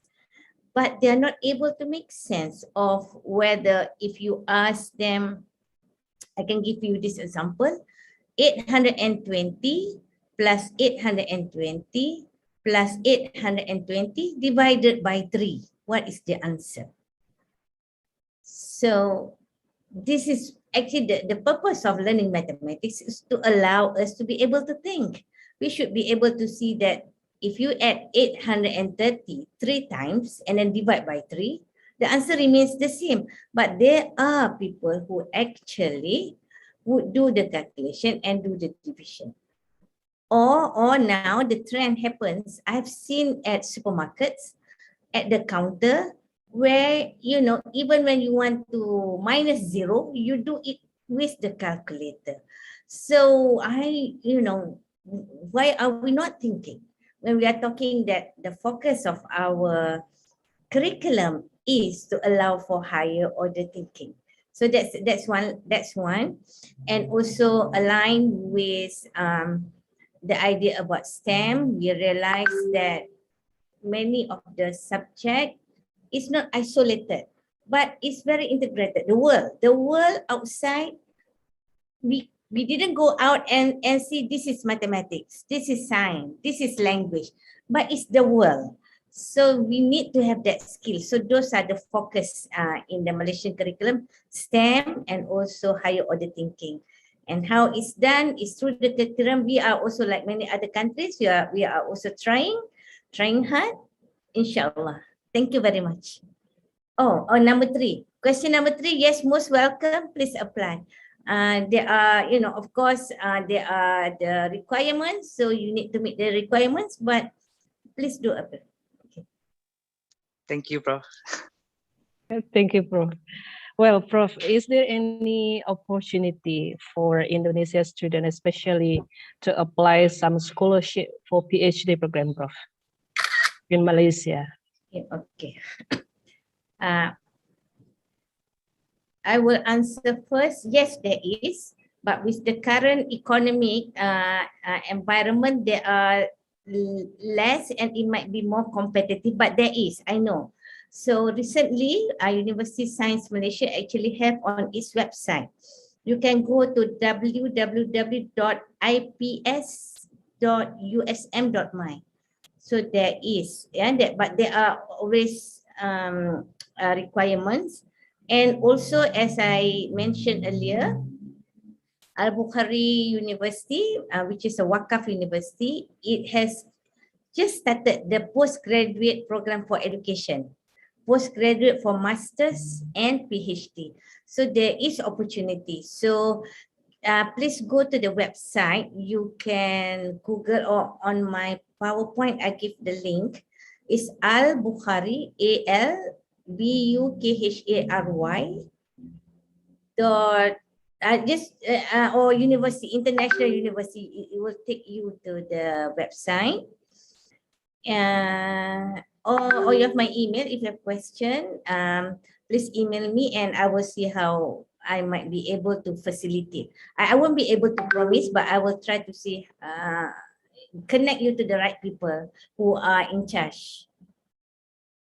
Thank you very much, Prof, for your recommendation. And the last questions, Prof, still about scholarship.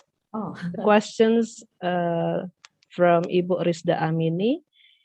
She asked whether if the student from Indonesia, fresh graduate student, and then she or he applied for scholarship in Malaysia and got the scholarship, and after he or she finished master degree, for instance, PhD program, for instance, is there some obligations, or do they must be a teacher in Malaysia for 1 or 2 years? Is there any special obligation like that, or what, Prof?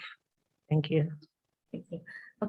For Al-Bukhari, for Al-Bukhari University, there is no requirement to serve. That is what my understanding, but I must also check again.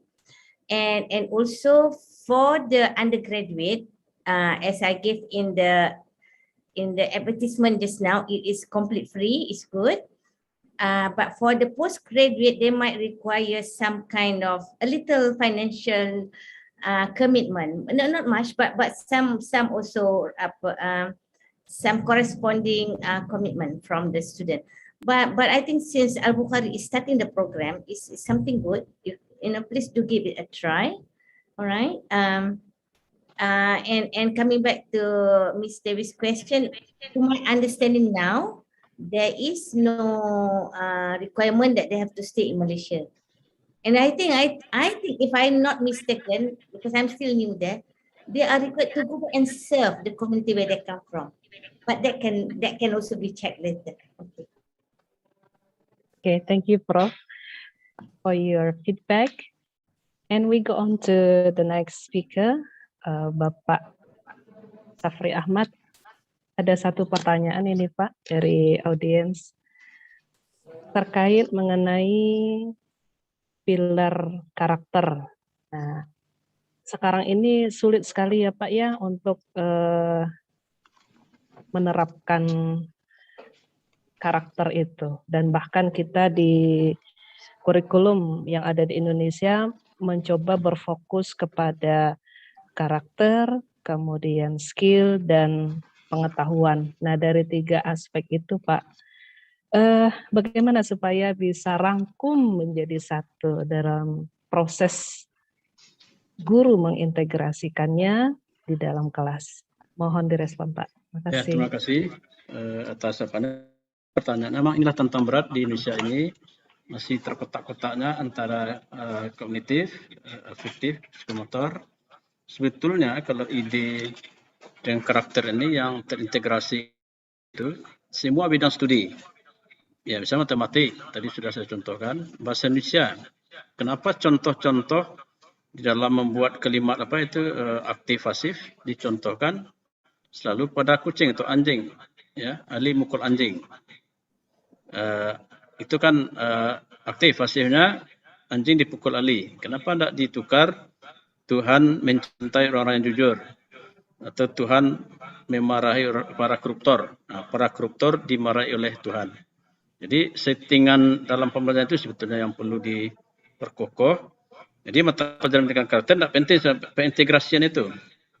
Ya, pada matematik itu cukup banyak sekali Bu Prof Munirah sangat paham betul itu. Nah, di IPS sebungkus nasi yang kita makan itu butuh bantuan banyak orang. Ya, siapa yang berperan di pertanian, siapa yang membawa beras itu ke suatu tempat, siapa pula yang mengolah makanan itu butuh bantuan orang. Nah, apalagi IPA, ya, bagaimana kebesaran kali di dalam pembelajaran planet-planet itu. Jadi sebetulnya selama ini pendidikan karakter ini hanya ditumpukan kepada guru agama, PPKN. Ya, yang lain katanya tidak ada sangkut pautnya. Kalau matematik ya urusan kabataku. IPA ya urusan apa itu? Kimia, biologi, fisika dan sebagainya. Padahal di kimia kita lihat untuk apa bakteri itu kan? Ya, kalau ada bakteri, ya bagaimana itu pembuangan apa itu di toilet. Nah, itulah yang berfungsi. Jadi kalau semua guru bisa menyatukan main setting pilar-pilar karakter itu, ya, apalagi ada 18 dirumuskan Indonesia, ya itu bisa masuk kepada semua mata pelajaran. Itu Dewi, thank you. Alhamdulillahirabbil alamin. Selesai sudah pertemuan kita pada siang hari ini. Thank you to the both panelists, Prof and also Pak Safri Ahmad. Thank you for your best contribution, cooperation, and also thank you for joining us. Terima kasih Bu Prof Munira, Pak Johari, Dokter apa dari Australia. Terima kasih Dr. Pak Syafri. Ya, terima kasih Prof. Ya. Australia Sonja, ya. Silakan Prof, Pak Safri, silakan kalau ada yang ingin disampaikan. Saya sudah cukup. Kita setelah. Sekejap bagaimana ya? Saya ingin memberi email saya sekiranya ada yang contohnya siapa tadi Pak Ari ingin bertanya itu. Saya tak tahu di mana mau diletakkan email saya. Di kolom chat Prof. Kolom chat ya. Ya. Okay, nanti saya coba letakkan ya. Sebab saya tak biasa guna Zoom. Oh, di sini. Ya, di kolom chat bagian bawah Prof. Teleponnya Prof. Bu Rizda Amini ask your phone number also. Saya bagi email address ya.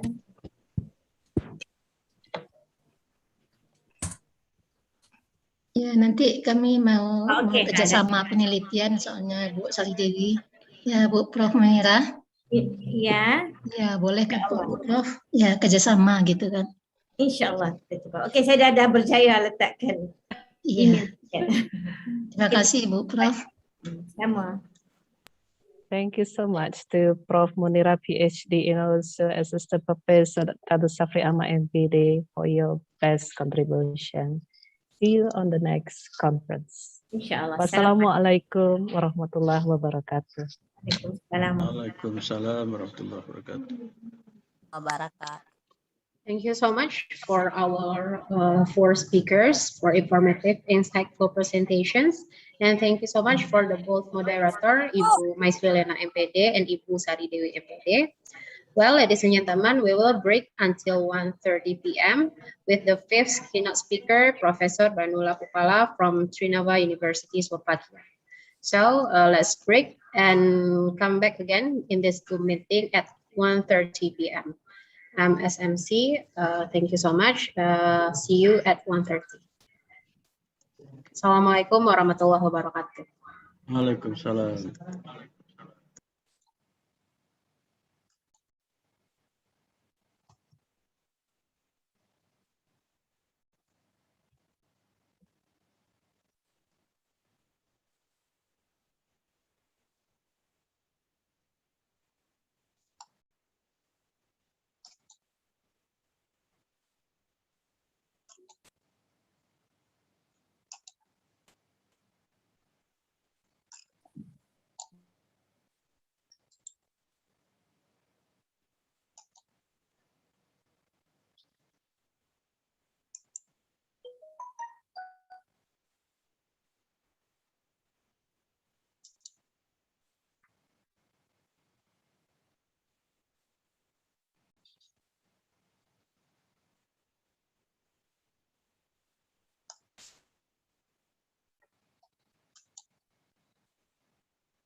Aduh.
Enggak.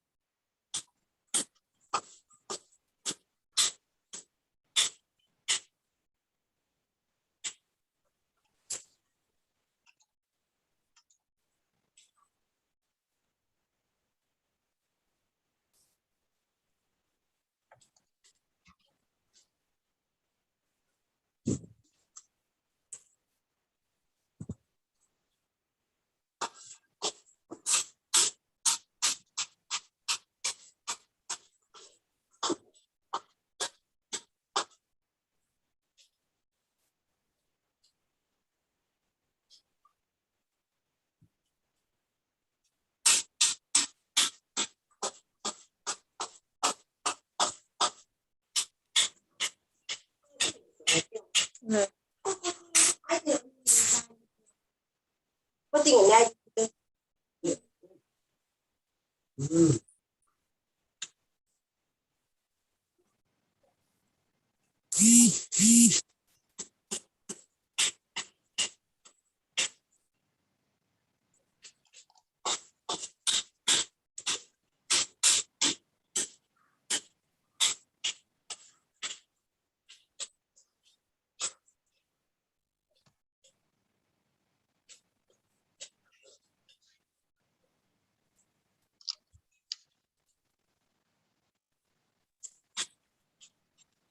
Lin, kayak gila apa pomong, Lin?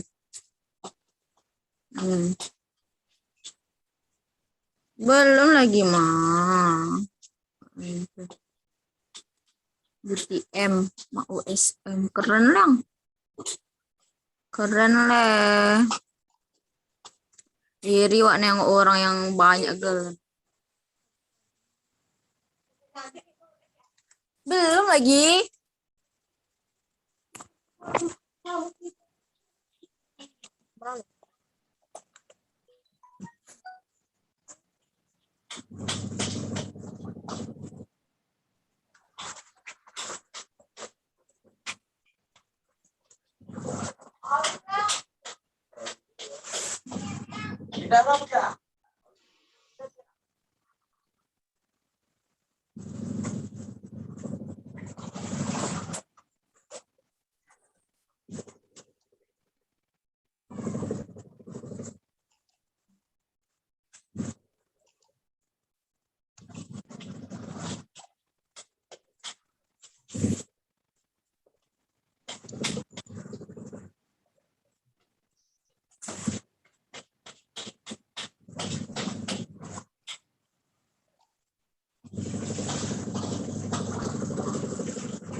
Excuse me, Branyo.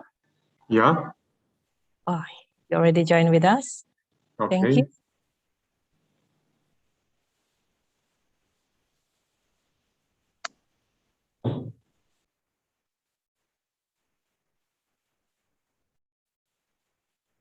Can you hear me? Can you see me? Everything is okay? Yes, everything is okay. Yeah. Your voice is very clear. Perfect. Still lockdown in Slovakia, Branya? No. It is not a lockdown. Now the situation, I will explain for everybody. Maybe it will be interesting for you, because the situation across all the world is very strange. So we are waiting for people connections now. Yes. The audience still connected to us. Okay, and the people, they are home or they are together somewhere, or everybody is in their office or their place. So you don't, the people are not together in one physical place. For committee, we gather in university, but for students, they could access at their home. Okay. So, and they are mostly from Sumatra or all the Indonesia? All over Indonesia. Okay.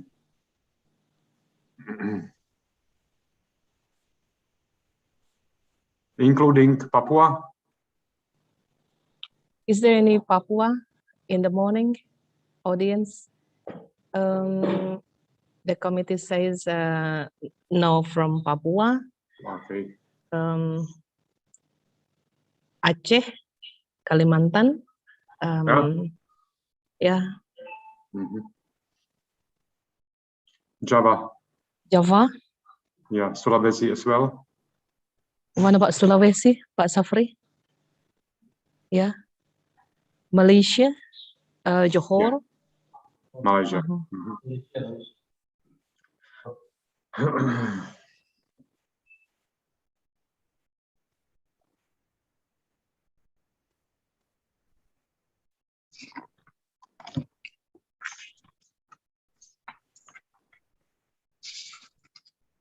Well, Assalamualaikum warahmatullahi wabarakatuh.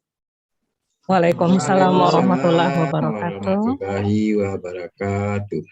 Good afternoon, ladies and gentlemen. Welcome back to the second of International Conference Transformation of Basic Education in Basic Industrial Era 4.0, ICCET 2021. Well, let's begin to our keynote speaker, the fifth, Professor Branislav Pupala from Trnava University, Slovakia, that will led by our moderator, Ibu Sari Dewi MPD. To Ibu Sari Dewi MPD, this time is yours.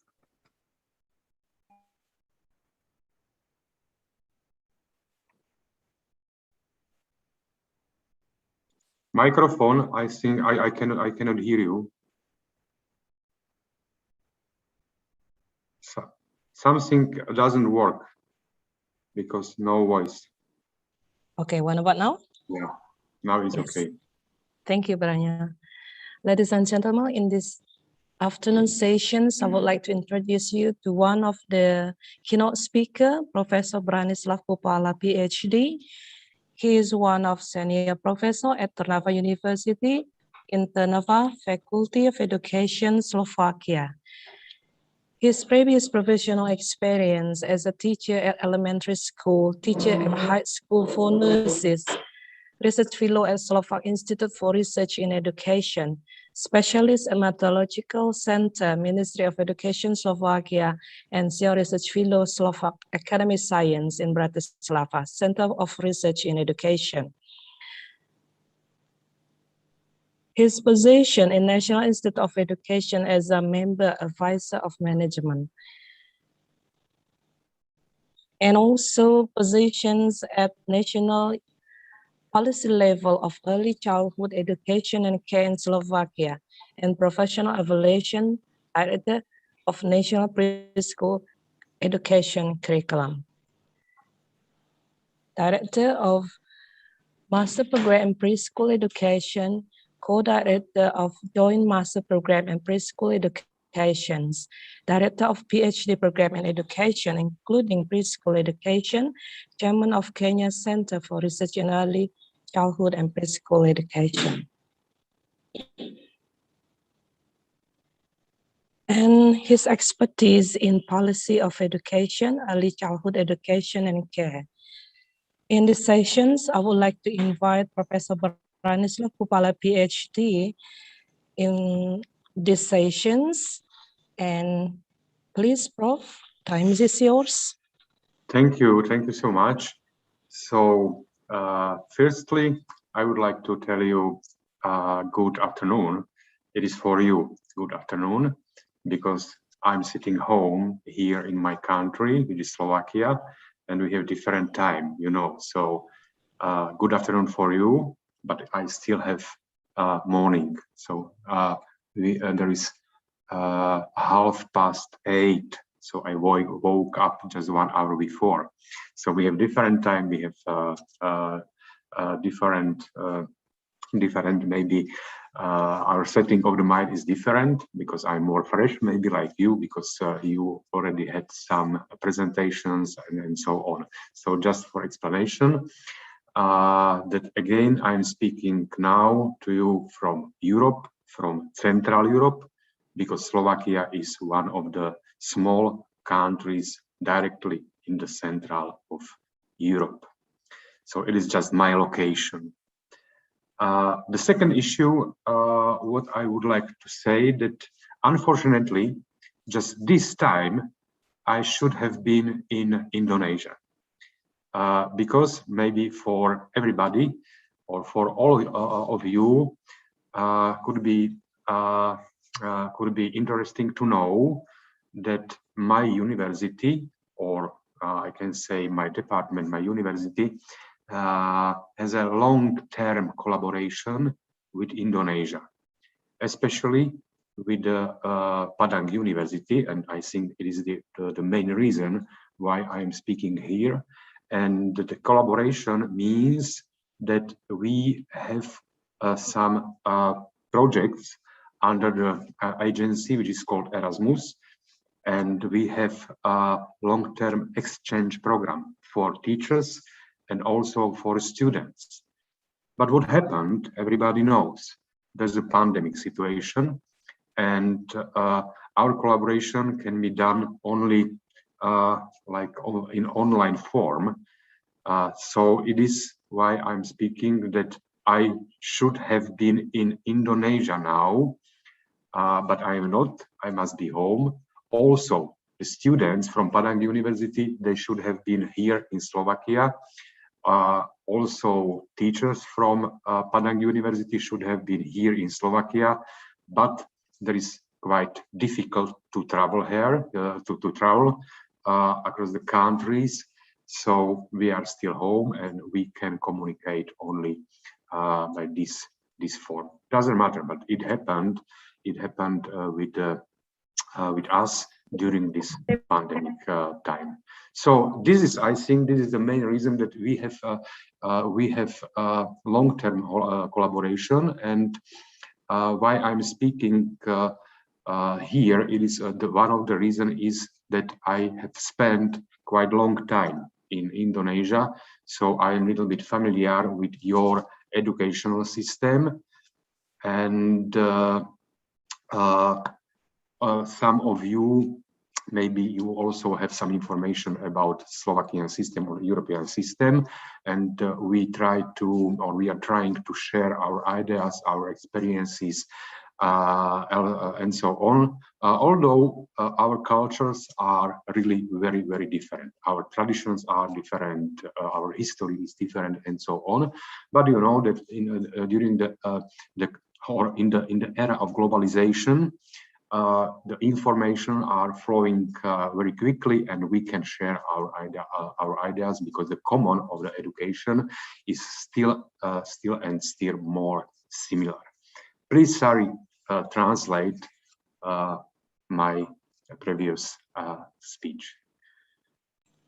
Baik, Bapak Ibu semuanya, pada kesempatan siang hari ini, Profesor Branislav Kupala sengaja hadir di depan kita untuk berbagi informasi ilmu pengetahuan, di mana beliau menyatakan bahwasanya beliau sudah sangat akrab sekali dengan kurikulum yang ada di Indonesia, dan bahkan beliau sudah mengunjungi Indonesia selama bertahun-tahun, dan adanya kerjasama dalam jangka waktu yang sama antara UNP dan Pernava University. Okay, and I see also people who are from Malaysia, right? There are some people also attended here this conference from Malaysia, and the similar program we also have with Malaysia, and we are waiting people from Malaysia here, but again the situation is the same. And also I would like to mention that I visited 2 times Malaysia, especially I visited some kindergarten, also elementary school. So it is very interesting, and for me, and it is my honor to collaborate with countries like Indonesia and Malaysia is. Okay, so I will continue. You see now one PowerPoint presentation, but I think, Sari, I will tell you, don't use this PowerPoint presentation. I will explain why. There was some little mistake in our communication, but doesn't matter, because my PowerPoint presentation I prepared I prepared for different audience, not for different audience, but with a different topic. I concentrated my presentation on early childhood education.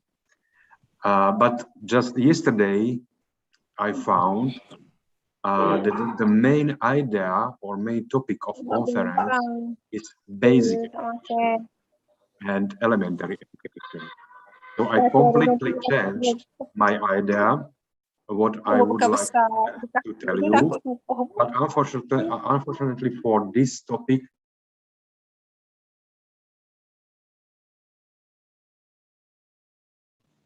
Excuse me, Branyo, your speaker, please.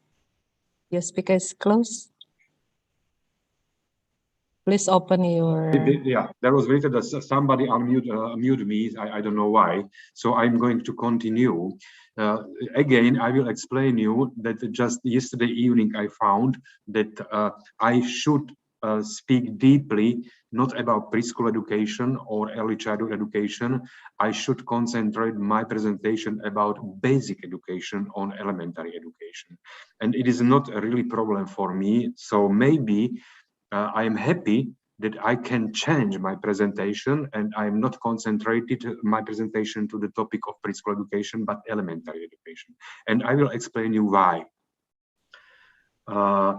Sari told that my specialization is early childhood education.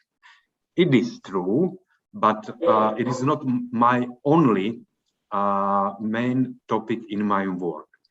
At the present time, I am the head of the committee who is here in Slovakia responsible for transformation of elementary and basic education. So we are faced, or my professional interest now is more concentrated on basic education or elementary education or primary education. And firstly, I think we should speak, what does it mean? Basic education, elementary education, primary education, and so on, because it is quite important when we want to compare the school systems. The topic of your conference is basic education faced with industrial era 4, or what is the number? I don't remember. I think that everywhere you are, everybody is speaking about changes of primary or basic education, because the reform process is not only national process. The reform process is typical for all countries. The question is, what is the main problem now in this era? It is industry era 4, or we are faced with something else with now. Maybe the problem is that we are more faced not with industrial future, but we are faced with post-pandemic situation. But doesn't matter. we must take into consideration two big aspects, or three.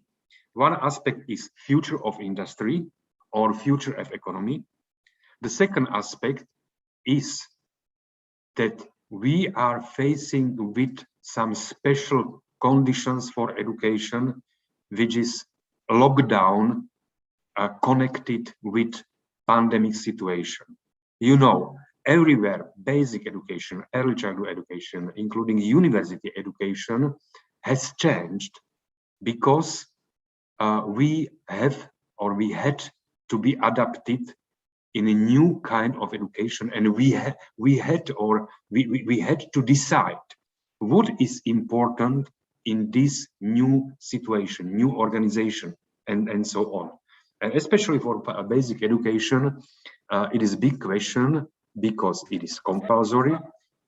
It is education which is for all or for everybody, and so on. And this education, and it is called, one of the reasons we are speaking about basic education, it is really basic. So we are built the foundation of education, especially in basic schools. So it is one or two or three issues, and four issues we need to take into consideration when we are going to prepare transformation of basic education. Is our history and is our present time or present situation in primary education. So just translate. Sari, please now. I will continue later. Oke, thank you Branyo. Pada kesempatan ini, Profesor Branyo akan berbagi kepada kita beberapa hal. Yang pertama, kita harus menyadari bahwa tidak hanya industri atau ekonomi yang kita kedepankan di masa yang akan datang, tetapi kita dihadapkan kepada masa pandemi atau situasi lockdown, di mana semua sistem pendidikan selalu dihadapkan dengan situasi yang sangat krusial ini, ya. Yang sangat penting di sini adalah bagaimana mengadaptasi dan kita mampu beradaptasi sehingga proses pendidikan itu tetap jalan. Dan di sini pada isu yang keempat, bagaimana mempersiapkan pendidikan dasar berkaitan erat dengan apa yang telah terjadi di masa yang lampau dan sekarang. Kedua-duanya saling berkoneksi satu sama lain. Please continue, Branyo. Yeah, thank you. So now just a couple basic information, and you can compare with your situation in Indonesia.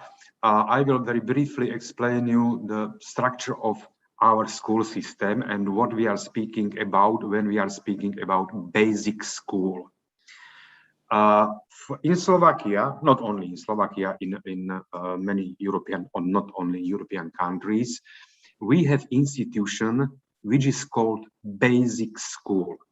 You have the same, I think. Basic school has 9 grades. 9 grades.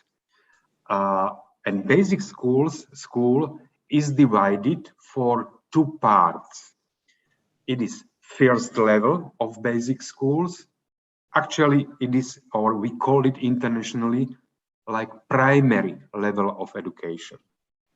And the second part of basic school is second level of basic school, which is from international point of view, lower secondary education. So basic schools include, they include 2 levels of education. It is primary education and it is lower secondary education. So this is why we must speak separately about primary education and basic education. Basic education is not the same as a primary education. In our institutional system, in different educational system, you can find that basic education is the same as a primary education, but it is not everywhere. So just again, our our system has one institution with 9 grades for children between 6 and 14, which is one, not very, but like it should be coherent institution with ideally or optimistically with one common curriculum, but it is divided for 2 levels. Please explain, and maybe just in your mind compare with Indonesia. Oke, thank you banyak. Dari penjelasan Prof barusan kita dapat menyimak bahwa sistem pendidikan yang ada di negara Slovakia atau negara lainnya yang ada di benua Eropa, basic education terdiri dari 2 level. Level yang pertama namanya adalah first grade of basic school, itu disebut dengan primary level of education, ya. Yang kedua, second level of basic school is lower secondary of education, 6 grade pada level 1 dan 3 grade, jadi totalnya ada 9 grade pada rentang usia 6 sampai 14 tahun. While in Indonesia, Branyo, we have we call it as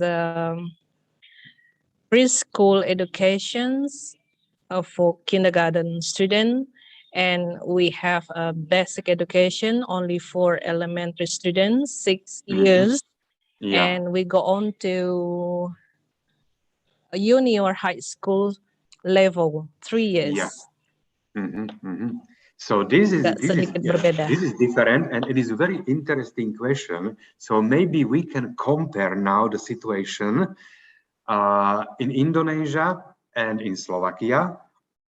What does it mean? We are going to compare the little bit different model of education, which is compulsory education.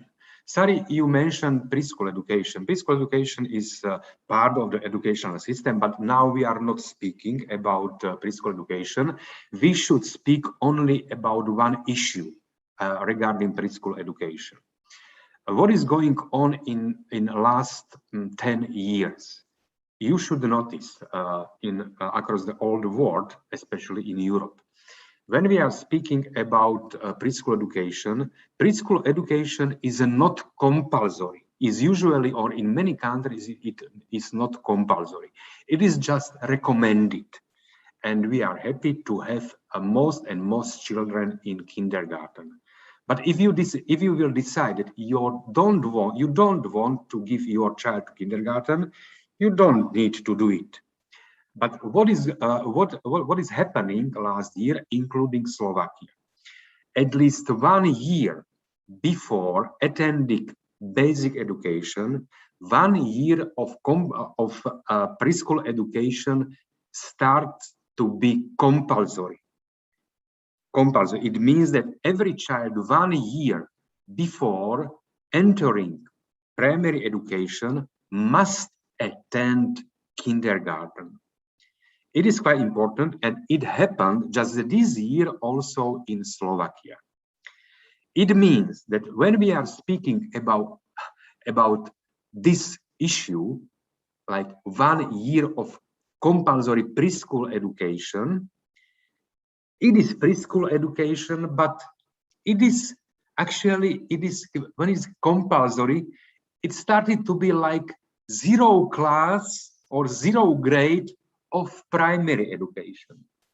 It means that preschool education, or there are not strictly like different or strictly separated preschool education and primary education, but now the primary education and pre-primary education, after being compulsory, there's we prepare the new situation, which means that primary and pre-primary is more connected.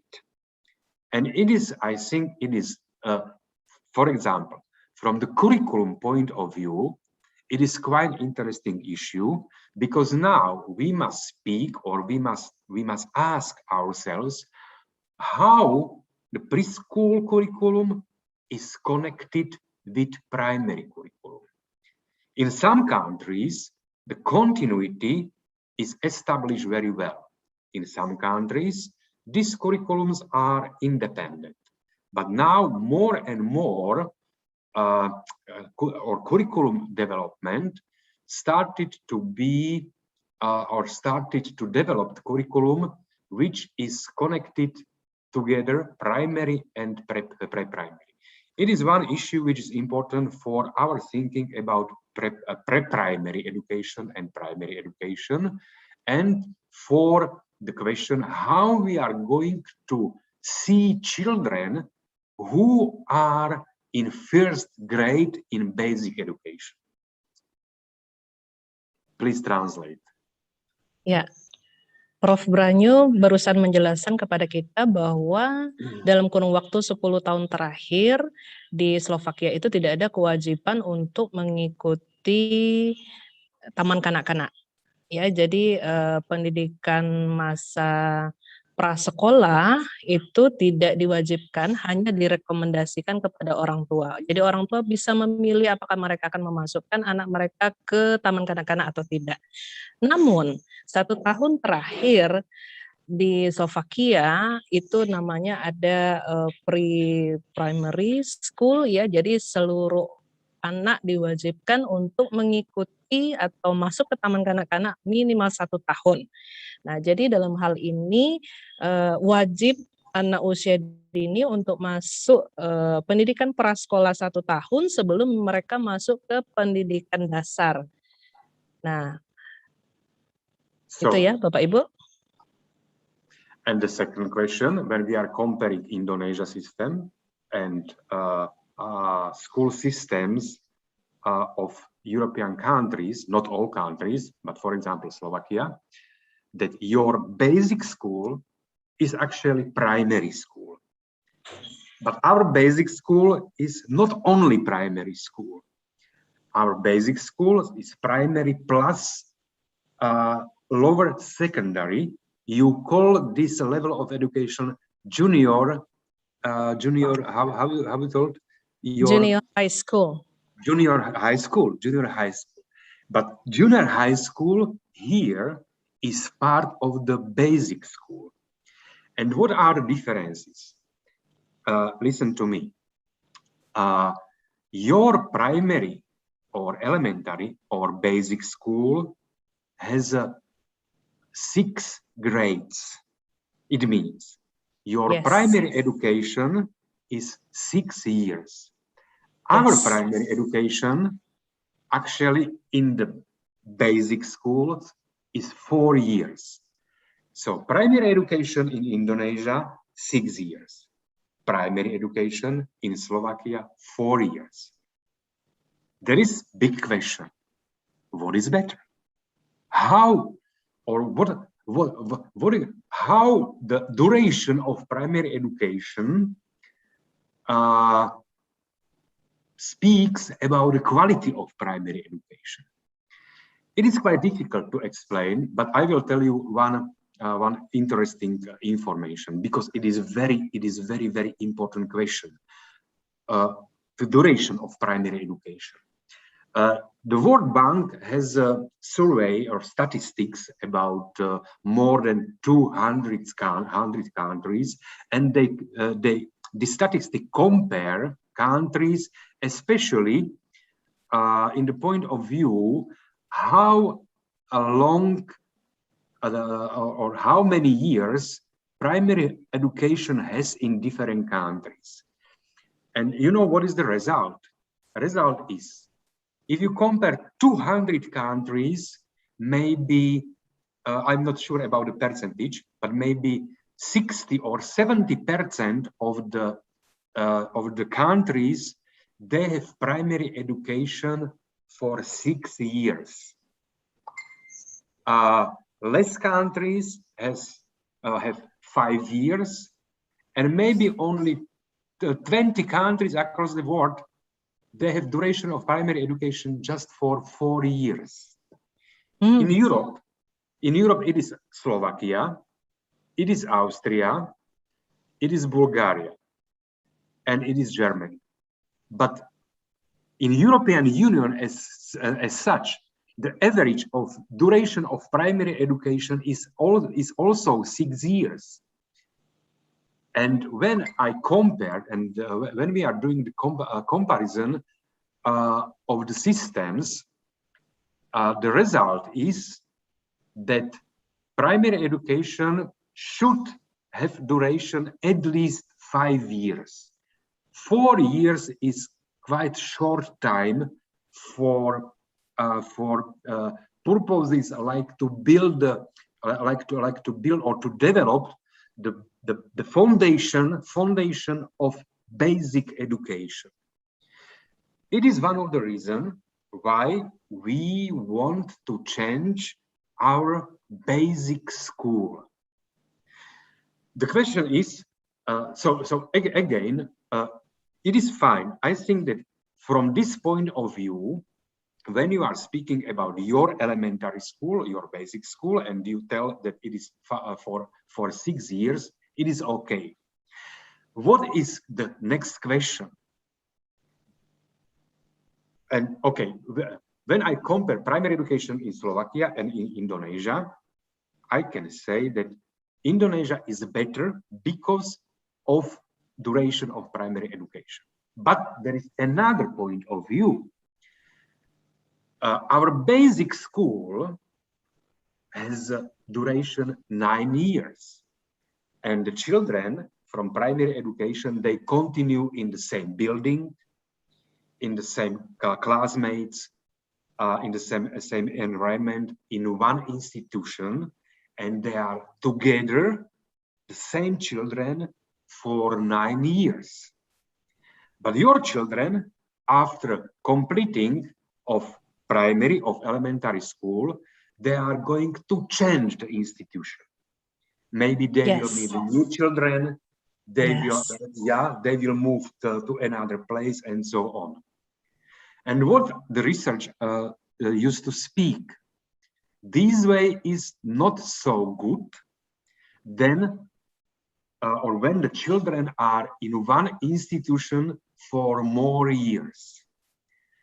So from the second point of view, how long time the basic education, or what is the duration of basic education is, it is, according to many researchers, is better when the children are in one institution for longer time. In Slovakia, for example, in Finland, in Sweden, in the very successful school system in Europe, there is one institution for all children with with 9 years together. So from the primary education point of view, it seems that Indonesia is better, but your system is very soon selective. Our system is not selective because the children are together, the same children, for long years. So what do we want to change? We don't want to change basic school as such. We only want to change the duration of primary education, not to be for 4 years, but for 5 years. And lower secondary education will be shorter, because now it is for 5 years, and in the future, in 1 or 2 years or 3 years, it will be shorter just for 4 years. And we still want to have our children in basic school with 2 levels. So this is the comparison, and this is the very important question for basic education. Try to explain or try to Okay, thank you, Branyo. Prof menjelaskan tadi bahwa terdapat perbedaan antara kurikulum yang ada di Indonesia dan di Slovakia. Khusus pendidikan basic education yang ada di Indonesia, kita sebut basic education ini umumnya untuk primary school, ya. Nah, di mana di Indonesia hanya 6 tahun saja, dan kemudian lanjut ke jenjang SMP, sekolah menengah pertama selama 3 tahun. Nah, sedangkan di Slovakia pendidikan dasar itu terbagi menjadi 2, primary schools namanya, yaitu durasinya 4 tahun, dan secondary school, ya.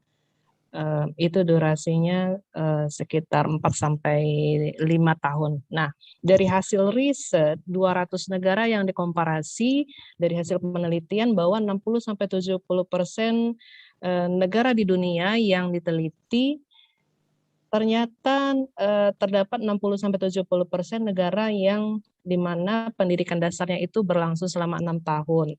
Dari hasil penelitian juga ditemukan bahwa durasi waktu yang lama selama 6 tahun itu berefek bagus, tapi di lain sisi kita juga perlu menelaah ulang lamanya jeda waktu yang terjadi. Dan di Indonesia ada pertukaran pelajar, ada pertukaran sekolah, ada pertukaran situasi di mana 6 tahun pertama mereka memasuki sekolah dasar, kemudian di 3 tahun kemudian mereka masuki sekolah menengah pertama, dan gurunya juga berbeda, sekolahnya berbeda, kemudian muridnya juga berbeda, teman-teman mereka bermain juga berbeda, karena level jenjang pendidikannya juga berbeda. Nah, di Slovakia selama 9 tahun itu tidak berubah sama sekali. Mereka belajar di satu institusi yang sama, pada sekolah yang sama, guru yang sama, ya. Kemudian mereka berteman dengan teman yang sama. Mereka hanya melanjutkan saja dari primary school ke low secondary, ya. Itu. Nah, dari hasil penelitian ditemukan bahwa durasi lama waktu dalam mengecam pendidikan di basic education itu bisa berdampak positif. Menurut Pak Prof bahwa seandainya saja di Indonesia itu satu institusi yang sama, kemudian dikembangkan di situ satu kurikulum yang sama berkelanjutan, ya. Nah, itu akan menghasilkan sumber daya manusia yang jauh lebih siap, ya. Nah, di Slovakia di masa yang akan datang, apa yang akan mereka ubah? Di masa yang akan datang mereka tidak akan mengubah basic education, tetapi hanya berfokus kepada rentang waktu yang akan mereka lampaui, ya, selama jenjang pendidikan yang ada di basic education. Selama ini mereka sudah melakukan penelitian, kira-kira diprediksi untuk primary education itu 5 tahun, kemudian dilanjutkan dengan low secondary school. Go on, please. Okay, I could understand what you are speaking about because as you are Indonesian. Just I will add some special terms what I was speaking about. Maybe just to be aware of the term that we can have selective school system or selective basic education, or more comprehensive or more inclusive basic education. In the situation where you have separate institutions like Indonesia, it is more selective system. In the countries where they have one institution, it is more inclusive or more comprehensive. And you know, when we are speaking about inclusive education, we should decide. When we want to have more inclusive education, we should have one institution for all children. It is quite important information that it is decision about selective system or comprehensive and inclusive system. It is ideological issue. And there is the second practical issue. If you have 2 institutions for children between 6 and 15, you must have 2 different curricula. One curriculum for elementary or basic school, and second different curriculum for junior high school. It is okay or it is not okay? Take one child is going through the school system. There is one curriculum for kindergarten. The second curriculum, which can be different, in basic school, and after leaving basic school, she or he is going to the junior high school, and there is there is the new curriculum for the same child. This system, from my point of view, or not only from my point from my point of view, but generally, doesn't work properly for child. When we have, or how we can have a comprehensive and how we can reach, or we have chance for high quality basic education when we have one comprehensive and cumulative curriculum. So, and what is the situation here in Slovakia? And there is the problem we are going to change, and it will be similar and maybe deeper problem also in Indonesia. We have one basic school, but actually there is two different, not very different, but two curriculum. One curriculum is for primary level, and second curriculum is for secondary level. What we are going to do, we have to prepare one curriculum for all basic school. What are the main principes or methodological imperatives? Curriculum for compulsory education, or for children from 0 until maybe 18, should be comprehensive, should be cumulative, should be integrative. Not integrative that we will integrate everything, but there should be one curriculum following the common ideas, and the children are learning the same issue, but still deeper and deeper and deeper. But they must have the same curriculum, same learning areas, one philosophy on curriculum, and the curriculum should be one. Because if you have two different curriculum, the education or school education is going to be fragmented, and there is not good it doesn't work for national school system, because education is not only for the child. Education is important also for the society, and we want to have generation who can and people who can have the feeling that they belong to the same culture. They must have the common knowledge. They must share the common attitudes, and because they are living in one culture, or not one culture, but cultures which together means, for example, like nation, like Indonesian nation.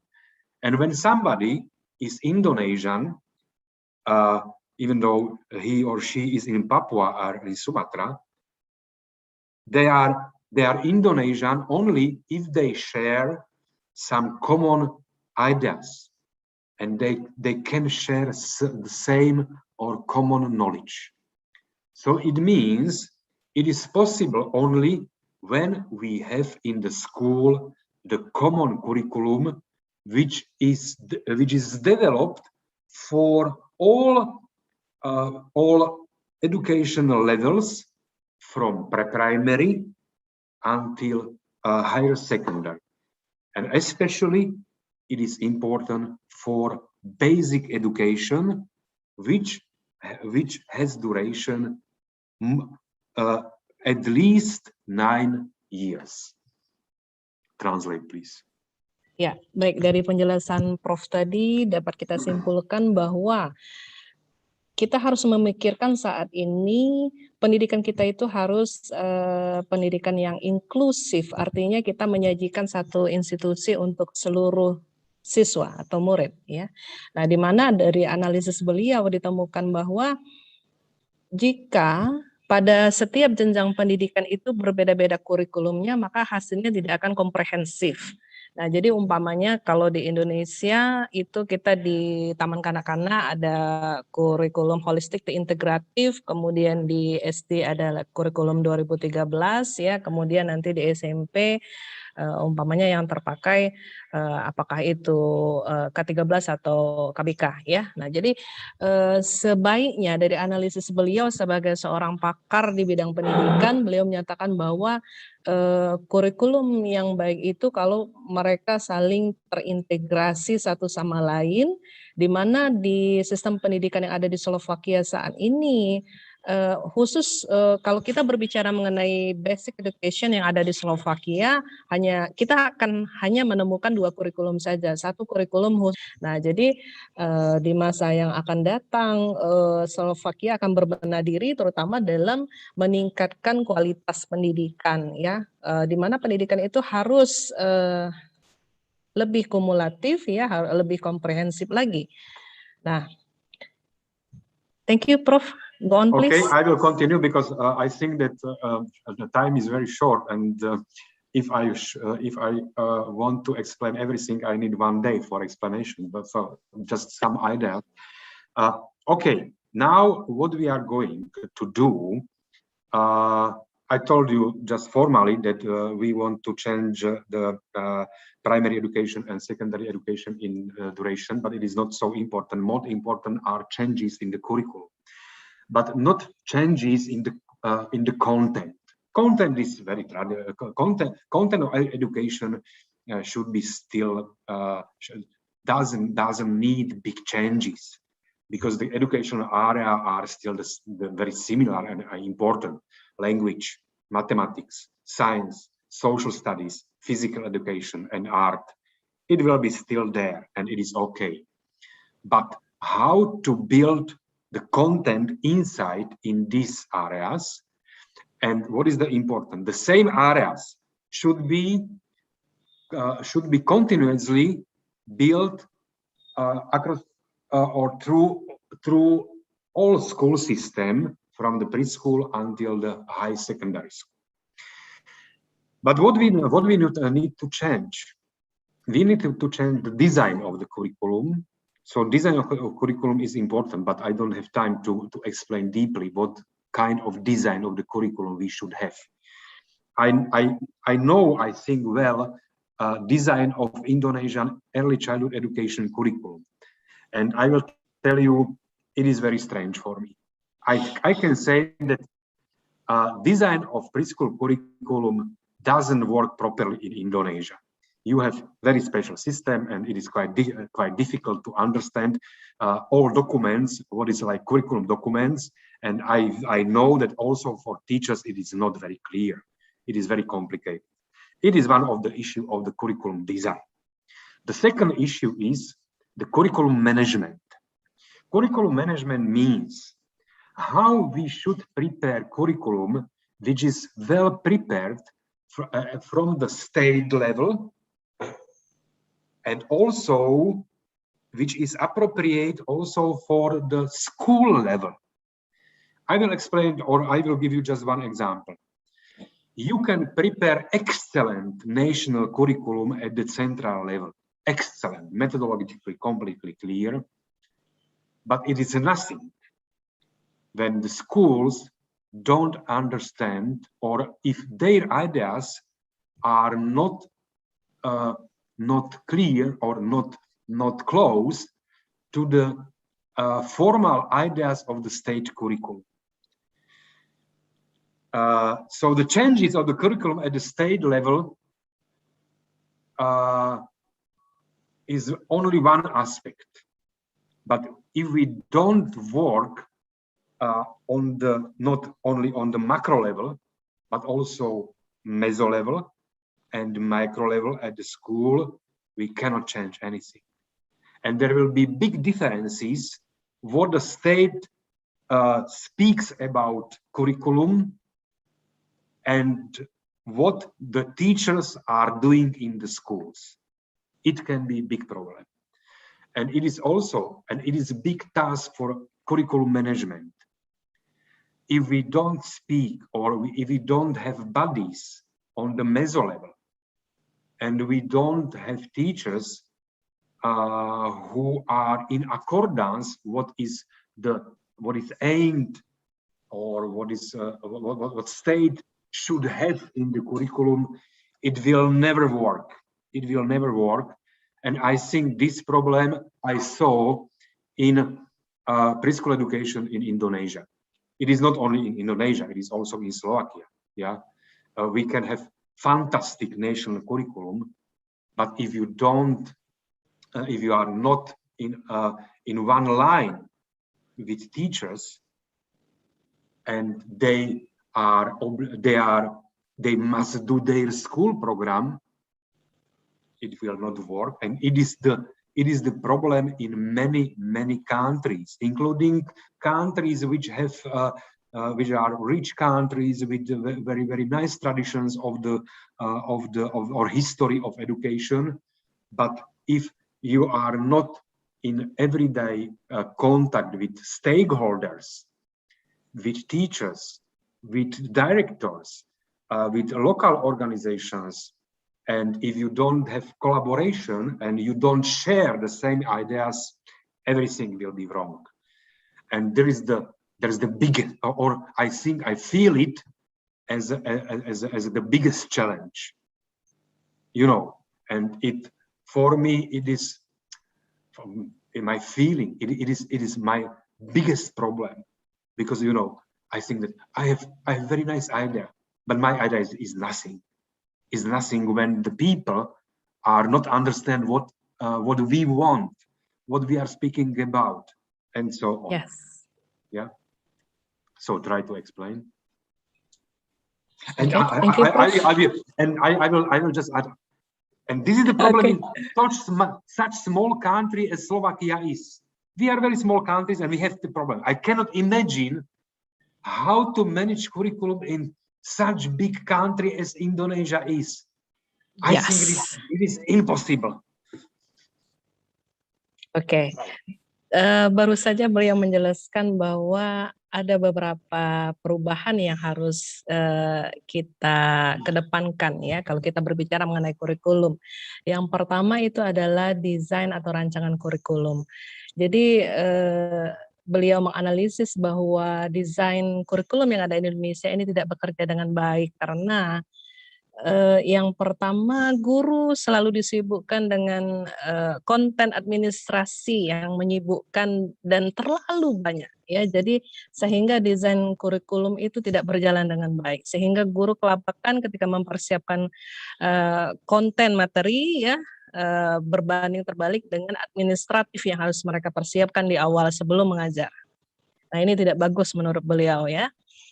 Nah, yang kemudian yang kedua, kurikulum manajemen. Jadi kalau kita berbicara mengenai manajemen kurikulum, itu harus satu persepsi dan pemahaman, di mana ketika suatu negara memiliki kurikulum yang sangat fantastis, hendaknya kurikulum tersebut bisa terimplementasi sampai ke bawah, sampai kepada pihak sekolah, ya, sampai kepada guru yang melaksanakan proses pembelajaran. Tentu perlu ada kolaborasi antara stakeholders ya, pengampu kebijakan, kemudian kepala sekolah, guru, penilik sekolah dan lain sebagainya, sehingga tadi kurikulum yang sudah dirancang dengan baik di suatu negara sampai ke bottom ya, dari up to bottom, dari atas ke bawah itu sinergi dia ya, bisa teraplikasi dengan baik. Nah, kolaborasi inilah yang perlu dikedepankan menurut Prof ya.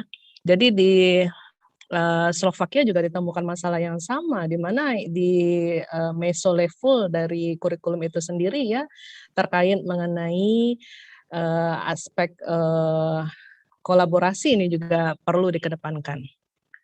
Oke, thank you, Prof. Just the last idea, and I will finish. What I want to say at the end of my presentation. What is the history of curriculum reform or school system reform? It is ideology of progressive education of USA from the first half of the 20th century. After that, it was child-centric ideology from the 20th century. And now we are in skill-centric ideology.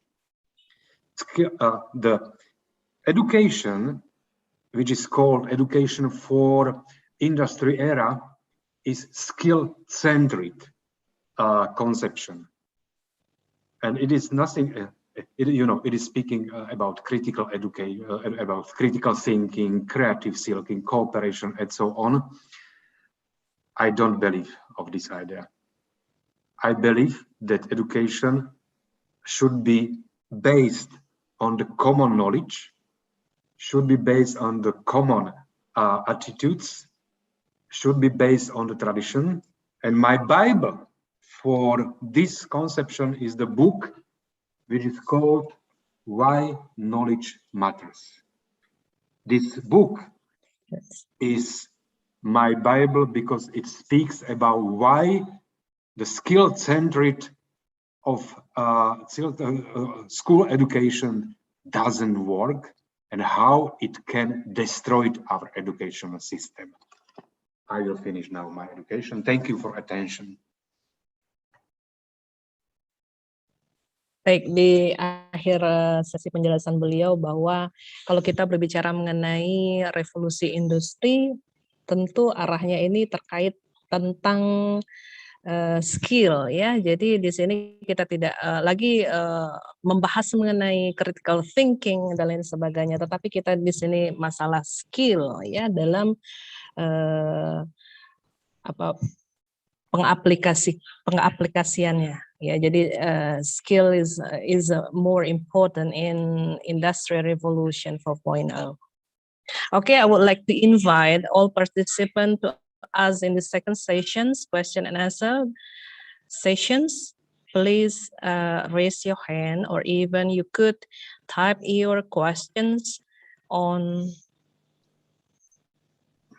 chat room. Thank you. Silakan Bapak Ibu yang ingin bertanya kepada Prof langsung. Boleh. Oke, Prof Pak Safri Ahmad, the chairman of committee of this conference, would like to ask you about how is the real implementations of curriculum in primary level in Slovakia?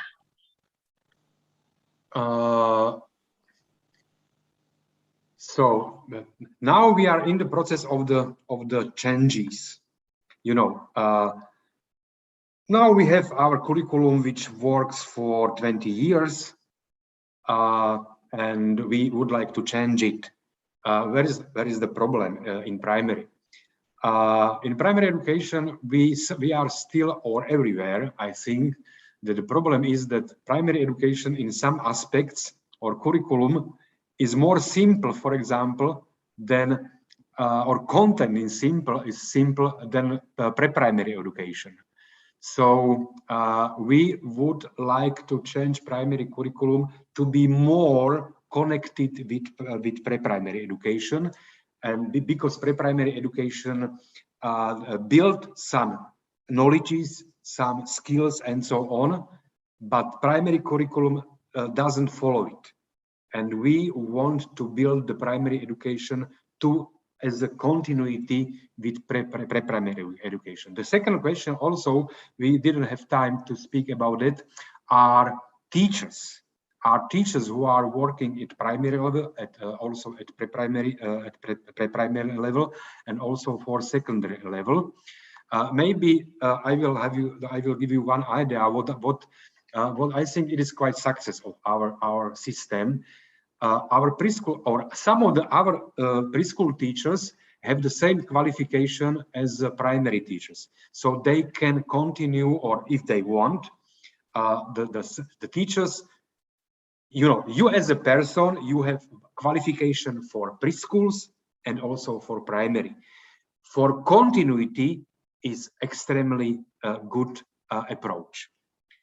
you know, it is not for it is not 100% of teachers, but teachers who graduated at a university last 15 years, they have the same qualification. For example, I will explain you one situation from Slovenia.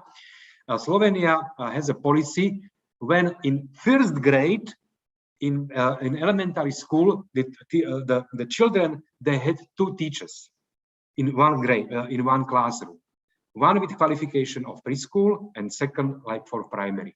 So, and you know, the transition was very smooth for children. So I think it is quite difficult, or it is another issue to explain you deeply what is the content of the curriculum of primary education and so on. But there are many issues we need to change and so on, including the name of the subjects we have there, and many issues. And also we want to change the not only internal schedule of primary education, not to be connected for in the first grade like classroom system or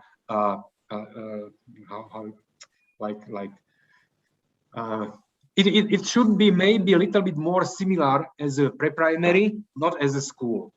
Yeah, just it is quite. Ya, terima kasih banyak. Tadi berdasarkan penjelasan Prof, dapat kita tarik kesimpulan bahwa di negara Slovakia pun masih ada perubahan-perubahan di sana-sini ya, terutama yang pertama yaitu adalah konten kurikulum, di mana konten kurikulum dari primary school itu harus lebih sederhana lagi ya, dan juga yang aspek kedua yaitu guru, di mana guru dari preschool dan primary ini memiliki kriteria yang sama ya. Jadi ketika guru dari preschool ingin lanjut mengajar di primary ya silakan, dan di mana di sini diharuskan guru memiliki kualifikasi yang sama, meskipun ya di Slovakia itu kan 1 tahun diwajibkan murid untuk masuk ke pre-elementary namanya, kemudian baru mereka mengecam pendidikan dasar. Nah, gurunya itu yang mengajar di pre-elementary school itu dengan guru yang ada di sekolah dasar memiliki kualifikasi yang sama. Nah, seandainya guru tersebut ingin melanjutkan mengajar di jenjang pendidikan sekolah dasar diperbolehkan, ya, gitu. Okay, another questions from Ari Kennedy. Ari Kennedy says that nice presentation, Prof. Branyo. I'm sure that you have already know very well the curriculum in Indonesia, because I see that you are more active in Indonesia in your social media. My questions is, if you are policymaker in Indonesia, what should you do, or what should be changed to the curriculum in Indonesia, Prof? Thank you. You know, I think that according to my opinion, is to solve the question: what is important for Indonesia as a very big country, which have very big country with so big population, and to develop some principles of the school policy, which is something between central policy and local policy. And also to think, what does it mean local in Indonesia? Because if you take your islands, the culture can be, or what is common for Indonesians and what is common for islanders and so on. So firstly, I will recommend to develop appropriate school policy management system. And the question is it possible to have some common Indonesia school policy as we have, because, you know, again, we must take in consideration that we are, for example, we are only 5 million population, and you are how many 200 millions. It is not possible to compare, you know. So at the policy level should be developed. This is for everybody who is Indonesian, and this is special level, which is like communal level or local level. And the policy question is the distribution of the power between government, central government, and local government, and the school. So the big question is the level of autonomy of the stakeholders. This is, I think, very, very difficult question and very important question for Indonesia. You know, because I think that really the very central or very centralized curriculum for Indonesia is not possible. As I know, for example, you have curriculum for early childhood education. It is only paper. Oke. Dari penjelasan beliau tadi terhadap pertanyaan Eric Kennedy bahwa Indonesia perlu merumuskan kembali ya, yang perlu dibenahi adalah mengembangkan manajemen kebijakan sekolah ya. Jadi di sini manajemen sistem kita yang harus kita benahi agar kurikulum yang ada di sentral ya, yang ada di pemerintahan pusat itu bisa teraplikasi baik sampai ke jenjang lokal atau sekolah atau guru dalam hal ini sebagai pelaksananya. Nah, oleh karena itu distribusi dari pemerintah pusat, pemerintah lokal ya, kemudian juga ke pihak sekolah itu harus sama rata. Jadi di sini adanya otonomi sekolah untuk lebih mengembangkan kurikulum sehingga kurikulum tersebut bisa terimplementasi dengan baik. Nah, di sini karena penduduk Indonesia lebih banyak dari di Slovakia ya, kita miliaran penduduk kita. Tentu kita tidak hasilnya akan berbeda ya dengan penduduk yang komunitasnya kecil. Nah, kalau di Indonesia kita penduduknya sangat banyak sekali. Kita harus memperhatikan bahwa kurikulum yang sudah ditetapkan oleh pemerintah itu harus lebih ke bawah lagi ya, go down. Harus lebih bisa terimplementasi dengan baik di pihak sekolah atau guru sebagai salah satu faktor pendukung utama kemajuan proses pembelajaran dan juga pendidikan itu sendiri. Okay, another questions from chat room from Ibu Rizda Amini. He asked you about in Slovakia, how is the virtual meeting or the virtual media application that used by the teacher during pandemic? I think it is the same as in Indonesia. So you have because we have the same computers. The system is globalized, so I think it is only problem. Only problem is how teachers are able to use possibilities we have, and also if the children, if all children have access to these opportunities. And we also have some groups of children from like minorities, from some poor areas. Many of children, or some of these children, they didn't have access to the internet, so there was the problem how to work with these children. And you know that the school were closed for a long time, so 1,000 children, they lost education. it is the problem. But this problem, I think you have as well. But tools and instruments, we have the same. We have some special programs also for teachers, but usually they use MS Teams, they use Zoom, and so on. So what happened? All teachers, they improved their computer skills very well.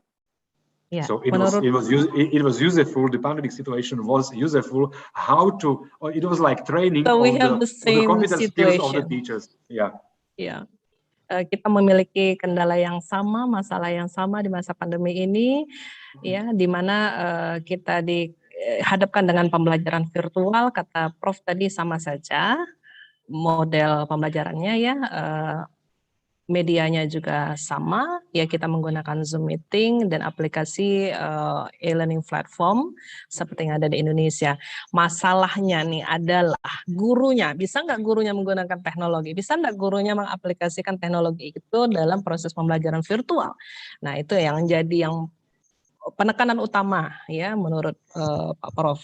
Nah, di sini pastikan seluruh siswa mendapatkan akses teknologi dan bisa mengakses media tersebut, ya, bisa mengakses proses pembelajaran virtual. Nah, yang akan menjadi kendala itu adalah bagi siswa yang di area ya low economic status, ya, mereka pasti akan mendapatkan kesulitan untuk mengakses virtual classroom. Yeah, so all the same, but the emphasis is here is how the teacher use the technology, right? Oke, baik. Masih ada 2 menit terakhir.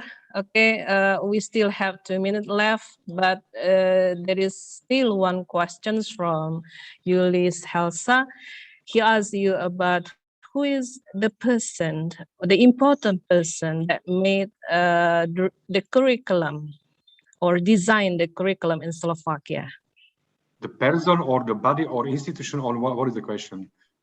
Yes, I think you can explain one of them. Maybe the person, maybe the institution. I think that the structure of this institutional system or background of curriculum development is the same.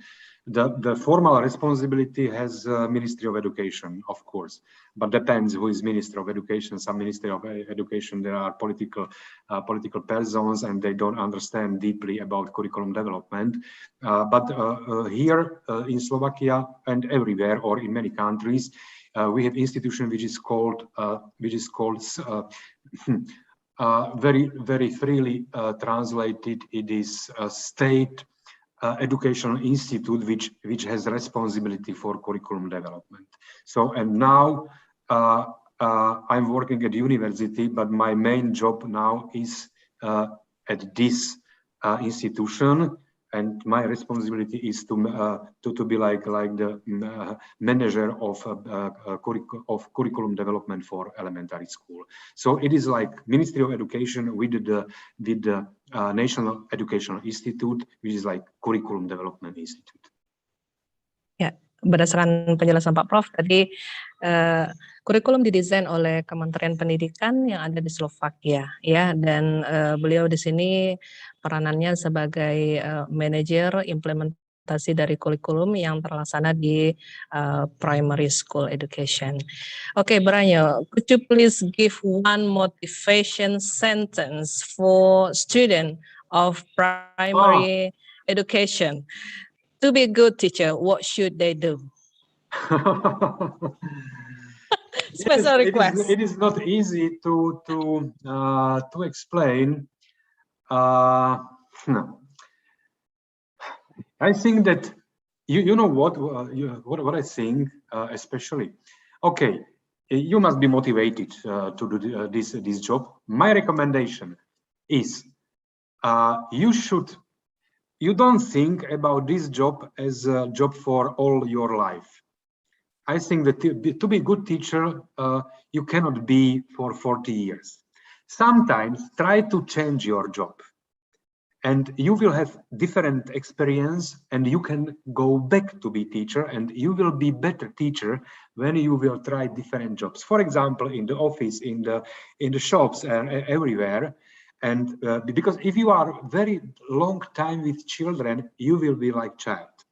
And you must be adult. It is one recommendation. The second recommendation for students is if you have possibility to visit some different countries, different school system, try to do it. It was my motivation, for example, for Erasmus program to bring Indonesia students to Europe, for example, just to have little experience from the different school systems, because your attitude, your eyes will be more open, and you will have different thinking about what you can do in the school. Yeah. So this is the second issue, and I think it looks like a very formal recommendation, but try to, your job is not only job with the children. The teacher job, especially in basic school, is job, or it is work with children, with parents, and with community.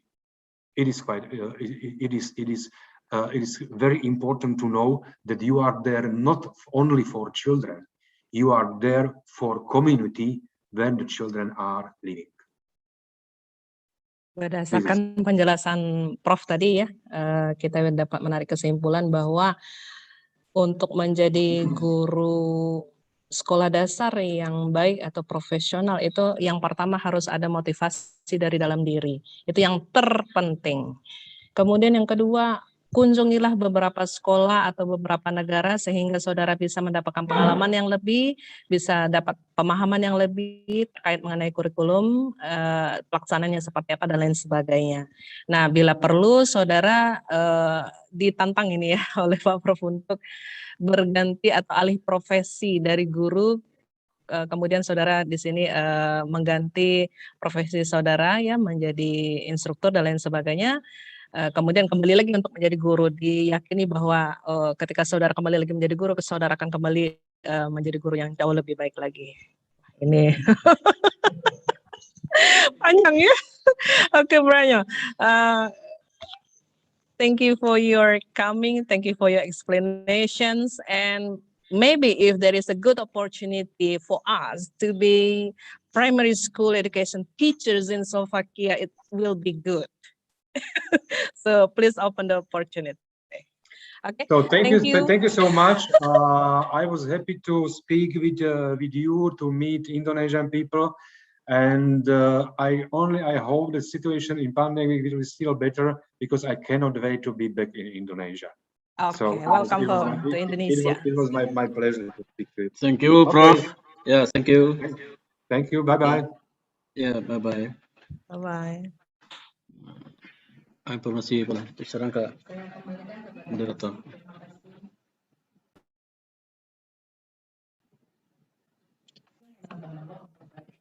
Well, thank you so much for Professor Banislav Kupala and moderator Ibu Sari Dewi MPD. That was a very informative, insightful presentations.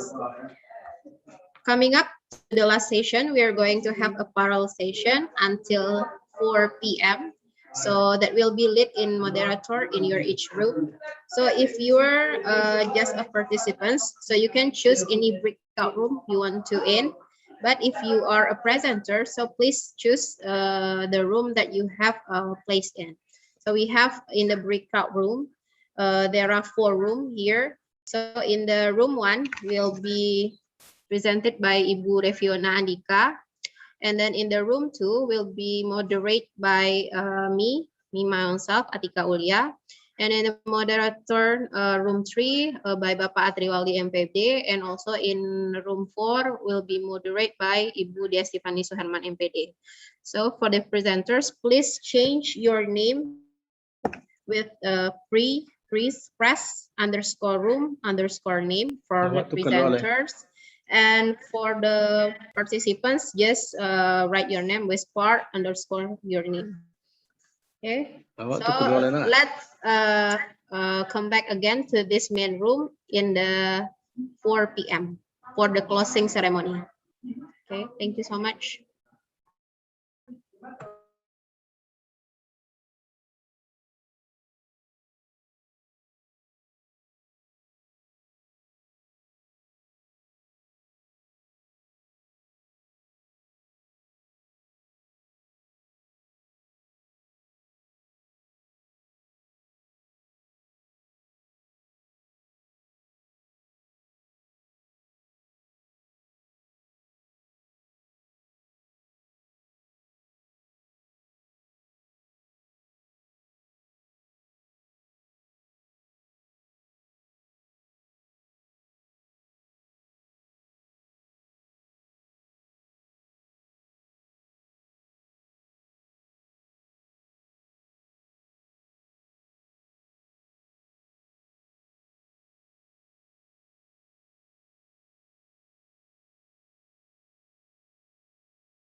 Oke, bagi para moderator di room 1, 2, 3, dan 4, mohon recording Zoom-nya diuploadkan ke YouTube atau ke Google Drive. Terima kasih.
ilmu pendidikan terus berbuat dengan karya nyata.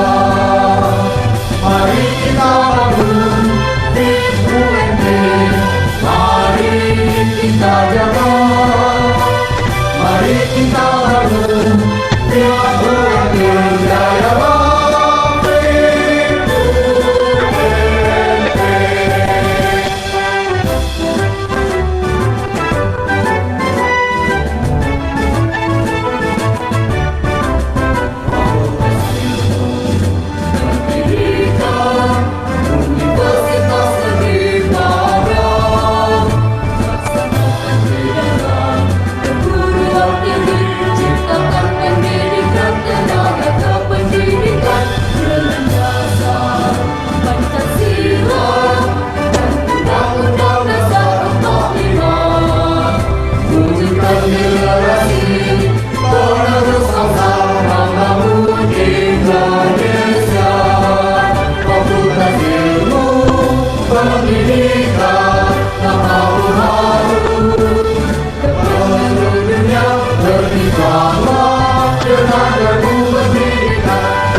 Fakultas Ilmu Pendidikan merupakan salah satu fakultas yang ada di Universitas Negeri Padang. Seiring dengan perkembangannya, Fakultas Ilmu Pendidikan Universitas Negeri Padang bertujuan melahirkan pendidik, tenaga kependidikan, dan non-kependidikan yang mampu menjawab semua tantangan global.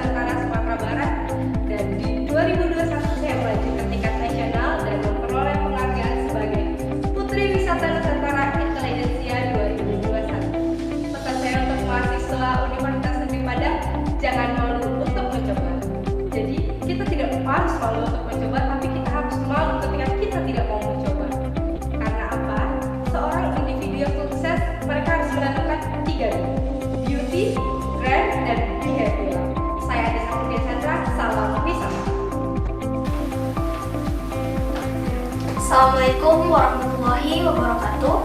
Perkenalkan, nama saya Nada Aulia dari jurusan Administrasi Pendidikan, Fakultas Ilmu Pendidikan, Universitas Negeri Padang.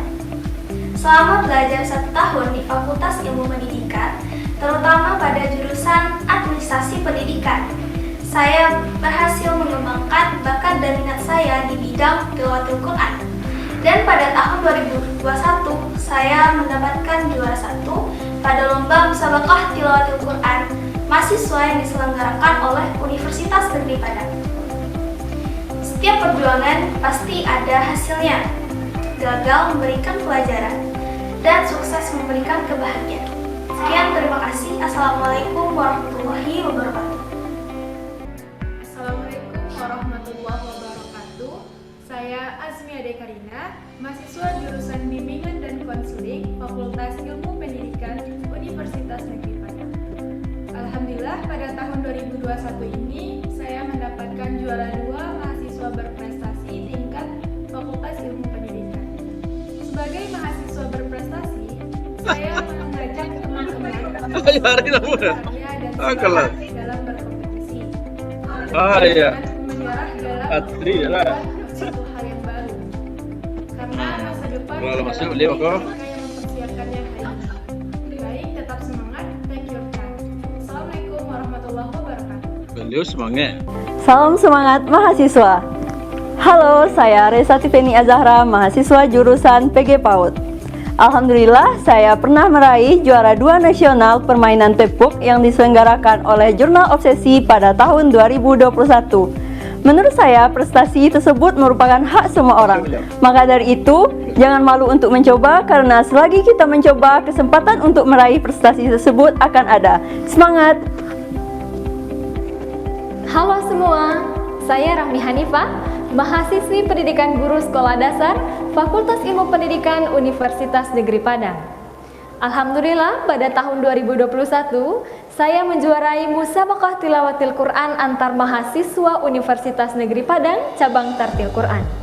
Teman-teman semua, sebagai mahasiswa, kita tentu perlu menyeimbangi antara prestasi akademik dengan non-akademik. Nah, salah satu cara untuk mencapai prestasi-prestasi tersebut adalah dengan mencintai apa yang kita sukai. Nah, misalnya saya menyukai bidang seni baca tulis Al-Quran. Nah, untuk itu, saya mengajak kepada teman-teman semua, jadilah generasi Qurani yang diharapkan bangsa dan agama.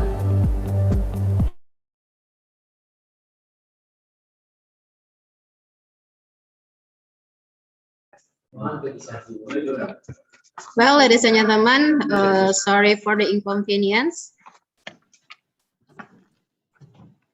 We come to our last session, this closing speech by Secretary of Primary School Teacher Education, Ibu Maisrilina MPD. The time is yours. Okay, thank you, Miss Moderator. Assalamualaikum warahmatullahi wabarakatuh. Waalaikumsalam warahmatullahi wabarakatuh.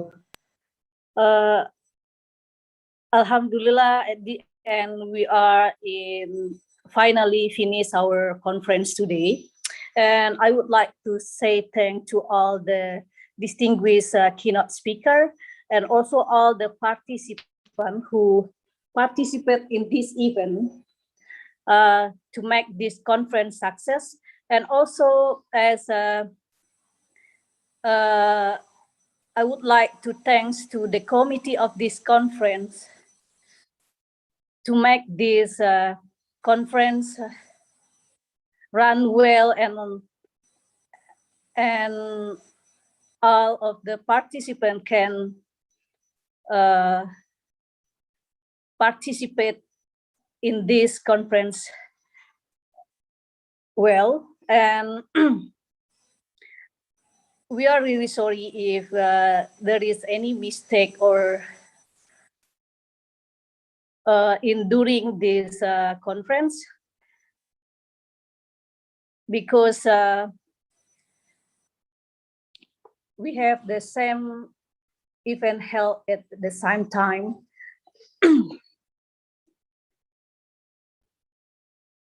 Okay, maybe our keynote speaker already left the conference, so I can say in bahasa. Terima kasih kami ucapkan kepada semua peserta, baik pun panitia yang sudah mensukseskan conference internasional yang diselenggarakan oleh jurusan PGSD FIP UNP. Semoga apa yang sudah dilaksanakan oleh kita semuanya menjadi amal ibadah bagi kita semua, dan nantinya akan jurusan PGSD FIP UNP bisa menyelenggarakan seminar internasional yang ketiga dan keempat dengan mengundang narasumber dari berbagai negara, dan juga jumlah partisipan lebih meningkat dari kegiatan hari ini. Kami ke pimpinan jurusan sangat mengapresiasi kerja keras dari panitia dan juga dukungan dari pimpinan fakultas, sehingga kegiatan seminar internasional yang kita selenggarakan hari ini berjalan dengan sukses, dan juga sudah menarik minat beberapa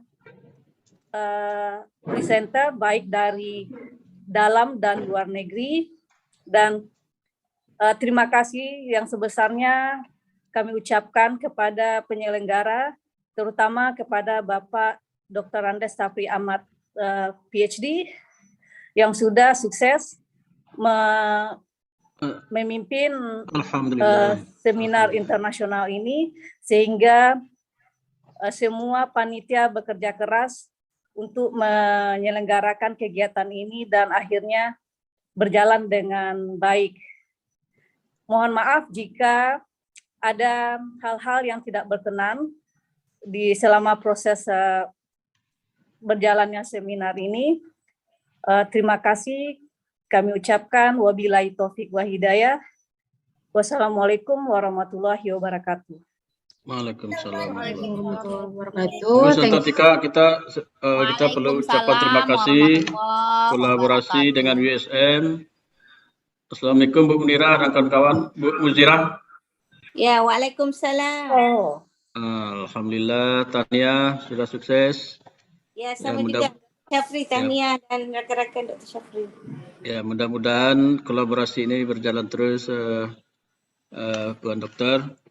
Insyaallah. Ya, Dr. Muzira pun masih ada nih, Dr. Syafri. Oke, thank you Prof. Munira. Oh iya, Thank you. Bu Munira masih ada ya. Terima kasih Bu Muzira juga, terima kasih. Halo Bu Muzira dari USM. Halo. Dr. Muzira dari USM. Ya, maaf. Terima kasih Dr. Syafri dan tim daripada Uni Padang. Ya, sama-sama. Atas terima kasih Tania. Ya, Tania. Congratulations. Terima kasih kepada semua kawan-kawan di USM yang sudah menjadi presenter. Mudah-mudahan kolaborasi ini berlanjut terus di bidang riset, bidang yang lain. Ya, Dokter. Ya, oke, terima kasih.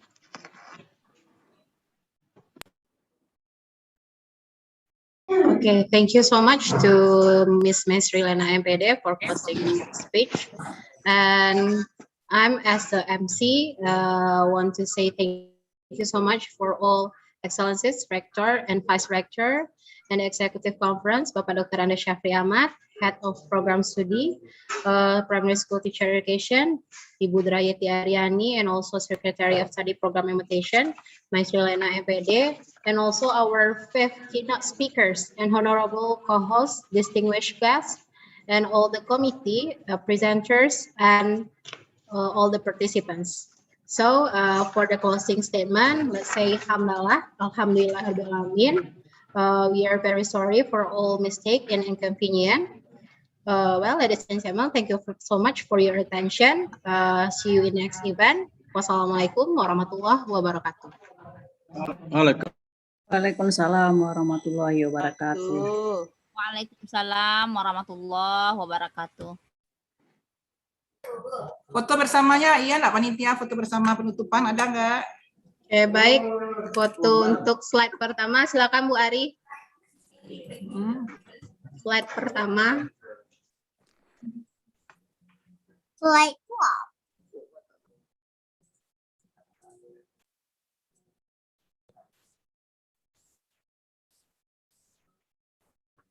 Okay, slide 1, please open up your camera, please. Ya, silakan buka kameranya Bapak Ibu.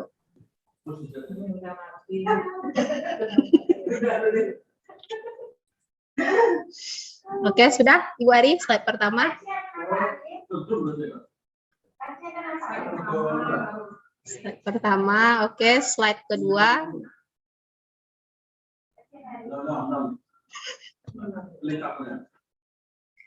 Ya, oke.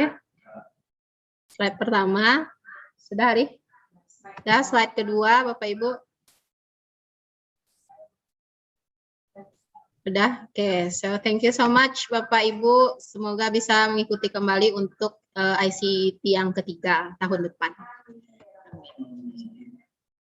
Jadi persilahkan. Amin. Thank you, panitia. Thank you, Bapak Ibu. Ari, Ari. Sehat Pak. Pak Safri luar Lihat dia Ria. Alhamdulillah. How are you? Ikut pastor kawan lah. Miss Cici, you look so beautiful with your dress. Oh. So pinky. So pinky. Pinky sweetie. Pak Safri luar biasa Bapak. Acaranya Itulah. sukses. Alhamdulillah. Ya. Yulis lah keluar. Yulis. Yulis ada kuliah tadi kabarnya Pak. Oh kuliah. Iya. Ari, udah lama nggak ketemu. Hello, Dewi. How are you?